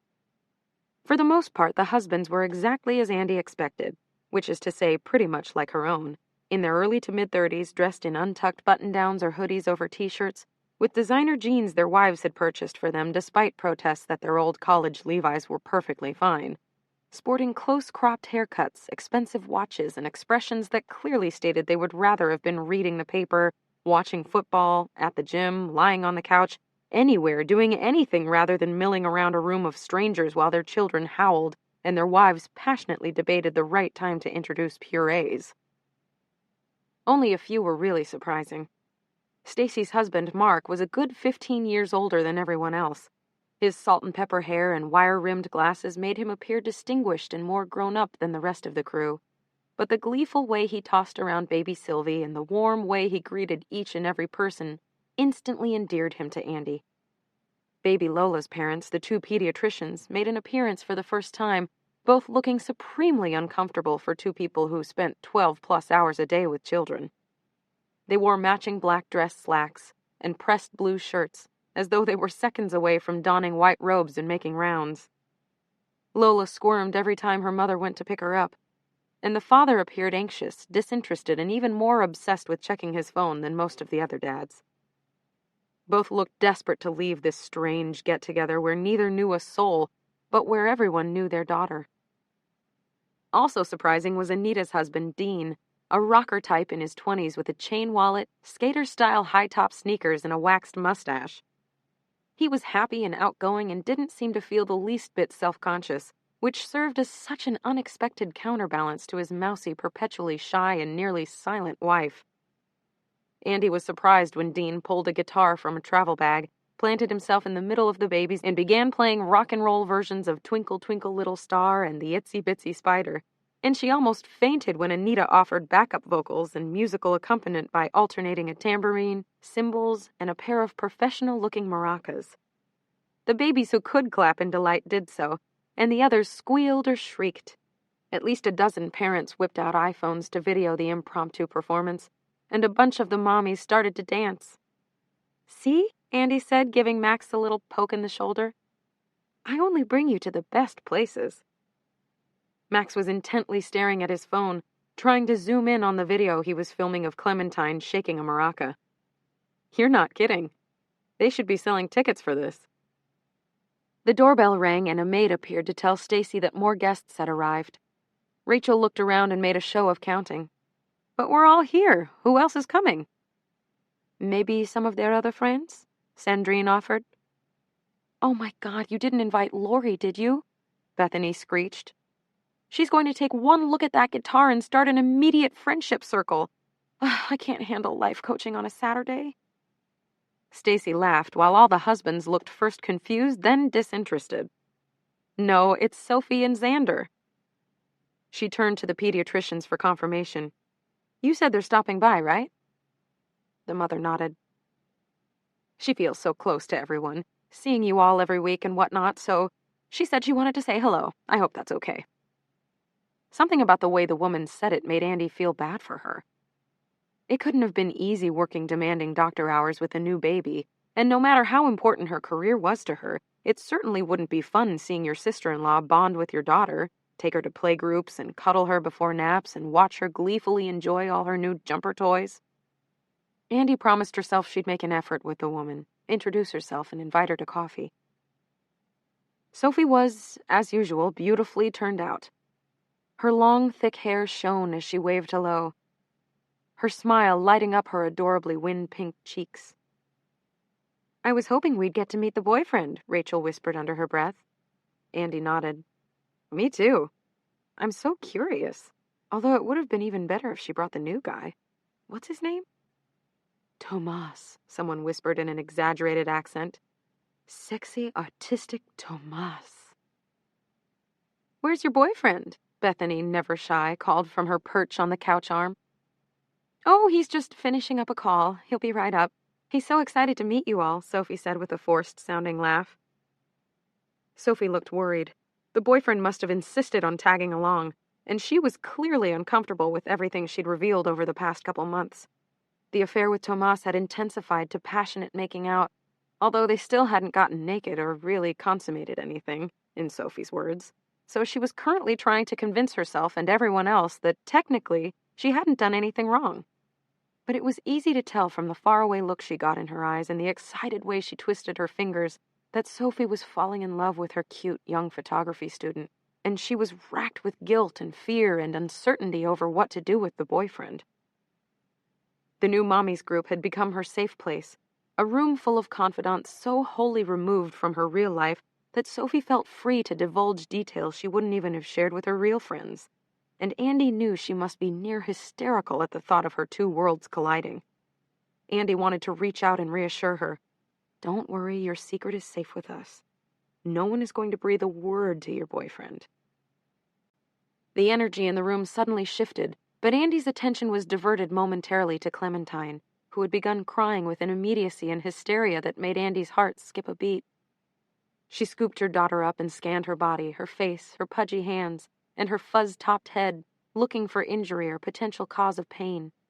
Seeing none, she buried her face in Clementine's neck and whisper-sang while she bounced her baby gently on her shoulder.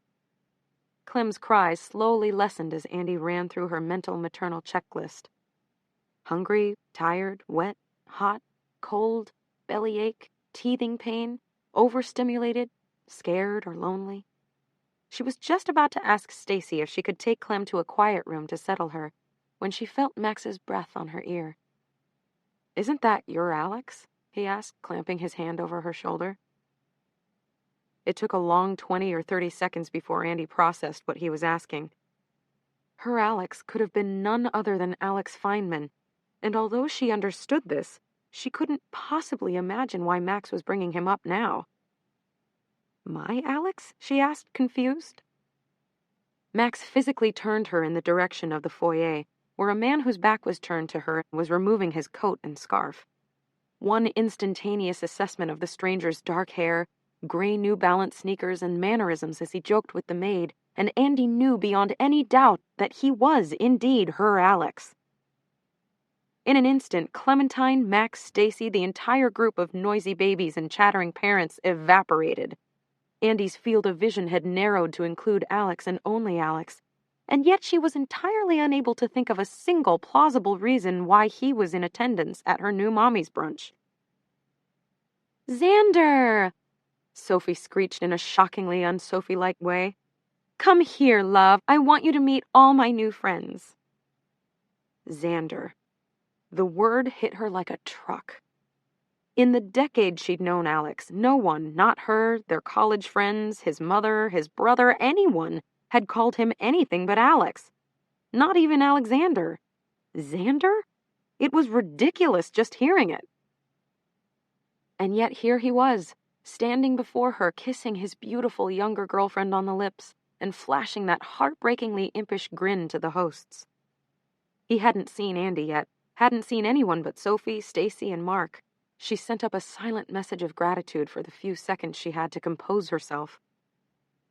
"That is Alex, right?" Max asked, scooping a squirming Clementine from Andy's arms. "You look like you've seen a dead person." "I just didn't realize that when Sophie was telling us about her boyfriend, she was talking about him," Andy whispered, hoping no one else could overhear them. "Oh my God." "What?" "Oh my God." "What's wrong? Are you okay?" Max asked. "Xander. Boyfriend of years. Love him, but things are different. Seems bored by me. Thinks I'm furniture. Just moved in together. New to New York. Tomas. My student. Much younger. Just innocent flirting, passionate makeouts, heavy petting. Think I'm falling for him." She didn't know why it had taken that long to put the pieces together, but once she had, Andy could barely breathe. There was no time to process it, to consider all of the ramifications, to conference call both Emily and Lily and give them every sordid detail. The next second, Alex was beside her. "And this is my friend Andy." Sophie's voice was high-pitched, excited. "And this is her husband. I'm so sorry. I seem to have forgotten. This is my husband, Max." Andy was relieved to hear that her own voice sounded steady and reassuringly ordinary, despite the fact she wanted to vomit. It occurred to her fleetingly that this was only the second time Max and Alex were meeting. The first had been years earlier when they'd all shared that awkward exchange at Whole Foods. But it barely even registered. "This is Xander, my boyfriend. I told him he'd be bored, but he didn't want to sit home all by himself." "Really, man? Because I would have killed to do just that." Max clapped Alex on the back. "Good to see you again." "You too," Alex said, looking every bit as shocked as Andy felt. "You two know each other?" Sophie asked, her brows furrowed in concern. If only you knew the whole story, Andy thought. You'd need a shipping container of Botox to eliminate that frown. Confident Max would know to lie and make up some story about work or a party 100 years ago. Andy almost fainted when instead he said, "We do. Alex here used to date my wife." Sophie's mouth dropped open and Andy knew exactly what she was thinking and how she felt. No doubt she was going through the laundry list of explicit details she'd revealed at their last group meeting, not one of which was appropriate for someone who actually knew the boyfriend on whom she was cheating. Andy watched as shock turned to panic. Sophie's head swiveled between Alex and Andy. "You two used to date?" Andy and Alex merely nodded, but Max was clearly enjoying himself. He laughed and held Clementine above his head, bringing her down to kiss her nose and lifting her up again while she giggled. "Well, date is probably not the word. They were together for 6 years, straight through college. Can you believe it?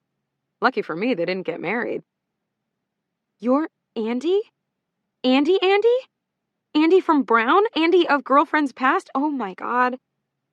Sophie clapped her hand over her mouth. "I go by Andrea these days with new friends since it sounds a little more professional." Andy allowed her voice to trail off. What else was there to say?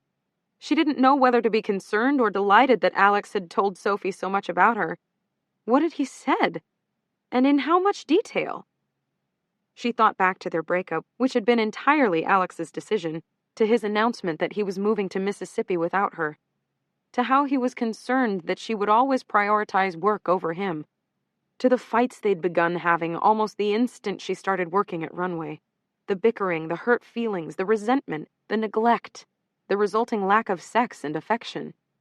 Had he told her all that? "I guess you guys didn't put it together that you had that you knew someone in common, huh?" Alex said, looking every bit as uncomfortable as Andy felt. "No, we most certainly didn't," Sophie said, all former enthusiasm completely vanished. "How could we have?" Andy said as lightly as she could manage. "I only know him as Alex, and although I knew he had a girlfriend, I didn't know her name." "And I didn't know that the famous Andy had a baby," Sophie shot back, although Andy hadn't intended her comment as a dig. Sophie turned to Alex and glared at him. "You never told me Andy so much as got married, never mind had a child." "Speaking of said baby," Alex tugged at his collar, which looked not the least bit constricting, and motioned toward Clementine. "I haven't had a chance to meet your daughter yet."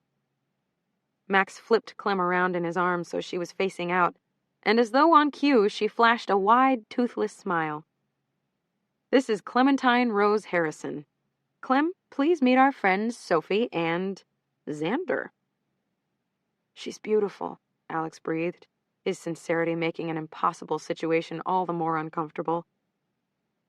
"She is a cutie," Sophie said, looking around, clearly trying to make an escape. "I haven't said hello yet to my brother or Lola. Will you all excuse me?" She was gone before any of them could respond. "Well, that was awkward," Max said, the mischief flashing in his eyes. "I hope I didn't say anything wrong." "Of course not," Andy said, knowing exactly what he was doing. "I think she was just surprised to make the connection," Alex offered lamely. Anita and her rocker husband resumed their baby concert on the carpet, and a maid announced that brunch was being served in the dining room. "I'll let you two catch up," Max said, hoisting Clem on his shoulder. "This one wants to get back to the music, don't you, my love?" There was a moment of silence after Max left. Alex stared at his feet. Andy nervously twisted her hair. The only words going through her head were, "Tell him, tell him, tell him." "She's beautiful, Andy." For a horrible split second, Andy thought he was talking about Sophie. "Oh, Clem? Thanks. Yeah, we'll keep her." Alex laughed, and Andy couldn't help but smile back at him. His laugh was so natural, so unself-conscious. "Weird that you and Soph know each other, huh? She would always tell me about this playgroup that she took Lola to. I guess it wasn't exactly what she expected, but I never made the connection." "Me neither. How could we? There are thousands of new mommies in Manhattan. No reason to think we'd both be in the same group, especially since Sophie isn't even a mom." She realized that last part sounded aggressive or accusatory or probing, or possibly all three. "And don't tell her that," Alex laughed. "She definitely forgets she's only Lola's aunt. And she talks about babies constantly. If she has her way, she'll be a mom soon." It was Andy's turn to stare at the floor. She suddenly desperately needed to be anywhere but right there. "I'm sorry," Alex said, placing his hand on her shoulder. "Was that weird? Too much information? This is all just so new to me." Andy waved him off. "We're grown-ups now. We haven't been involved in years. It's natural we've both moved on." The music stopped suddenly and Andy's words rang out loudly, but only Sophie and Max turned to look. "I think I'm going to get some food," Andy said. "Sounds good. I'm going to say goodbye. I just stopped by to meet everyone, but I have, stuff to do." They both nodded, accepting his excuse, and kissed primly on the cheek. Andy managed to keep her mouth shut. If they could barely discuss the fact that she had a daughter without extreme discomfort, how on earth could she cavalierly announce that his girlfriend was cheating on him with her photography student? Andy beelined for the dining room and was momentarily distracted by the awesome display in front of her. Brunch was no less elaborate than an after-wedding party at a Ritz-Carlton, right down to the frog-shaped ice sculpture. Silver platters on gas burners offered heaping piles of scrambled eggs, bacon, home fries, pancakes, and waffles. There were a half-dozen types of cereal, complete with glass pitchers of skim, soy, and whole milk, and a fruit bar with slices of watermelon, bunches of grapes, bananas, kiwis, pineapples, grapefruit halves, cherries, cut melon, and berries. Set off to the side was a baby buffet, complete with miniature plates of fruit cut into tiny pieces, containers of Yo Baby yogurt in every flavor with coordinating baby spoons, packets of baby mum-mums, and bowl upon bowl of organic puffs. To the right was a separate table with a bartender mixing mimosas, Bloody Marys, and Bellinis with fresh peach nectar. A woman in uniform handed her a plate and a bundle of silverware. Her male counterpart asked if she'd like the chef to make her an omelet or a frittata. Only then did Andy realize the casual meet the husband's brunch was a catered affair. "Wow, this is pretty fantastic," Max said, sidling up to her and surveying the food. "We could probably get used to living like this, don't you think?" Andy chose to ignore the second part of his comment. "Worth missing the beginning of the Jets game for?" Andy asked. "Almost." There was no more mention of Alex or Sophie. Andy wasn't sure if Max didn't want to talk about it or truly didn't care, but she wasn't going to bring it up. They took turns holding Clementine and eating, shamelessly stuffing themselves while making half-hearted attempts at conversation with the other parents. When Max gave her the "I'm ready" look 30 minutes later, Andy didn't argue. At their apartment, Max kindly offered to put Clementine down for her second nap and stay home to watch the game if Andy wanted to run out for the manicure she'd been trying to fit in for a week. No matter that she'd actually gotten it the day before, men never notice these things. Yes, she wanted to head out. In less than 10 minutes, she was installed at a table at Café Grumpy and on the phone with Lily. "It was wrong not to tell him, wasn't it? I should have said something." "Of course you shouldn't have said something." Lily's voice had risen multiple octaves. "Why would you even think that?" "I've known Alex since college. He was my first love. I'll probably always love him. I've seen Sophie once a week for a few months now. I don't think she's a terrible person, believe it or not, but I certainly don't feel any loyalty to her. All of that is beside the point. It's just none of your business." "What do you mean it's none of my business?" Baby Sky howled in the background. Lily asked her to hold on, muted the phone, and came back a minute later. "Just that whatever is or isn't going on with Alex and his girlfriend doesn't concern you. You're a married woman with your own child, and who's cheating on whom is not your problem." Andy sighed. "Would you want to know if Bodhi was having an affair? You're my friend, and I wouldn't hesitate to tell you." "Yes, but the difference is I'm your friend. Alex is not your friend. He's your ex. And what does or doesn't go on in his bedroom is none of your business." "You're a laugh riot, you know that, Lil?" "Sorry, I'm just telling you the truth." Andy asked after Bodhi, Bear, and Sky and hung up as quickly as possible. Emily didn't answer her cell phone, so Andy called Miles's number. Andy knew he'd accompanied Emily to Chicago to meet with a potential advertiser and would be continuing on to LA after Emily flew home. Miles picked up on the first ring. "Hey, Miles. Sorry to bother you, but I can't find Emily. Do you know where she is? She's right here next to me. She said she's screening you.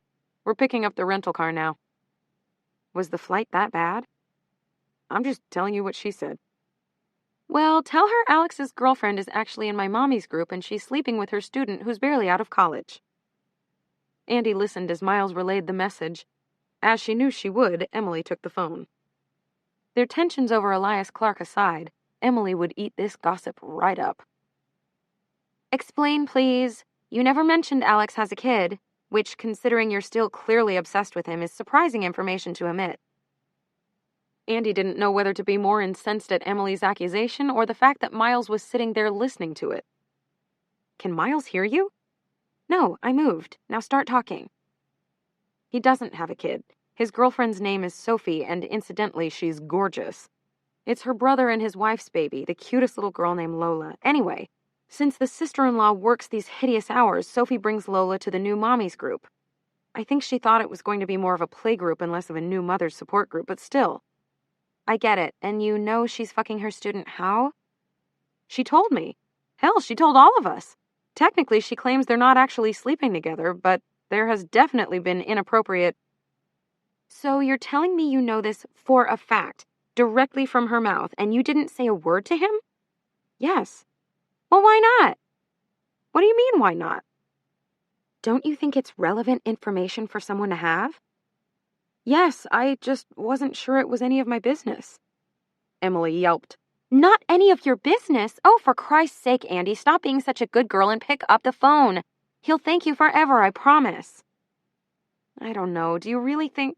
Yes, I do. I'm hanging up now because I've got to drive 2 hours after my third flight in a week, and I'm ready to kill someone.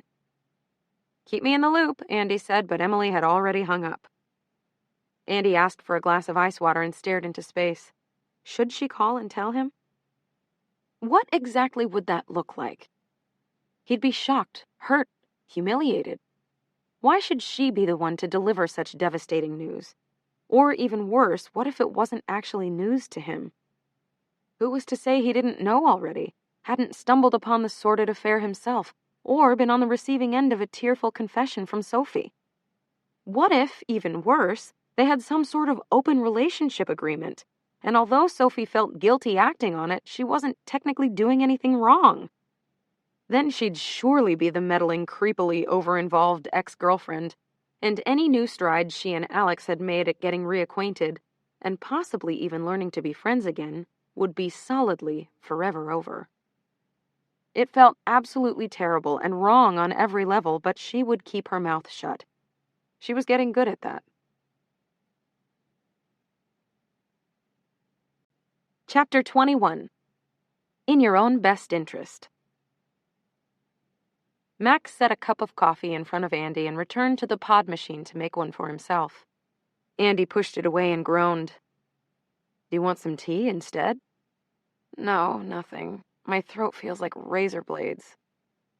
I thought this was supposed to be a 24-hour thing. Isn't that what the doctor said?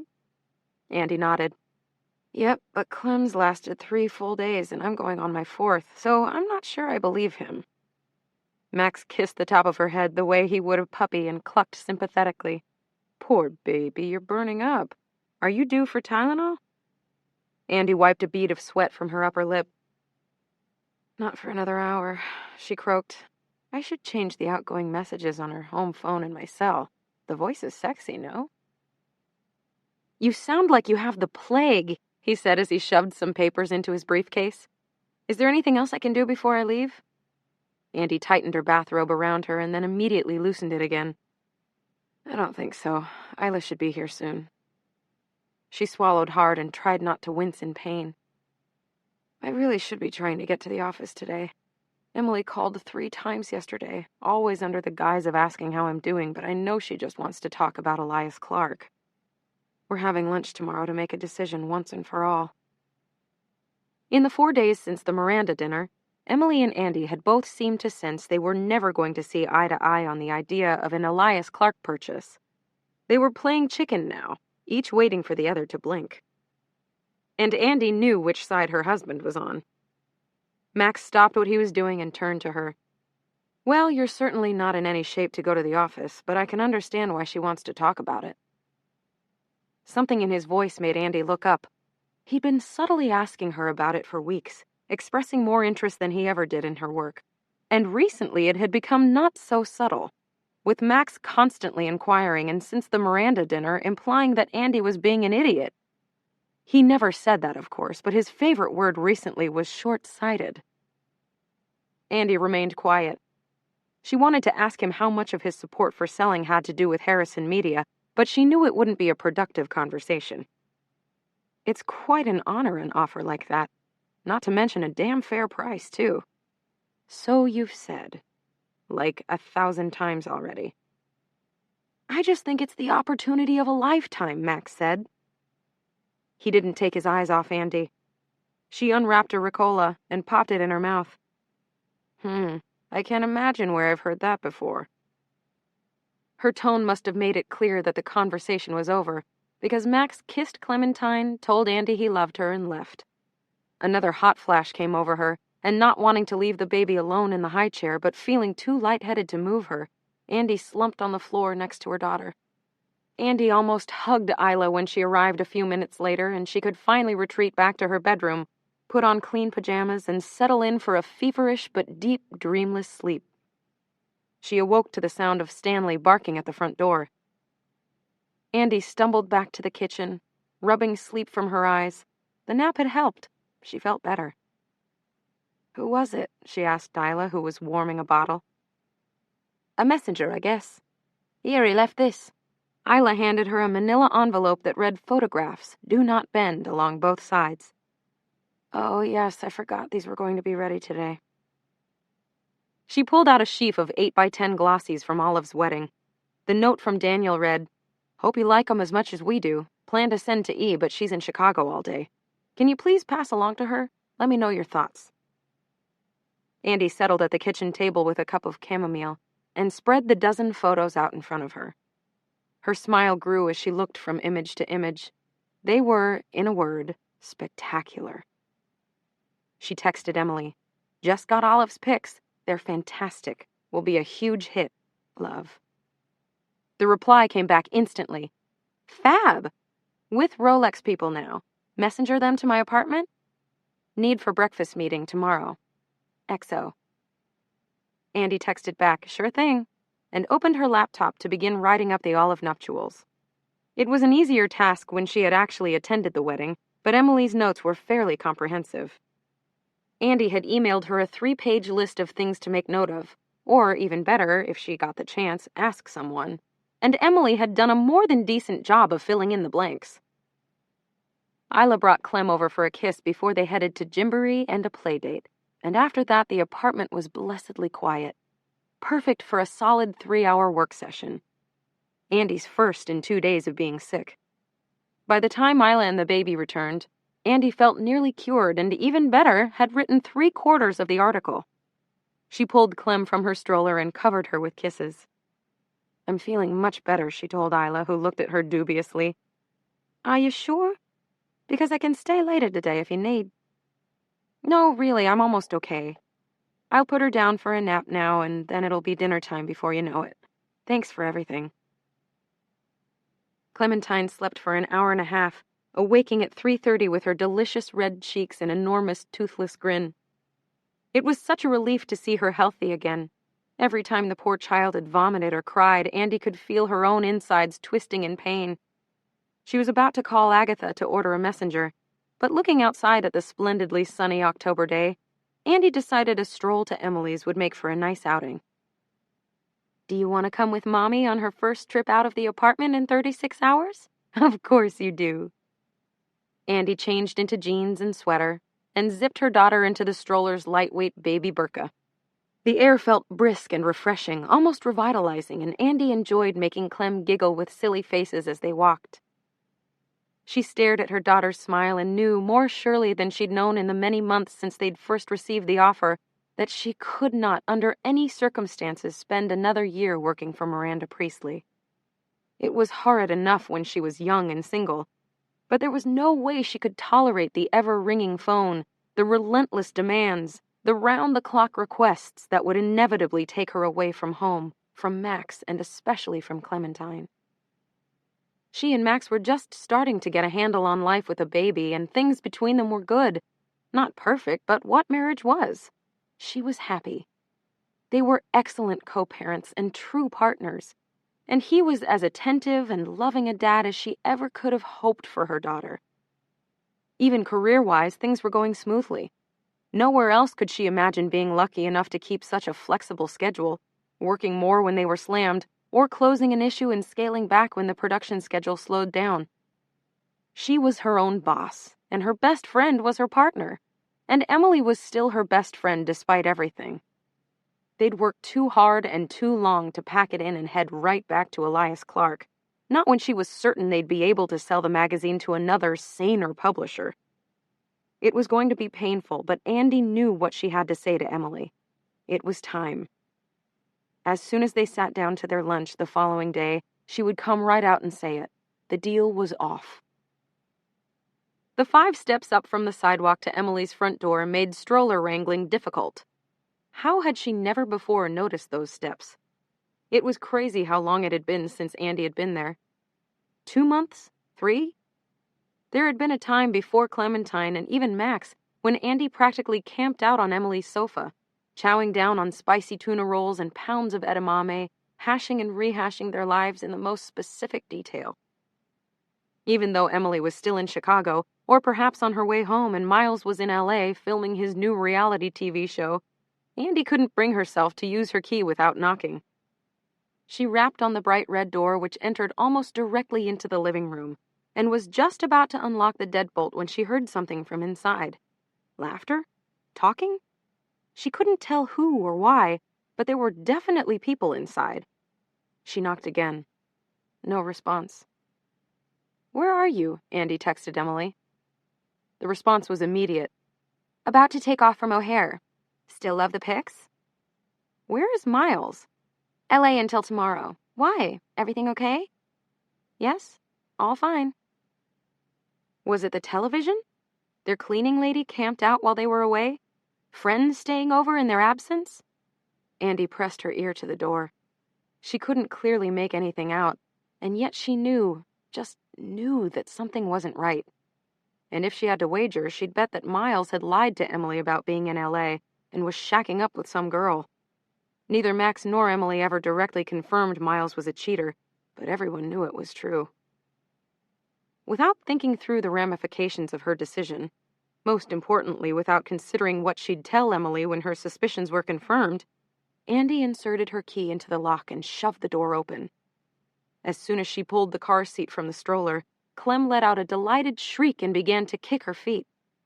Andy followed her daughter's gaze to the living room and was not surprised to see Miles draped across the sofa, looking rumpled and possibly hung over in a plaid shirt and ratty cords. It wasn't until Andy stepped farther into the entryway that she saw who sat across from him. Max. They all spoke at once. "I'm sorry, I just let myself in, but I was knocking and no one—" "Hey, Andy, it's been forever. Bring Clem over here to say hello to her uncle." "Andy, what are you doing here? Is everything okay with Clem? You know that—" Then they all stopped at once. Andy spoke first. "I guess you didn't hear me knocking. I just came over to drop these photos off for Emily. She needs them for a breakfast meeting tomorrow." She scooped Clementine from the stroller and walked into the living room. Max scrambled to his feet to kiss them both. Andy surveyed his suit, his briefcase, and the anxious expression on his face, and had to force herself not to ask in front of Miles why he'd left the office so early. It had been a particularly rough time at work for him, she knew, and he hadn't been home before 8 or 9 in weeks. It killed him to miss Clem's bedtime, and yet here he was, stretched out in Miles's living room in the late afternoon, taking small, quick sips from a Snapple and looking as though he'd just been caught with his pants around his ankles. Clem squealed again as Max reached for her, but something made Andy hug her daughter tighter. She turned to Miles. "So, what's up?" she asked, trying to sound casual. No one was offering explanations as to why Max wasn't at work, and why Miles wasn't in LA. Why the undeniably guilty expressions? Not much, Miles said, although his tone suggested just the opposite. Here, let me take those. I'll give them to Em as soon as... Give me what? Emily's voice rang out a split second before she appeared, holding an armful of file folders and legal pads and a bottle of water. She was wearing sweats and fuzzy socks and glasses, her greasy hair piled unglamorously on her head and not a stitch of makeup on her face. She looked like absolute hell. So surprised was Andy by Emily's appearance that she almost forgot that her friend had claimed mere minutes earlier that she was sitting on the tarmac at O'Hare. Then she saw her own presence register on Emily's face, first as shock and then as panic. Andy! What are you doing here? Emily asked, looking as dumbstruck as Andy felt. What am I doing here? I'm dropping off photos. What are you doing here? Silence met her all around. She watched in horror as the three of them exchanged looks. What's going on? Something's wrong, isn't it? She turned to Max. Are you sick? Did something happen at work? Again, silence. Finally, Max said, No, Andy, it's nothing like that. Well, you're sure not planning a surprise party for my birthday, so why all the secrecy? More looks. Someone better start talking because this is getting downright weird. Well then, I guess congratulations are in order, Miles said, running a hand through his hair. It seems you and Emily are officially successful entrepreneurs. Not to mention you made a pretty penny. Miles, Emily said sharply, shooting her husband a death look. Pardon me? Andy said. She patted Clem's back as she surveyed the room. Max began looking around for his coat. Andy, why don't we get Clem home? It must be her dinner time by now, and I'll explain everything then, okay? Andy shook her head. She's fine. Tell me what's going on. Emily, what does he mean by officially successful entrepreneurs? No one said anything. Emily, Andy said, her voice growing more hysterical. What does he mean? Emily motioned for Andy to sit and took a seat herself. We signed the contract. You what? Who's we? What contract? And then it hit her. Elias Clark? You sold us? Again, Max was at her side, first trying to hold Clem, and, when Andy refused to let her go, nudging Andy toward the door. Come on, honey, I'll explain everything on the walk home. Let's get the baby... She turned to Max, her eyes blazing. Stop trying to shut me up and tell me what the hell is going on. You knew about this? You knew she was just going to sign my name and you let her? Emily smiled sweetly, patronizingly, in such a way that suggested without a word that she thought Andy was overreacting in a major way. Andy, love, you can't be mad at me for making you a small fortune. It's just what we talked about. You'll have the time and the freedom again to write what you want, when you want, and see Clementine more. That is not what we talked about, Andy said, her disbelief growing. That's what you said, and what I disagreed with. More time? What planet are you on? I'll be a hostage. We both will. Emily hit the back of the couch with her hand. Andy, you're being so small-minded about this whole situation. So short-sighted. There was that word again. Everyone agreed it was clearly the right choice, and I made it. I won't apologize for looking out for our best interests. She couldn't believe what she was hearing. It was impossible. Nothing was registering or making any sense. Andy could feel angry tears constricting her throat. I won't do it, Em. You're going to have to call them up right now and tell them you forged my signature and the agreement is off. Right this very second. Andy watched as Emily shot Max a look that seemed to say, Are you going to tell her, or am I? Clementine began to cry. Andy tried hard not to join her. Emily rolled her eyes. I didn't forge your signature, Andy. Max signed. Andy swung her head around to Max, who appeared panicky, just as Clementine wailed, her tiny hands balled into fists, mouth hinged wide open, tongue curled. Andy, give me the baby, Max said in his most soothing voice. Get your goddamn hands off her, Andy hissed, moving away from him. She dug in her jeans pocket and was relieved to find a passy. A bit fuzzy, but clean enough. Clem's mouth closed hungrily around it, and she quieted. "Andy," Max crooned pleadingly, "let me explain." The revulsion hit her like an electric shock. The words, the pleading tone, the look of contrition. It was all too much. "How can you possibly explain forging my signature on a contract you know I didn't support?" "Andy, sweetheart, let's not get carried away here. I didn't forge your signature. I would never do that." Emily nodded. "Of course not." "Then what exactly did you do? Because I'm quite certain I didn't sign anything." "It's nothing so terrible, Andy. My initial investment entitled me to an 18% stake in the plunge, as I'm sure you remember, so really—" "Oh my God, you didn't," Andy said, suddenly understanding. The term sheet when they'd incorporated and accepted their investors' seed money had been crystal clear. Andy got a third, Emily a third, and their investors, together as a group, received a third. Of the third the investors received, Max owned 18% of it. Neither Emily nor Andy had been concerned about it at the time, as they had kept complete control of the company. Together their shares could outvote anyone. But Andy had never, ever considered that Max would side with Emily. Agree with her, yes. Try to influence Andy, yes. But actually cut her out of the decision entirely and sign without her knowledge? Not in a million years. Andy did a quick calculation, and sure enough, Emily and Max's percentages combined gave them just over 51%. "I did it for you," Max said with a straight face. "This is an incredible opportunity for you two. And you've both worked so hard. Chances like this don't come around every day. I didn't want you to regret it." Again he tried to touch her arm, and again Andy pulled away. "You tricked me," she said, the realization hitting her like an avalanche. "You knew my express wishes about all this, and you ignored them. You sided against me. You went behind my back." Max had the audacity to look offended. "Tricked you?" he said, sounding appalled.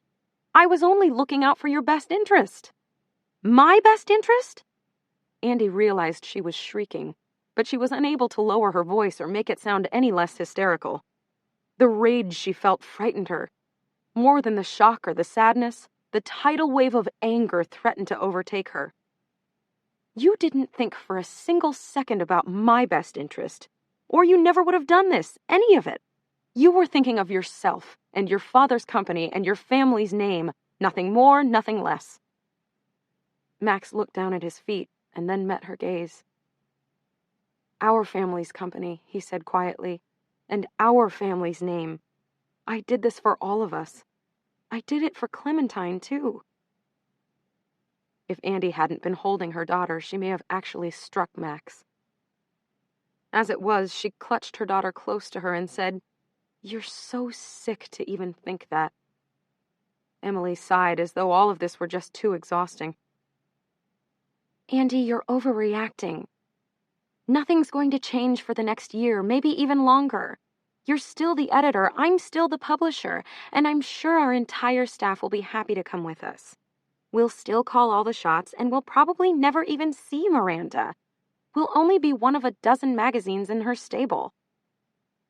Andy turned to Emily. In her rage for Max, she'd almost forgotten Emily was there. "You were there, Emily. You saw how she acted. What do you think it's really going to be like? That she'll come to our offices for yoga over her lunch hour? Or late afternoon petties? We'll drink mimosas and giggle about boys?" Emily surely understood the sarcasm, but she smiled anyway. "It's going to be even better than that, I promise." "I don't care what you're promising, because I'm out.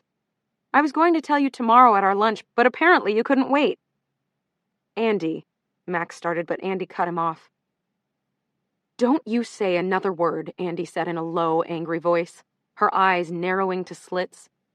"This is my magazine, my career, and you prance in here under some bullshit, supposedly selfless reason of saving me from myself, duping me into signing something so you can try to repair the company your family drove into the ground. Well, guess what? It's not going to be on my watch. You can go to hell." Emily coughed. For the first time in the whole conversation, she looked worried. Andy turned to Emily. You can tell them I'm out or I will. Apparently I can't undo this deal, but I can sure as hell hand in my resignation, effective immediately. Emily met Andy's gaze, and the energy in the room seemed to change. Their anger was palpable, but Emily seemed on the verge of saying something truly hideous. Andy watched as Emily opened her mouth to speak and then closed it. Forgetting the stroller and her phone and everything but the baby bundled in her arms, Andy turned and stalked out the front door. Chapter 22. Details, details. Out of breath from running nearly the entire way home and on the verge of a total nervous breakdown, Andy barely made it through Clementine's nighttime routine. She performed a perfunctory kitchen sink bath, dressed her daughter in an overnight diaper and footy pajamas, and gave her a bottle, all without crying. It wasn't until Clem was safely in her crib with the lights out and the baby monitor on that Andy let herself lose it. Although she'd only been home an hour, it already felt like a decade, and she wondered how she'd face the long night ahead. Not willing to let Max see her cry, she locked the bathroom door and stood under the shower for 20 minutes, maybe a half an hour, the tears mingling with the hot water as her body shook with sobs. Max still wasn't home when Andy finally stepped out of the shower and dressed herself in head-to-toe flannel. A quick glance in the mirror confirmed that her face was a horror of crimson streaks, swollen cheeks, and bloodshot eyes. Her nose ran uncontrollably. The word she hadn't allowed herself to consciously think a single time in the year they'd been married kept forcing itself to the forefront of her mind. Divorce. This time there was no way around it. She would refuse to walk one more step. Remembering that she'd left her cell phone at Emily's, Andy picked up the landline and dialed Jill at home. Andy, can I call you back tomorrow? We're mid-baths here. Jared just pooped in the tub, Jake has a fever, Jonah thinks it's hysterically funny to see if he can splash poop water from the bath into the toilet, and Kyle is out tonight at a work dinner. Andy forced herself to sound normal. Of course, why don't I call you? Great, thanks, love you! The line went dead. She dialed her mother next, but when it rang and rang, Andy remembered that her mother had a book club on Tuesday nights and wouldn't be home until much, much later. Tipsy from all the wine, laughing over the fact that another 3-hour meeting had elapsed without a single minute of actual book discussion. Next up was Lily. She hadn't wanted to obligate her friend to what would surely be a long and tearful conversation when Lily undoubtedly had her hands full with Bear and Sky, but Andy had no choice. When Lily picked up on the first ring and said, "Hey there," in her usual upbeat way, Andy once again began to cry. Andy? Are you okay? Sweetheart, talk to me. I should never have walked down that aisle, Andy wailed, vaguely aware she wasn't making any sense, but unable to stop herself. Stanley jumped onto the bed and began licking away her tears. What aisle? Andy, what's happening? Andy told her everything. Lily was dumbstruck. Finally, she said, I'm so sorry, Andy. It's such a betrayal. He sided against me, she said, still unable to believe it. He used a legal technicality and sold my own company out from under me. Who does that? Seriously, what kind of person? Her cheeks were wet with tears, but her throat felt like cotton. She poured herself some water, drank it all down, and refilled her glass with white wine. Oh, Andy, I don't know what to say. I haven't even allowed myself to think about the fact that Emily, supposedly one of my closest friends, conspired against me with my own husband. I can't even process that yet. From her spot in bed, she heard the front door open. Andy felt her stomach heave. She didn't know how she was going to make it through the next 15 minutes. He's home, she whispered to Lily. I'm here, sweetheart, all night, any time, okay? You pick up that phone and call me whenever you need to. Andy thanked Lily and hung up just as Max appeared in the doorway. The mere sight of him, looking contrite, holding a bunch of orange tulips in one hand and a pink berry shopping bag in the other, caused the tears to start again. Only this time they were accompanied by the sickening realization that he was no longer her husband. She pulled Stanley even closer to her leg and buried her fingers in his fur. I swear on Clementine's life that I never wanted to hurt you, he said plainly, not moving from the doorway. On her life, Andy, I swear to you. If you hear nothing else I ever say, please hear that.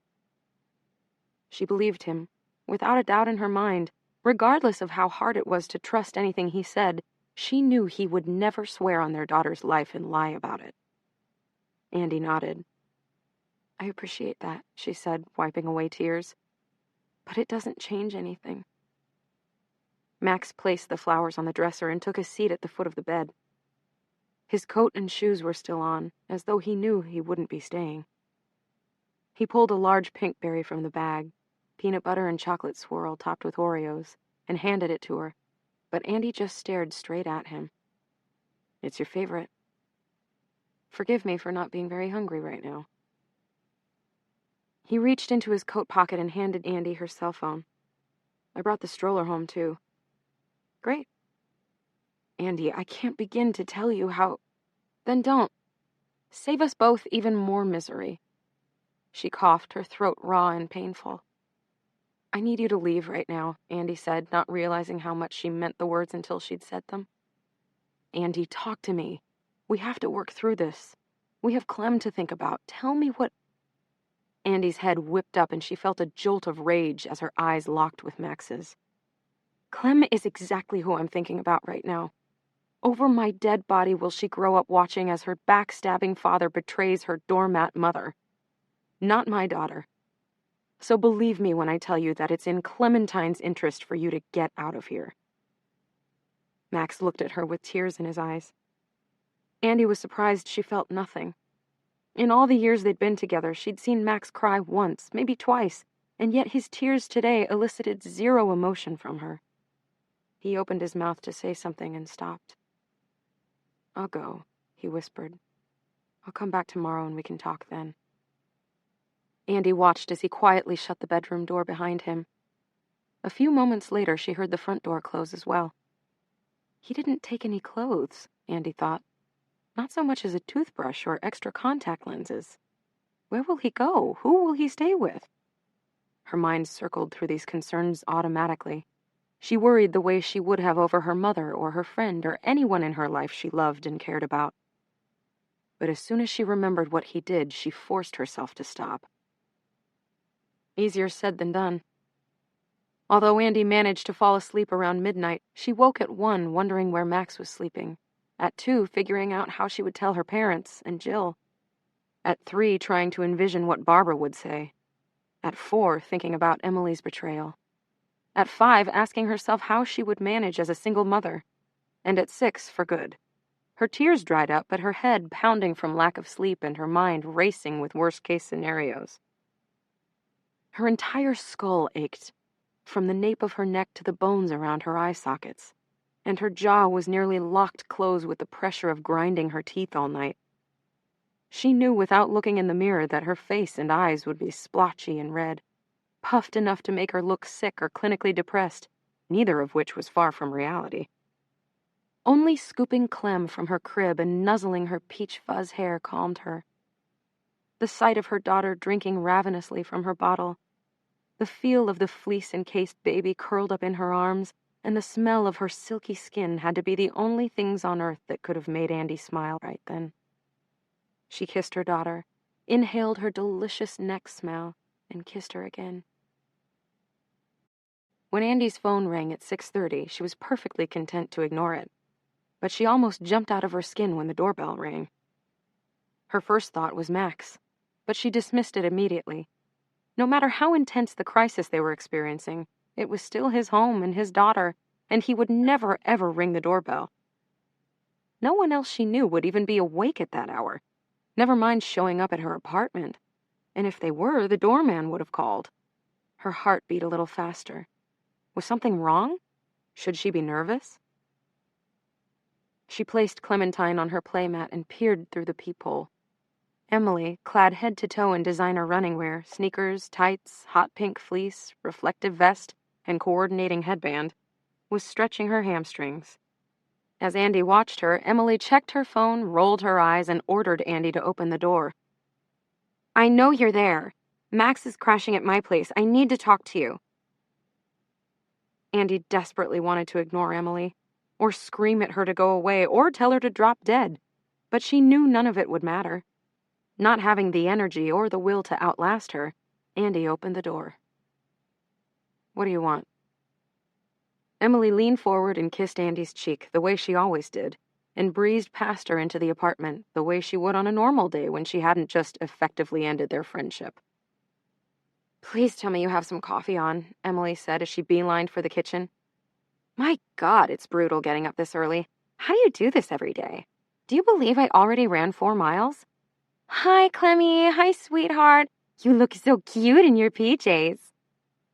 At the sound of her name, Clem stopped eyeing her mobile for a moment, but she didn't turn around and offer Emily one of her usual heartbreaking grins. Andy sent her daughter a silent thank you. No coffee. Do you want one too? Emily didn't wait for the answer. She grabbed a clean mug from the dishwasher, discarded the old coffee pod, selected and installed a new one, closed the lid, and hit start, all the while delivering an endless stream of chatter about an advertiser who called her at 10 the previous night with a silly question. Are you really here to tell me about the De Beers people? At 6:30 in the morning? Emily feigned surprise. Is it really that early? How uncivilized. She removed the second mug from the machine, added milk to both of them, and pushed one toward Andy. After taking a long drink, she sat down at Andy's dining room table and motioned for Andy to sit with her. Irritated with herself for taking orders from Emily, Andy nevertheless sat across the table and waited. I just want you to know that I feel really badly about how all this went down. Once again, Emily paused and searched Andy's face. Andy did nothing but stare straight ahead. She was worried she'd murder Emily if she allowed herself to utter so much as a single word. Emily didn't seem to notice and barreled on. As far as this whole contract debacle, I admit I probably didn't handle that in the best way possible. I can certainly see that from your perspective. But I just knew in my heart of hearts that once you'd really weighed this incredible opportunity, you'd come to the same conclusion, that we couldn't possibly pass this up. I knew it, and I didn't want us to potentially miss out because it took us a little too long to figure it out. Of course, when we found out the olive issue was in jeopardy, I knew I needed to act immediately. Andy said nothing. Emily glanced at her and then became engrossed in the cuticles on her left hand before continuing. Just think, with what we made from the sale, you can take some time off to be with Clem. Travel, do some freelancing, start another project, write a book, whatever you want. The lawyers couldn't get rid of that year clause, but they were willing to raise their purchase price significantly. And that year is going to fly by, Andy. I don't have to tell you how quickly the last couple years have passed, do I? We'll still both have our jobs doing what we love for the magazine we built together. The only difference is we'll be doing it in far nicer digs. Does that sound so terrible? We won't, her voice barely audible. Emily looked at her for the first time in minutes, as though just remembering Andy was there. I said we won't be doing it in far nicer offices. Or any offices, for that matter. I'm done. Finished. I will announce my formal resignation this afternoon. I told you yesterday, and I meant it. The words tumbled out before Andy could think them through, but once she'd said them, she felt no regret. Oh, but you can't, Emily said, the very first notes of panic creeping into her otherwise eerily calm and collected manner. Of course I can. I just did. Again. But it's in the sale agreement that our senior editorial team remain in place for 1 calendar year. If we don't fulfill that end, they have the right to revoke the contract. That really isn't my problem now, is it? Andy asked. But we signed it, and we committed to the terms. If we renege on that point, all that money could vanish. We signed it? Did you really just say that? You have an amazing capacity to rewrite history, Emily. Just incredible. Let me say this once. None of this is my problem since I no longer work at the Plunge. I will take my percentage of the sale price if you can figure out how to work around the editorial clause. If not, you can buy me out according to the terms in our joint employment contract. I don't really care which happens, just as long as I never see you again. Andy's voice was shaking, and she was trying not to cry, but she forced herself to continue. "You can leave now. We're finished." "Andy, just listen. If you would—" "No more listening. That's my decision. Those are my terms, and honestly, I think they're pretty generous. Now get out." "But Emily looked stricken. For the first time in nearly 15 hours, Andy felt something resembling calm. It wasn't easy and it wasn't pleasant, but she knew it was the right thing to do. "Now," Andy said, the word sounding almost like a growl. Clem looked up at her, and Andy smiled at her daughter to let her know everything was okay. Emily continued to sit, looking like she couldn't comprehend what had happened. So Andy stood, scooped up Clementine, and walked back toward her bedroom. "We're going to take a shower now and get dressed. I expect you'll be gone by the time we come out," she called over her shoulder. And she didn't stop walking until she'd barricaded herself and Clem in the bathroom. A moment later, she heard some shuffling as Emily cleaned up her coffee and gathered her things. And then the front door opened and closed. She listened carefully for any other sound and, hearing nothing, exhaled. It was over. It was over for good. Chapter 23. Cougar Mama to a Golden Bronze Man Boy. 1 year later. Andy watched from the dining room as her mother worked her way down the kitchen counter, unwrapping platters of fruit and crudité, cookies and bite-sized wrap sandwiches, taking a few moments to rearrange the morsels prettily on each tray. In the last 2 days, people in platters had streamed through Andy's childhood home in a near-constant flow, and although there were so many others who were willing to do it, friends, cousins, Jill, and of course Andy, Mrs. Sachs insisted on doing all the Shiva preparation herself. She claimed it took her mind off her mother, off the last few horrible months of home hospital beds and oxygen tanks and ever-increasing amounts of morphine. They were all relieved the old woman's suffering was over, but Andy could barely believe her feisty, foul-mouthed grandmother was gone.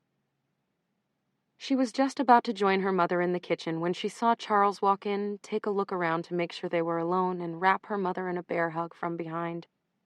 He whispered something in her ear, and Andy smiled at the two of them. Her mother was right.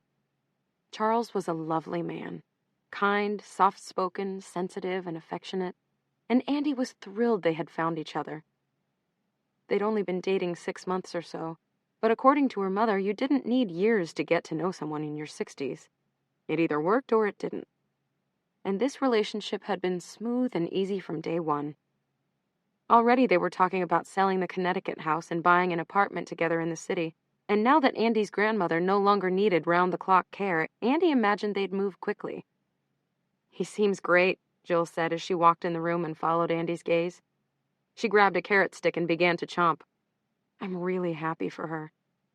"Me too. She's been alone a long time. She deserves it." There was a beat of silence as Jill weighed whether or not to say what she was thinking, and Andy mentally willed her not to. No such luck. "You deserve someone too, you know. Mom and Dad got divorced almost a decade ago. I've been—" Andy still couldn't say divorced in relation to herself. It sounded too strange, too foreign. "Max and I have only been apart a year. I have Clem and my work and all of you. I'm not in any rush." Jill poured 2 plastic cups of Diet Coke and handed one to Andy. "I'm not saying you should rush into anything, just that it wouldn't kill you to go out on a date. A little fun, nothing more." Andy laughed. "A date?" The word sounded so quaint, a throwback to a different lifetime. "My world is playdates and ear infections and twos program applications and ballet shoe fittings and hiding vegetables in smoothies. I don't know what a date would look like, but I'm guessing it wouldn't include any of those things." "No, of course it wouldn't. You might actually have to wear something other than yoga pants, and you definitely have to talk about something besides the benefits of Annie's cheddar buddies over conventional goldfish. But newsflash, you can do it. Your daughter spends 2 nights a week at her father's, you've completely lost all your baby weight, and with a few hours invested in getting a decent haircut and maybe a dress or two, you could be right back out there. For Christ's sake, Andy, you're only 34. Your life is hardly over." Of course my life isn't over. It's just that I'm perfectly happy with the way things are. What's so hard to understand about that? Jill sighed. You sound just like Mom did all those years before she met Charles. Lily walked into the room, holding her frail grandmother's arm and helping her into a seat. Jill handed Ruth a cup of Diet Coke, but her grandmother asked if she could have some decaf instead. Lily agreed, but Jill motioned for her to sit. I was just on my way to brew a new pot. Sit and talk some sense into my sister. Andy and I were just discussing that it's high time her nun days were over. Wow, Lily said, raising her eyebrows at Jill. You actually went there. Yeah, I did. If we can't tell her, who can? Andy waved her hands as though trying to flag down a cab. Hello, does anyone realize I'm actually sitting right here? Jill left for the kitchen. Clem's at Max's this weekend? Lily asked. Andy nodded. I dropped her off uptown on my way out of the city. She ran shrieking, Daddy, Daddy, Daddy, the second the cab pulled up to the curb and she spotted him. Literally took off and flew into his arms without so much as a glance backward. Andy shook her head and smiled ruefully. They know how to make you feel great.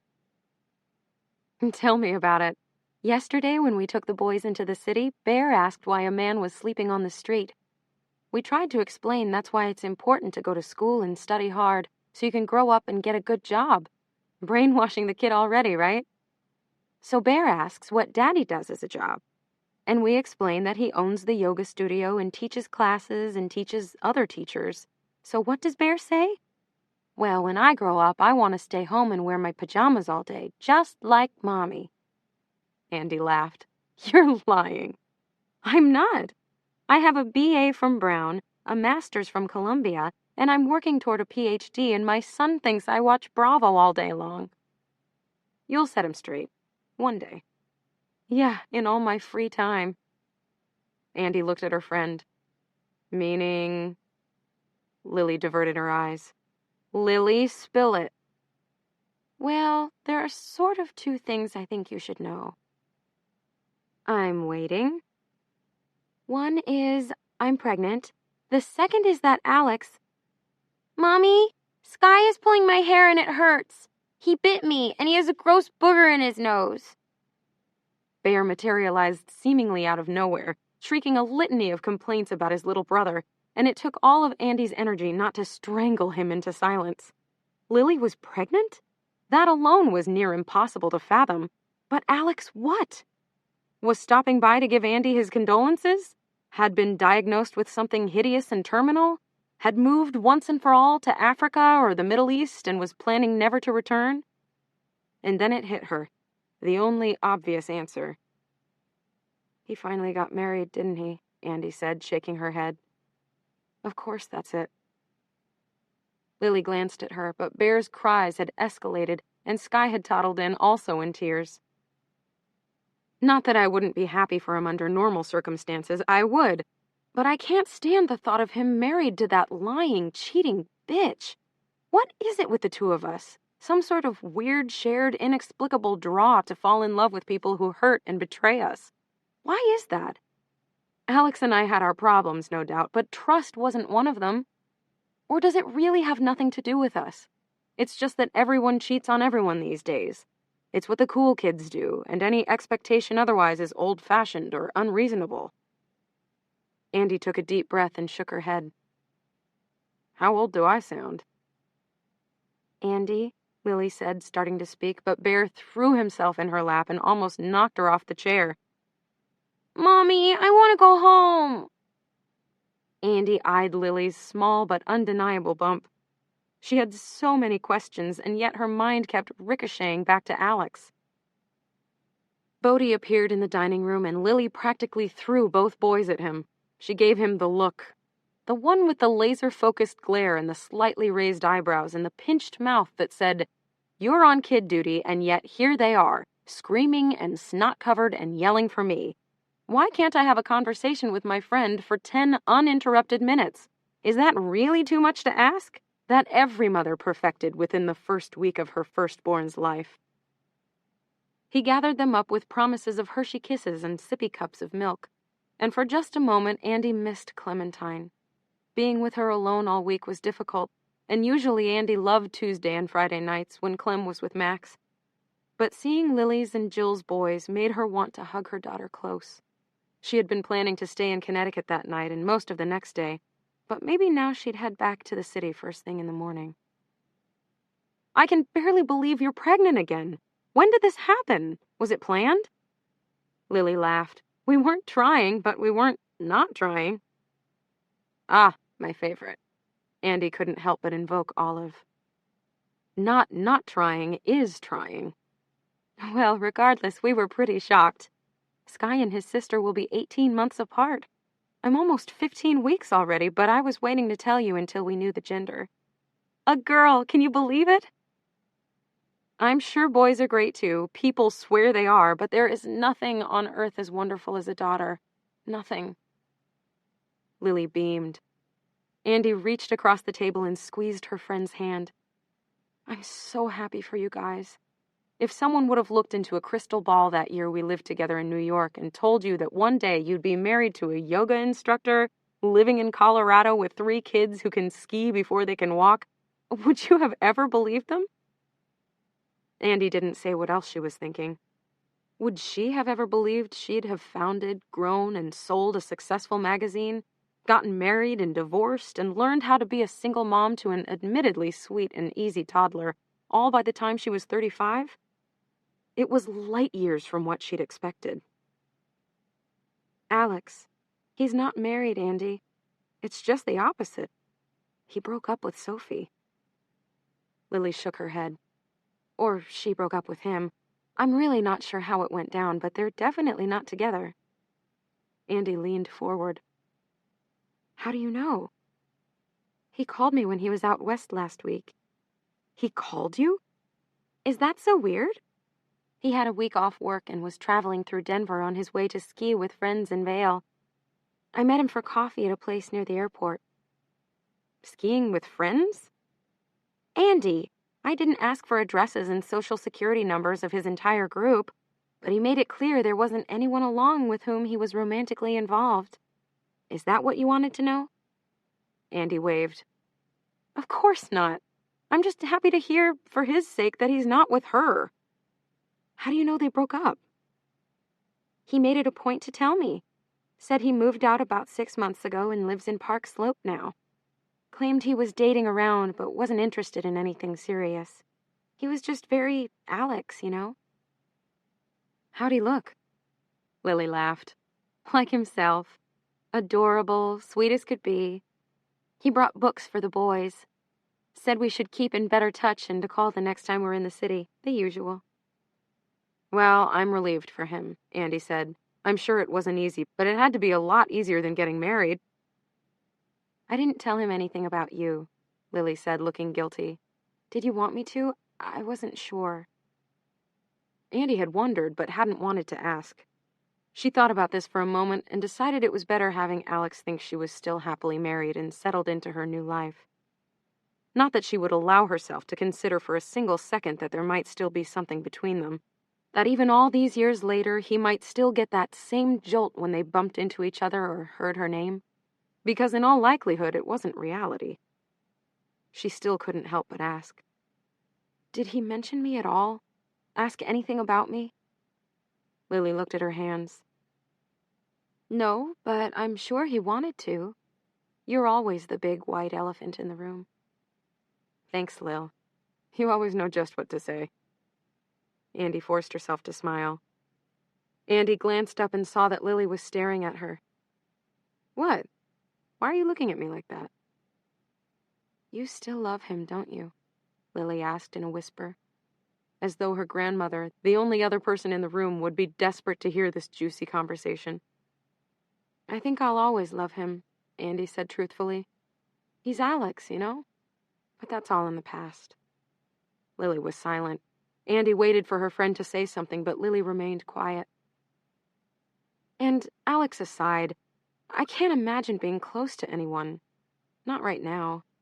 I know it's been a year, but the whole thing still feels so fresh. I'm glad Max and I are finally in a good place, at least for Clem's sake.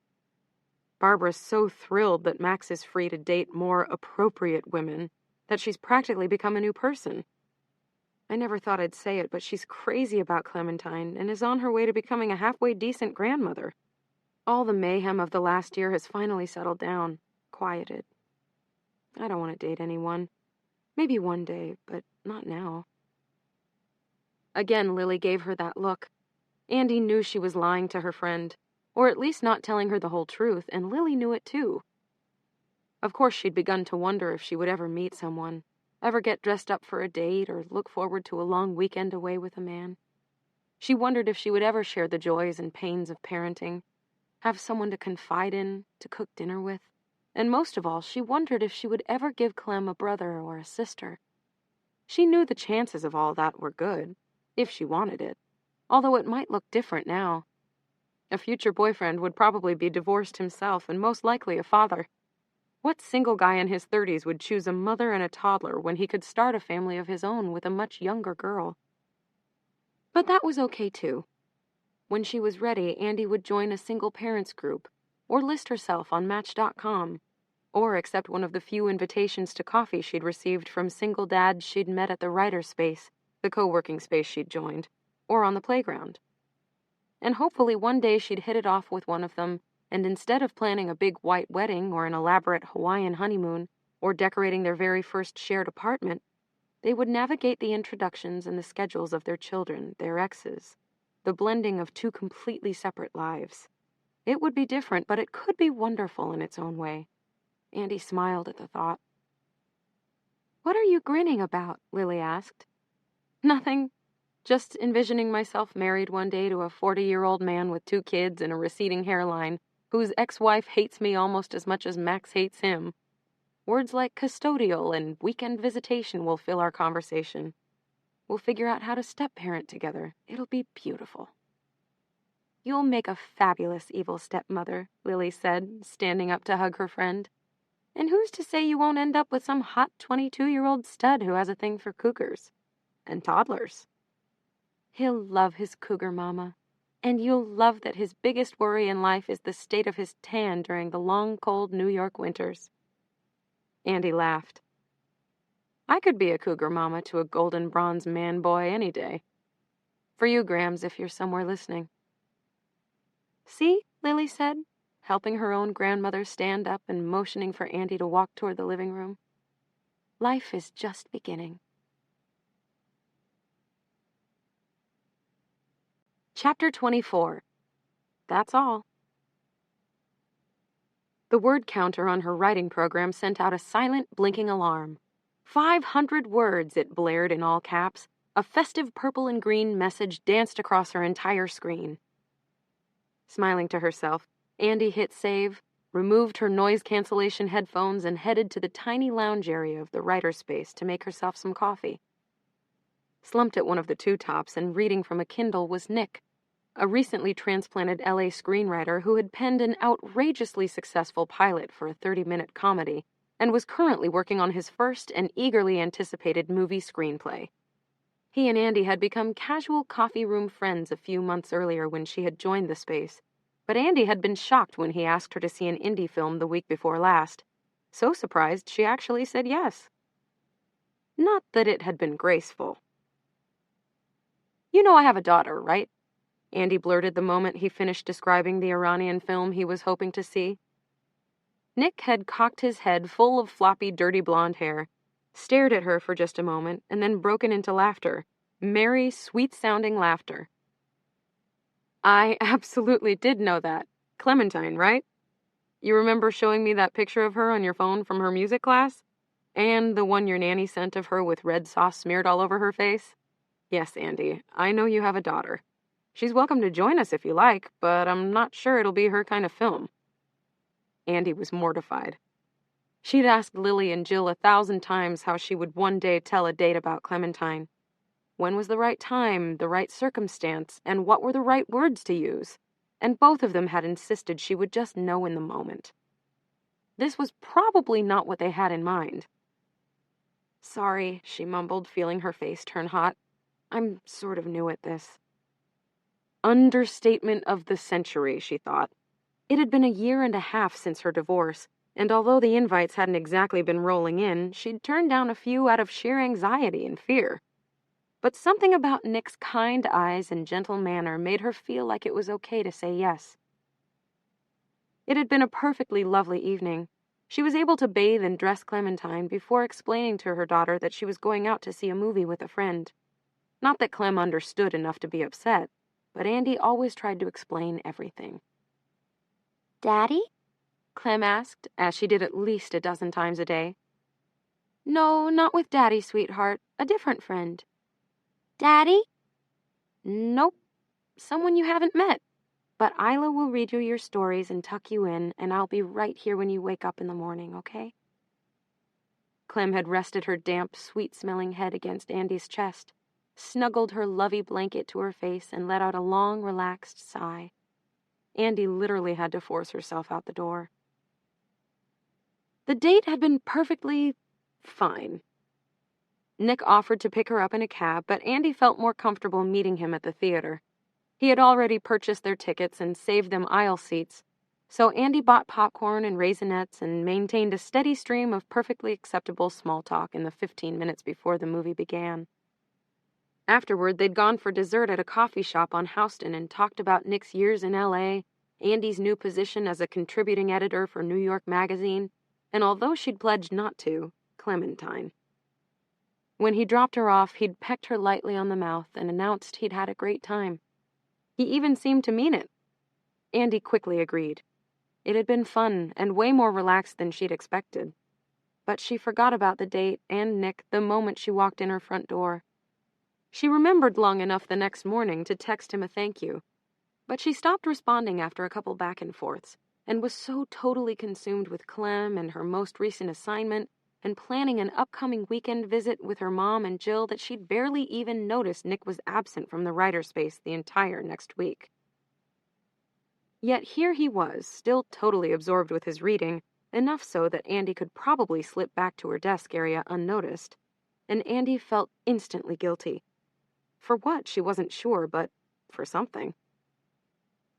Clearing her throat, she took the seat opposite Nick's and said, "Hey there, long time no see."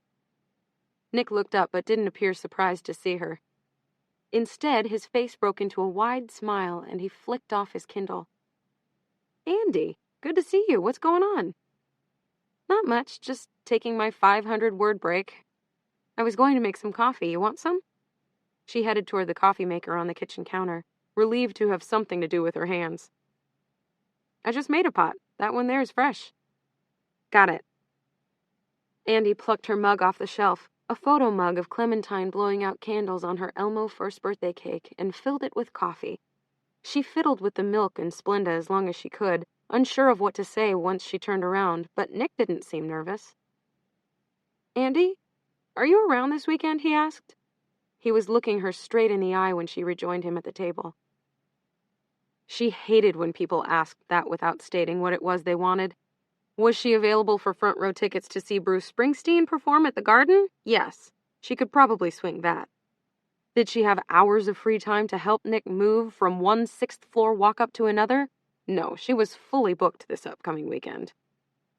Frozen and not knowing what to say, Andy stared at him. "A friend of mine, an illustrator, is having his work shown at the National Arts Club. A private exhibit. A bunch of us are going for dinner afterward to celebrate, and I'd love it if you wanted to come." "To the exhibit or to dinner?" Andy asked to buy herself more time. "Either one. Preferably both," Nick said with an undeniably cute, impish grin. A million excuses ran through her mind, but unable to formulate any of them into speech, Andy smiled and half nodded. "Sounds good," she said without the least bit of enthusiasm. Nick looked at her strangely for a second, but must have decided to ignore her half-hearted response. "Great. I'll swing by and get you around 6? Andy already knew that none of it would happen. Not the swing by, the inevitable Clem meeting, the date overall, but she felt totally incapable of explaining why. Nick was perfectly sweet, cute, and smart. He seemed into her for whatever reason and was pursuing her in a lovely, low-key, non-threatening way. Just because she'd felt nothing when he kissed her and almost immediately forgot about him after their date didn't mean they weren't a good match. She could practically hear her sister and Lily. "You're not agreeing to marry him, Andy. It's a second date. You don't have to be madly in love to go on a second date with someone. If nothing else, it'll get you back in the mix, help you remember what it's like to be in the scene again. Go, relax, enjoy. Stop trying to orchestrate every detail. Who cares if it works out or it doesn't? Just try." Like it was ever that easy. "Andy, is 6 okay?" Nick's voice snapped her out of her haze. 6? 6 is great. That totally works. She smiled widely and felt instantly ridiculous. "I better be getting back to work." "You just sat down." "Yes, but this article is due on Friday and I haven't even begun editing it yet." She sounded flighty and forced to her own ears.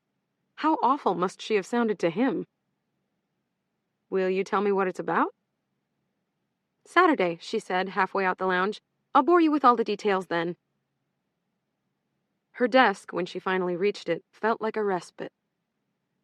Andy tried to reassure herself that Nick was a super nice guy who, if nothing else, would be a fun person to do things with.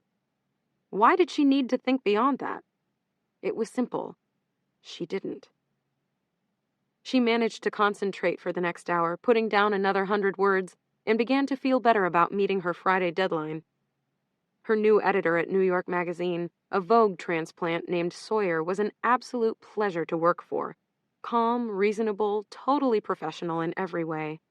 He approved and sometimes assigned Andy's story ideas, discussed in good detail what he'd most like to see her focus on, and then stood back while she researched and wrote, only getting involved again once she'd submitted copy in order to provide terrific line edits and ask thoughtful, substantive questions.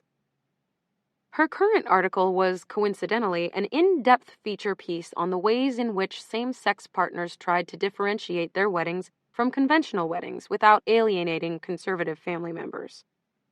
It would be her largest piece for them yet, and she was pleased with how it was shaping up.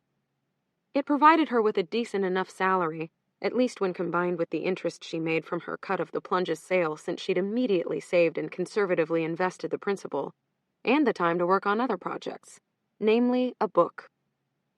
Although she only had 100 or so pages and hadn't yet shown it to another human being, Andy had a good feeling about that one too. Who could say for sure if she would ever really publish a roman à clef about Miranda Priestley? All Andy knew was that she loved being back in control of her own life. An email banner popped up on her cell phone, and Andy reflexively clicked to open it. "Greetings from the City of Angels," the subject line blared. She knew immediately it was from Emily. "Dear friends, family, and adoring fans, I'm thrilled to announce that Miles and I have finally found a home and are getting all settled in. He's already begun shooting his new series, Lovers and Losers, and everyone who's seen the footage swears it's going to be a huge hit. Think Chloe and Lamar meets the Real Housewives of Beverly Hills. My new gig as a stylist to the stars is off and running.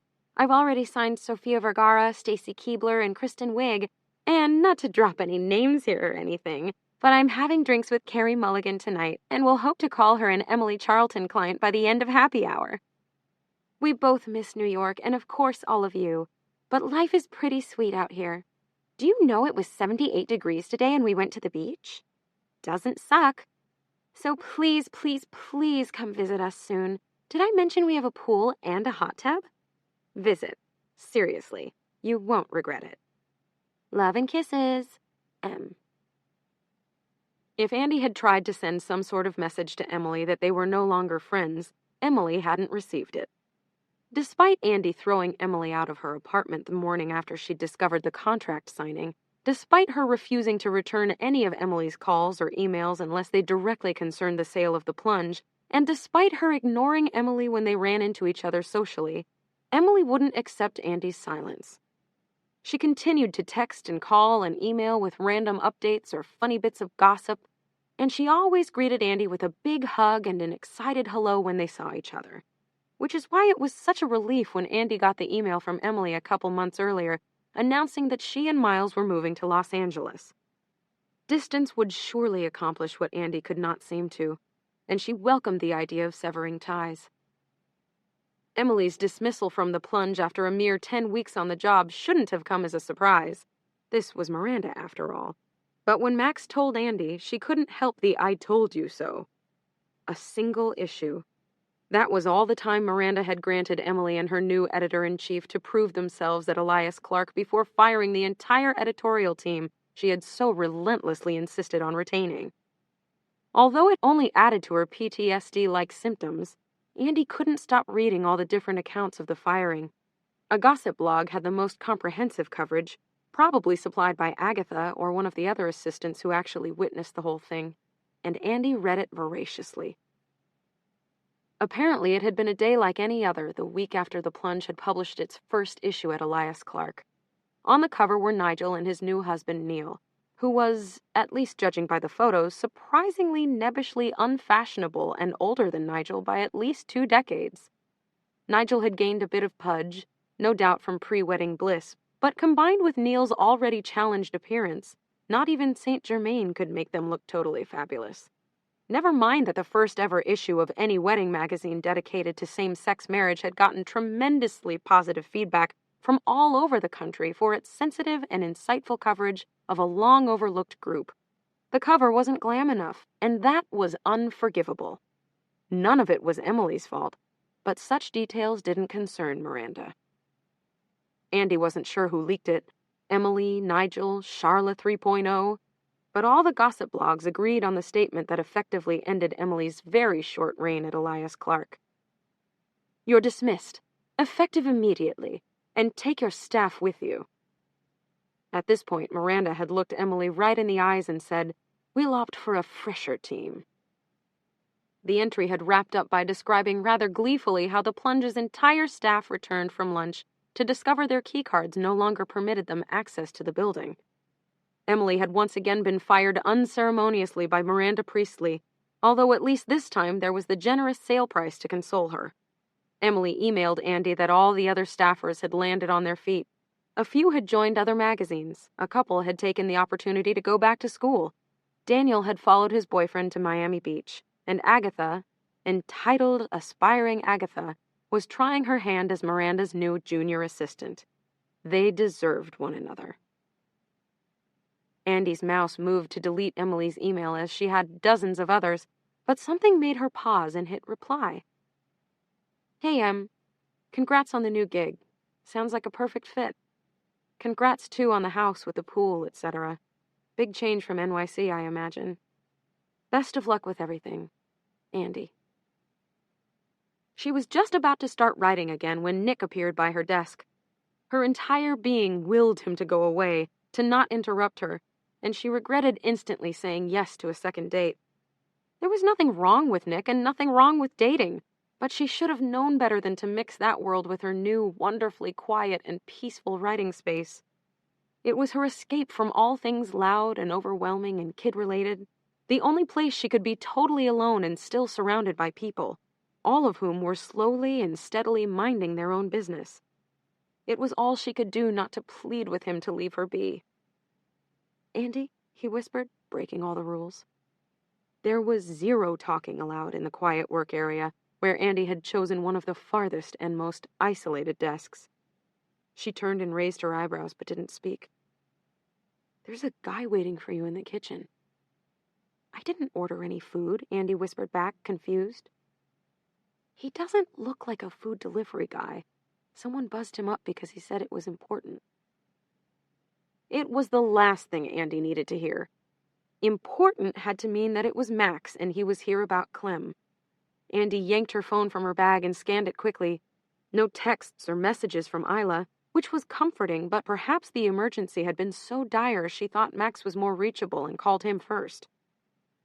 Without another whispered word to Nick, Andy flew out of her chair and ran toward the kitchen. Nothing could have prepared her for who was sitting at the same table she and Nick had shared earlier that afternoon.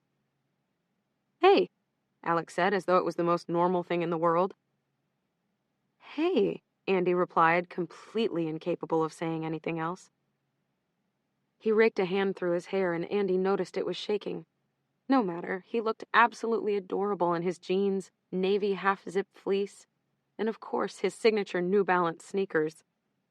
When he held open his arms and walked toward her to envelop her in a hug, it was all she could do not to cry. The feel of the familiar fleece against her cheek, the weight of his hands on her back, the overwhelming smell of Alexness that literally caused her to choke up. How long had it been since she'd been hugged like this by anyone except her mother? A year? More? It was exciting and calming and soothing all at the same time. It felt like going home. "What are you doing here?" she asked, still convinced this was all an apparition, or worse, a random coincidence. "Stalking you," he said with a laugh. "No, seriously." "I am serious. I ran into your nanny with Clementine today at that cupcake place near you, and—" "You ran into my nanny? And Clementine? What were you doing 3 blocks from my apartment? Don't you live in Park Slope now?" Alex smiled. "Yes, but like I said, I was stalking you. I was sitting in there eating a cupcake, trying to work up the nerve to show up at your apartment, and in walked Clementine. She's so much bigger than the last time I saw her. She's gorgeous, Andy, and so sweet. I would have recognized her anywhere." Andy tried not to get too excited about Alex's admission that he was planning to show up at her apartment, but she could do little more than stare at him. "So I asked your nanny if you were home. I told her I was an old friend, but I think she got nervous about a stranger asking after you. So she said you were out riding somewhere. I think those were the words she used." "And you just decided to take a chance and see if I was here? Out of the 50 riding spaces in the city? Not to mention private offices, libraries, coffee shops, cafes, friends' apartments." Alex poked her playfully in the arm, and she wanted to grab his finger and kiss it. "Yeah, or maybe I just noticed a few months ago when you posted on Lily's Facebook wall that you had work at a place called the Writer's Space." Andy raised her eyebrows. I know. I said I'd never join Facebook, but I folded. Now I can stalk exes with the best of them. Anyway, some dude named Nick buzzed me up, and he said he knew you." "Yeah," Andy said. Alex looked at her with a questioning expression, but he dropped it when she didn't volunteer any additional information. A woman in her mid-40s walked into the kitchen and began to rummage through the refrigerator. Andy and Alex lapsed into silence as they watched her pull a Tupperware salad from one of the drawers, shake a bottle of vinaigrette, uncap a Pepsi, and suddenly aware that she was interrupting something, take her lunch to the farthest reaches of the lounge area, where she promptly put in earbuds and began to eat. "So..." Andy looked at Alex and willed him to speak first. There was so much to say, but she didn't know where to begin. Why was he there? What did he want? "So..." Alex coughed nervously and rubbed his eye. "My contact is driving me crazy. Has been all morning." I hate it when that happens." "Me too. I keep thinking about getting the laser surgery and just being done with contacts altogether, but then you hear those stories of people who have all sorts of problems with dry eyes and..." "Alex? It's Alex, right? Not Xander?" "What's going on?" Andy blurted out. He looked sheepish, anxious. "It's Alex," he said. He twisted his fingers and yanked at the collar of his fleece. "What do you mean, what's going on? Because I wanted to come say hi? Is that so weird?" Andy laughed. "Yes, it's so weird. It's lovely, but it's weird. When was the last time we saw each other? A year ago? At that brunch, which may have been the most awkward thing ever?" She was tempted, so tempted to ask about Sophie, see what Alex knew after the fact, but she couldn't bring herself to say anything. "It's over between Sophie and me," he said, staring down at the table. "Has been for a while now." "I'm sorry to hear that." "Are you really?" Alex asked with a smile. "No, not in the least." He smiled. "I know everything, Andy. All about her student and the fling and the whole thing. She was so convinced you'd told me after that brunch that she couldn't help but admit everything. I still don't think she believes you didn't say anything." "I'm sorry for everything." She knew Alex understood she was apologizing for all of it. Knowing but not telling him, the pain he must have felt when he found out, the fact that it all had to happen in the first place. He nodded in understanding. Turns out it wasn't really a fling. They got married almost immediately, and she's due any minute now with their baby. Andy wanted to reach across the table and hug him. I also know about you and Max. Again, Alex diverted his eyes. Max? She knew exactly what he meant, but it felt so strange to hear Alex say her ex-husband's name. The whole thing that happened between you two. Andy stared at him until he met her gaze. How do you know about that? Lily told me 10 times over that she never said anything to you, that the couple times you guys have talked, neither of you have mentioned me. It wasn't Lily. It was Emily. Emily? Since when do you two keep in touch? Alex smiled, but it was tinged with sadness. Since never. But she called me out of the blue a few months ago, talking a mile a minute, thoughts all over the place, almost hysterical. Pretty much exactly how I remember her from the runway days. She called you? Yes, apparently she'd gotten fired by Miranda again, and she and her husband were planning to move to LA. Yeah, they just did. So she's going on and on about how she screwed up everything with Elias Clark and Miranda and the plunge, and especially you. She wanted me to know about your divorce. Although it didn't shock her in the way it used to, hearing the word divorce still made Andy squirm. Oh my God, she didn't. She said she was finally ready to do something right after screwing up so much. And the one thing that's clearly right, that's been right all along, Alex coughed. Andy was unable to speak. Was this happening? Was Alex really sitting next to her in the dreary kitchen of her writing space, insinuating, or actually outright stating, that he thought about her? That they should give it another try? Despite being a frequently featured scenario in her daydreams, it still somehow seemed too far-fetched. She said nothing. He stared first at his feet and then at the ceiling. The silence probably only lasted 20 or 30 seconds, but it felt like an eternity. What do you say to dinner on Sunday? Early, with Clementine. Maybe around 5? We can take her in your neighborhood. Maybe for pizza or burgers. Just something really casual. Andy laughed. She loves pizza. How'd you guess? What kid doesn't love pizza? Andy looked at Alex and smiled. She got that familiar but long-forgotten flip-flop feeling in her stomach when he smiled back. That sounds great. Count us in. Excellent. It's a date, then. His phone beeped and he glanced at it. My brother's in the city this weekend visiting friends in grad school at NYU, and I'm on my way to meet up with him. He's dragging me to a bar crawl. God help me. Oliver? I can't believe he's a real person. I haven't seen him in, 10 years? How is he? He's great. Lives in San Fran, works at Google, has some insanely sexy girlfriend who calls him day and night. He's like a full-fledged person. It's the strangest thing. Bring him along on Sunday. I'd love to see him. It's been so many years.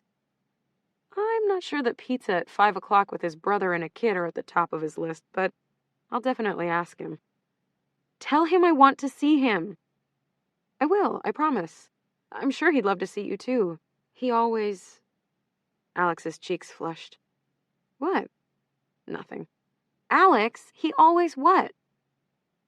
He always thought we would end up together. He's never stopped asking about you. That's probably just because he wasn't a huge fan of Sophie's. No, actually he was. He thought she was super hot, and Andy held her hand up. I'm good. Alex smiled. Sorry. Andy laughed and watched as Alex stood up and slung his messenger bag across his chest. She wanted so badly to hug him, but didn't want to be too forward. Looking a little shy, perhaps even sheepish, Alex held on tightly to the bag's strap. But he looked at her and said, Andy, we'll take it slow, I promise.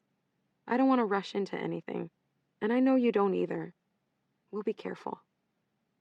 Yes, careful. You have a daughter to think about, and I totally understand and respect that. And we've both been hurt in our previous relationships, and I'm sure we're both... Andy didn't think before she acted, with her mind blissfully free of concerns about her appearance, his reaction, what either of them would say afterward. Andy reached up on her tiptoes, threw her arms around Alex's neck and kissed him square on the mouth. It lasted only a couple seconds, but it was the most natural, wonderful feeling in the world. And when she pulled away again, they grinned at each other. "You can take it as slowly as you like," she said with a serious expression. "I plan to dive headfirst into this with reckless abandon." "Oh, really? Define reckless abandon." Alex grinned. And she kissed him again.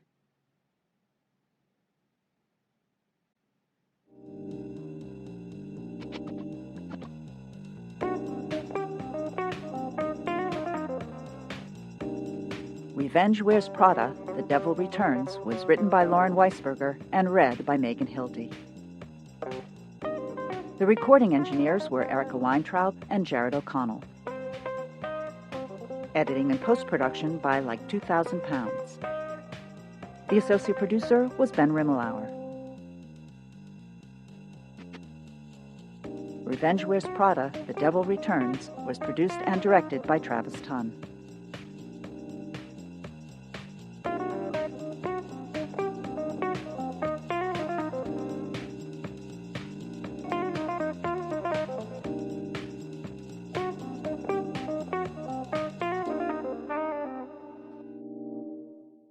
This has been a presentation of Simon & Schuster Audio.